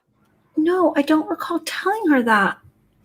Okay, let me go on. I will try to move along. Did you, at that time, did you tell Dr. Markle in 1989 that she thinks she hears her name called a lot? No. And you didn't say that had been going on for years? No, sir. Do you recall that at that time in 1989 that you were described yourself and were described as very controlling, very histrionic? Controlling? Do you remember that? No, sir. Okay, do you remember describing... Judge, if I could get a little bit of clarification, are these quotes to a doctor, or is this a doctor's summary? It's some of each. Some are observations and some are... Because it sounds like a summary. That's not proper impeachment, Judge. This is not impeachment. This is bill of exception. Let's continue, and I want you to be brief. I understand that, and I have read that. If you can just be brief and to the point, please. Did you describe in 1989 to Dr. Markle that you felt like you had a manic depression illness? That is what my doctor... That is what my Dr. Niamatali told me, that I could have that. Is manic depression something you get over? Pretty much so, if nothing tragic happens through your life, or you can control it pretty nice by doing long walks. That is what helped me. Brief, long walks, swimming a lot. Those are things you are doing right now to control your manic depression. Yes, we do walk. We do walk 6 miles. Well, when I get frustrated, I go for a long walk. So even now, when you see signs of depression or manic depression come along, I can control it, you take action to control that depression. but I don't get depressed. Then why are you taking long walks? I get frustrated sometimes. You work hard. Thank you. Next question. Did Dr. Markle go over a discharge summary with you? Pardon me? Did Dr. Markle go over a discharge summary with you? Talk to you about your discharge from Baylor in November of 1986? I don't remember. Okay. She put me on medication. She told me to go. Do you remember, Dr. Markle, that you described hallucinatory experiences, hearing her name called a lot? Sorry. I don't remember saying that. Okay. Do you recall describing pains in your head, sharp pains in your head? Yes, I had that, but that is because I was beat up. I still have them sometimes. Oh, still got that now? Sometimes I get a sharp pain in my temples. Do you remember your psychological testing showed you to be infantile, histrionic, lacking an inner core of perceptions of self and others, and strong feelings of hopelessness and helplessness? At that time, yes, I was I was feeling, I went for help. Do you remember describing your mother as psychic? Psychic? A psychic. Huh? No. Were you also hospitalized in 1979 for a suicide attempt? No. Were you OD'd on Tylenol and Anacin? Whoa, Yeah. what's that? Sorry, it's my doorbell. Oh, that's your doorbell? Well, it's the ring. Massachusetts Hospital? Sorry. That was at the time after I had my daughter. And you actually tried suicide? Well, I believe I did. With pills? Yes, sir. And that was part of the reason that you wanted to give Darlie Routier advice in counseling, wasn't it? Is that right? Pardon me? That was one of the reasons you wanted to give Darlie Routier advice, because you had attempted suicide after you had a child. That is what frightened me, her trying to commit suicide and the way she was acting. She was depressed and she was angry. And she would come to the shop really angry, throwing things at Darren. I just wanted to help. Darlie wasn't herself. Okay, and your background from when you were attempting suicide was part of what you were trying to relate to her. I see, yes. Do you remember admitting to blocking out things in your memory? No, sir. You remember describing your mother as physically and verbally abusive to you? No. And that... I told her that an American way, though, that American people would think that there is abuse, but we got good, hard spankings with belts. I'm talking about what you described to Baylor. No, that is the way she put it in the paper. American way, that probably would be abuse, because here, when you take a belt to a child or you hit a child, it's abuse called. So I said, in America, you would consider that abuse. My question is simply this. Did you describe to the registered nurse on December 16th, 1989, that you remembered your mother as physically and verbally abusive? Yeah, she'll call names, but she'll use a belt. I mean, she wasn't abusive like... What I'm asking you is, did you tell these things to Baylor? No, I didn't tell exactly that. No, sir. You did not say those things? My mother wasn't abusive. Well, if American people look at abusive in Poland, that was a good, hard spanking with a belt. Do you remember telling that same nurse that you were afraid of your father? My father? No, sir. And describing, actually on 2 occasions, describing your mother as both physically and verbally abusive on 2 separate occasions in the same interview. That is the way they put down on the paper, but that is not what I told them. All right. Do you remember describing that you had occasional feelings of needle pricks on both sides of your head, My temples. on the temples, 3 or 4 times a day. That is because I was beat up. And that those were going on that had been going on for years. No, sir. You did not tell Baylor that. No, sir. Anything else? Miss Jovell, do you remember being interviewed by Carol Cloud Yes, I have. within the last couple of weeks? Yes, I have. Okay. You have hired a lawyer to represent you in this case, haven't you? Yes, I have. And that interview was conducted by Carol Cloud, who works for Mr. Mulder. You understand that, don't you? Yes, sir. But you had your lawyer present, didn't you? Yes. Did you remember describing to Mrs. Cloud in the interview several times that the statement, "I'm afraid I'm losing my mind"? Pardon me? Did you make that statement during that interview?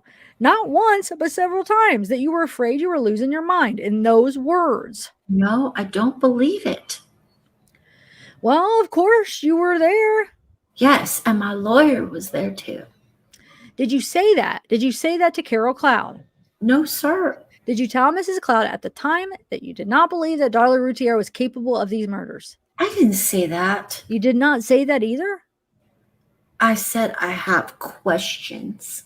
Did you discuss these mental problems with the district attorney's office? Yes, I have. And when was that? From the beginning. From the beginning? Yes. I guess you thought that was a matter of ongoing concern to you? Well, I didn't want to be here. And I told them that. Well, actually, it was started that Darren called my daughter, telling her that I am some effed up lady type of deal, that he's reading my records right now. And my daughter called me crying, saying, "Mom, Darren said that." And so I contacted the DA's office, and I did tell them about it, that I committed myself because I needed help and I had a hysterectomy. Shortly after, I was attacked and beat up really bad. And that is, should I continue? Did I ask you what medications you are presently on? Or have I been in the last few months? Or have been in the last few months? None. None? Natural herbs. I'm sorry, I do not take medication, but I do take natural herbs since this happened. I have been having a hard time sleeping. I cry a lot, and it's just for type of stress. What natural herbs are those that you are taking? I don't have my purse with me.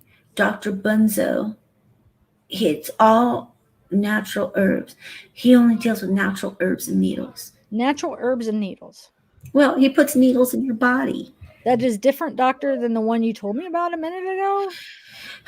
That's Dr. Bunzo, the acupuncturist doctor. So he gives you herbs and needles.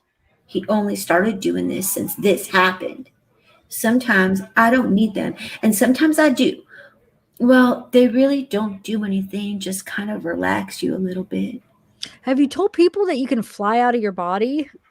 What? Wow. This is an interesting interview. It's just getting late, you guys. I'm sorry. Okay. We get like kind of like crazy at the end of transcripts. Okay. I'm flabbergasted. This woman is thrown off. I mean, she's done jumped the rails of the train several times over. But you kind of feel bad though, because like, yeah, but they should have thrown her testimony out. Right? She should not have been up there on the stand at all whatsoever. Okay. She's making a mockery of the court at this point. Okay.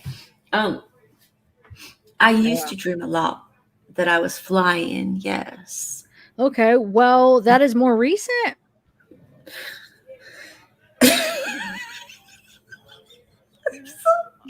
No, sir. That was when I was 16, when I slept a lot. Shelly's like, I can't even spell at this point. Oh, you have not been telling? You have not told people more recently within the last year that you can fly out of your body? Oh man. Oh my god. No, sorry, I snorted. No, Oh, sir. that's okay. Or sometimes think you can. Oh man. I was dreaming that I was flying when I was 16. Yes, I remember that. I kind of enjoyed it too. In terms of an Jesus. offer of proof, Your Honor, I think that's what it is. And I would tell the court this, that because this is an offer of proof, I wouldn't cover a lot of this stuff, but I needed to do it for purposes of the record to make sure that my offer is complete. I understand. And as part of that, we would also offer to back up the statements or the statements in the history in the comments that I was pointing out. The court will accept the entire document. The entire amount of the Baylor records, which will be defendants 14, number 45. For the purposes of this hearing and bill of exception, is there any objection? 17. Oh yeah, you don't have to read all that stuff. I don't think. Yeah, we don't. Okay. Are you? Yeah, you were stopping. Okay, sorry. And then I think Mr. Hagler would like to be heard on the offer. Judge, we will object to the Baylor records for any reason on any part of the hearing because they have not been properly authenticated.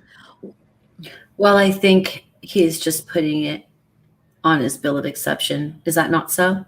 That part is just to verify that for the record purposes, that is the document that I was referring to in those questions. Of course, we will, at the appropriate time, we will call the custodian from Baylor down here to back up those records. All right. All That right. exhibit is admitted for record purposes only. Yes, Okay, Your Honor. The state has offered into evidence during the direct testimony of this witness, testimony about this so-called attempted suicide. The purpose of this offer, and again, we would offer it and submit it to the court that all of the testimony that presently has been offered is admissible for the jury. And specifically, Your Honor, this witness has testified that she has had numerous prior psychiatric problems and has been committed on 2 occasions. She's been treated. She's certainly versed and knowledgeable on the area of depression and other forms of psychiatric disorders. She has also testified before the court that she has advised and counseled with the defendant regarding these certain difficulties in her prior experiences.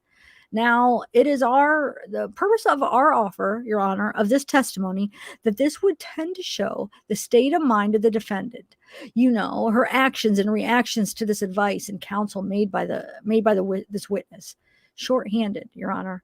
What we're saying is that the state has attempted to create the impression in front of the jury that this matter about the so-called suicide arose out was completely entirely independent of this witness and solely came from the mind of the defendant. This testimony is certainly probative and relevant to show what the true sources of this so-called suicide. Furthermore, the prior experiences of this witness parallel and almost virtually mirror what the state's contention is, that the defendant on her own independent impulse did as far as the suicide attempt. Furthermore, admittedly, some of these things occurred within a number of years ago, Your Honor, but there's no remoteness rule as to the admissibility of this type of evidence. The fact of the matter is that it exists. She has independent recollection of these events, and regardless of the fact that some of them may have occurred anywhere from 7 to 8 years ago, the fact is that she related these incidences to the defendant, and we would submit created and caused a state of mind of the defendant as to her actions and reactions. And as far as the remoteness thing, I might also mention that as recently as this year, or I should say within the last 12 months, she has received acupuncture treatments due to her emotional problems. And certainly this would also be admissible before the jury to allow the jury to determine the true source and actions of the defendant. Your Honor, may I add one thing? You may. Particularly related to the relevance aspect of it, and at the risk of getting called an amateur psychiatrist, this is what is known as projection. Okay. And that is she, in her mind, we will go back to whose mind did this originate in?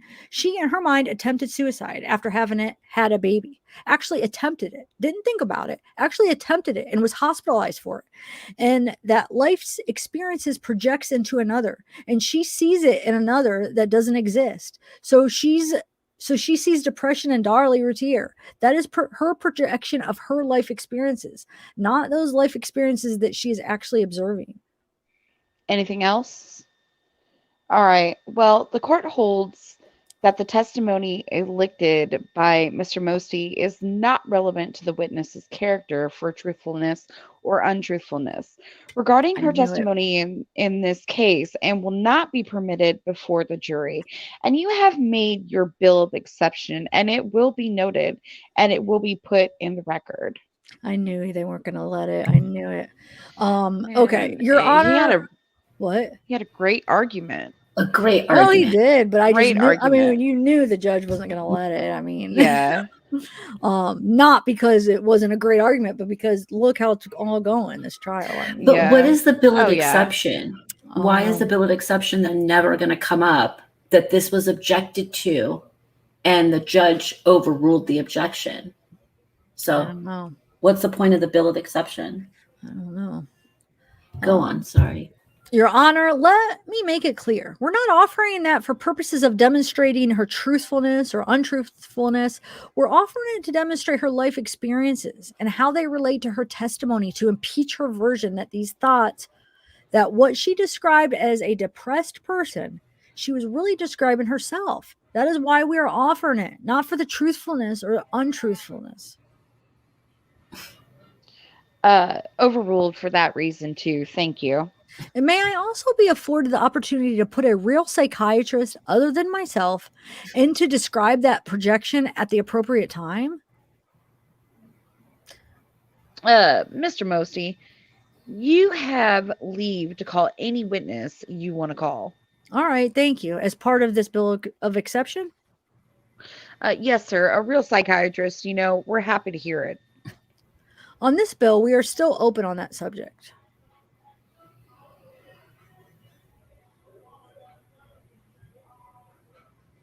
Hello? We're still open. Thank you. One final thing, Your Honor. Your ruling You didn't hear me? It's okay. I'm sorry. Okay. Dang. One final thing, Your Honor. Your ruling applies also to all the reasons that I stated Oh, yes, by all means. All right. And as much as the jury took a break, I think we will take a quick 10-minute break, and then we will continue on, as we say in Texas, with this witness. Oh, so this is still... All right. Let's bring the jury back. Yes, sir. Are both sides ready? Yes, sir. We are ready to resume. All right. Bring the jury and Mrs. Biggerstaff. Oh, my goodness gracious. Let the record reflect. You go on. Oh, okay. Let the record reflect that all parties to the trial are present and the jury is seated. Mr. Mosty? I have no further questions, Your Honor. You may step down, ma'am. Thank you for coming. Watch your step, please. Your next witness. That's you, Greg Davis. Yep. Your Honor, at this time, the state will offer State's Exhibit number 50 for all purposes in the documents that have been marked as State's Exhibit 50A for record purposes. All right, thank you. A? And if I may briefly publish it? Gentlemen, just 1 minute. All right. Those are State's Exhibits 50 and 50A? Yes, sir. Both State's Exhibits are admitted. Ladies and gentlemen, State's Exhibit 50 contains certain documents from the Bank One.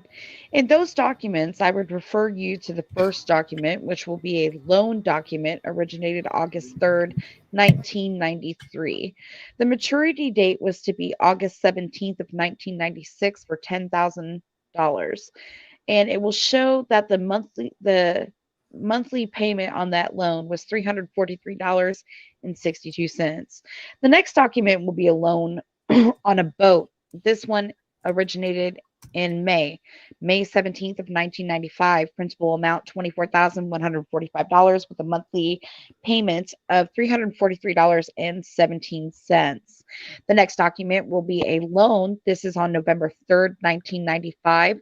The amount of the loan is $8,990. The monthly payment on this loan was $145.91. Following that, you will see a certain records relating to the personal bank account of the defendant and her husband. And I would state to you that these are basically monthly statement summaries. And the last statement date is from May 15th to June 14th of 1996. And you will see in the record for that the time period, the final ending balance was $68.09. Judge, that concludes the publishing of this. All right, All your right. next witness. All right, we are my. done. I'm always Yeah, so happy to be yes. done. I don't know why I just. Hey, chat, how are you? Oh, that was a long one. When those Mhm. witnesses are just like 100, over 100 pages, it's like, oh my god. Thanks for sticking Anyway, with us, chat. yeah, thanks, Yeah. chat. Thanks, mods. Thanks, everybody. You guys are Yes. awesome. I'm not going to stay long because I am getting really tired and I want to get up early again tomorrow because I have a lot of stuff I got to get done tomorrow too. So, with like personal stuff. But thanks you guys. Hey, Right. listen, we have to do the picks the winners of the giveaway.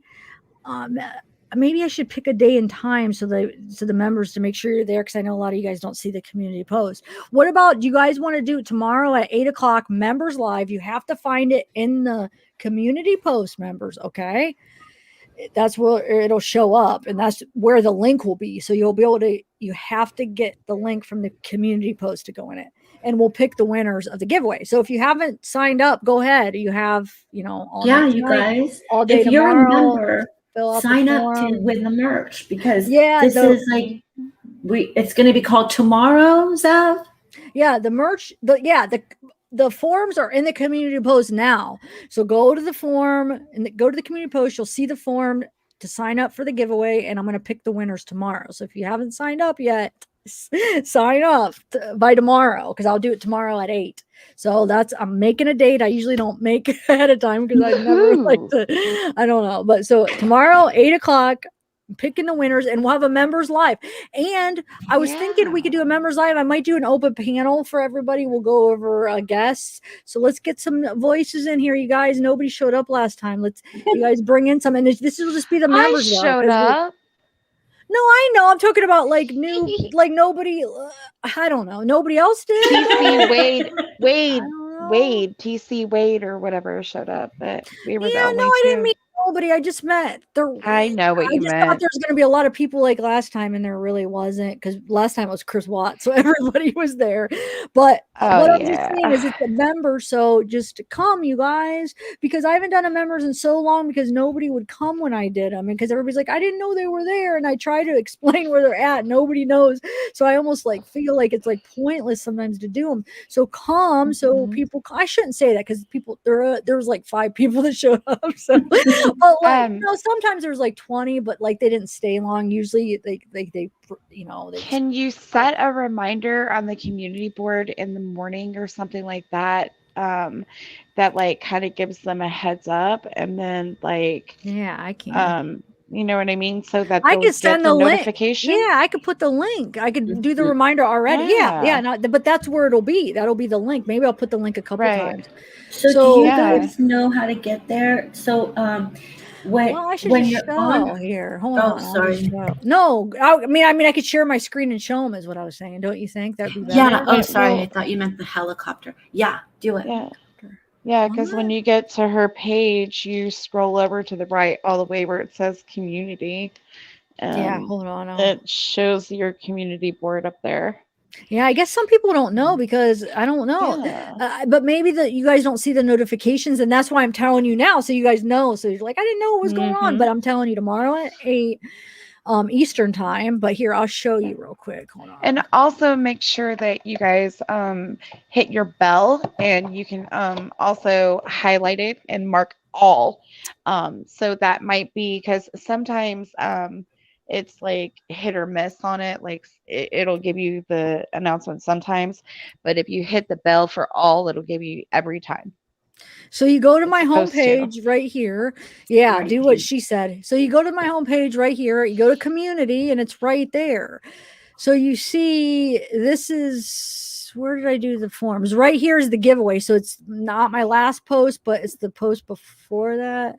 What Mhm. is this? Oh, I never made it to that, I don't think. So yeah, it's this one right here. Fill out the form. Wait, that's not, where's the newest one? That was not a month ago. Where did that go? I know people filled it out, but it's not even there. Look under scheduled. Maybe it's under there. Oh my God. Because I have the form to edit and there's a bunch of names on it. So it's there. Yeah. Maybe it is a month ago. No, this is the two giveaways. This is for, no, this is the, no, this is the one where I did all of them. No, it's not. What the heck?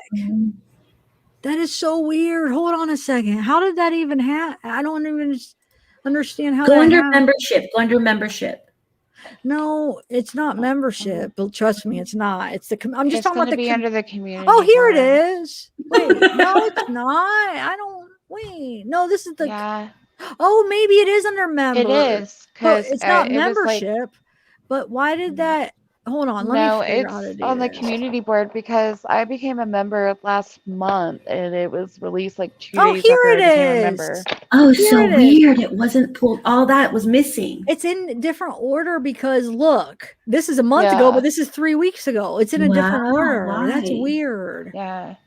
So yeah, just scroll down, guys. Scroll way down here. So it was 3 weeks. So right here, okay. And then just click on it, and you could fill out the form.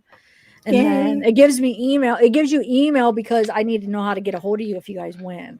So do that, and yeah. So you just go to home, community, and then scroll down a few, and then this is where the link for the live will be too. So the live, I'm going to put it right here for the live members live tomorrow. So you have to go here to get the link. Okay. Do you All right. see where she went, you guys? See how it says community up there?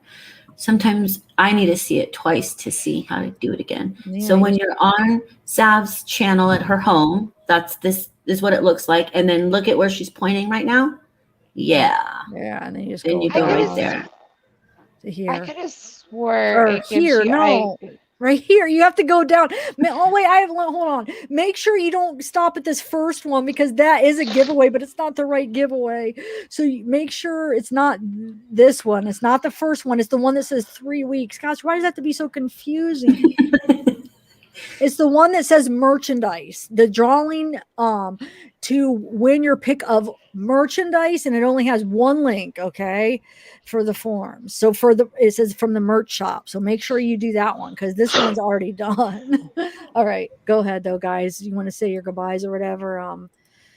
Yeah. Oh, I'm sorry. I don't mean to rush. I am just like dying. I just cannot wait to lay down because I was. Yeah, guys, we've been up here 5 hours. We'll just do this really quick.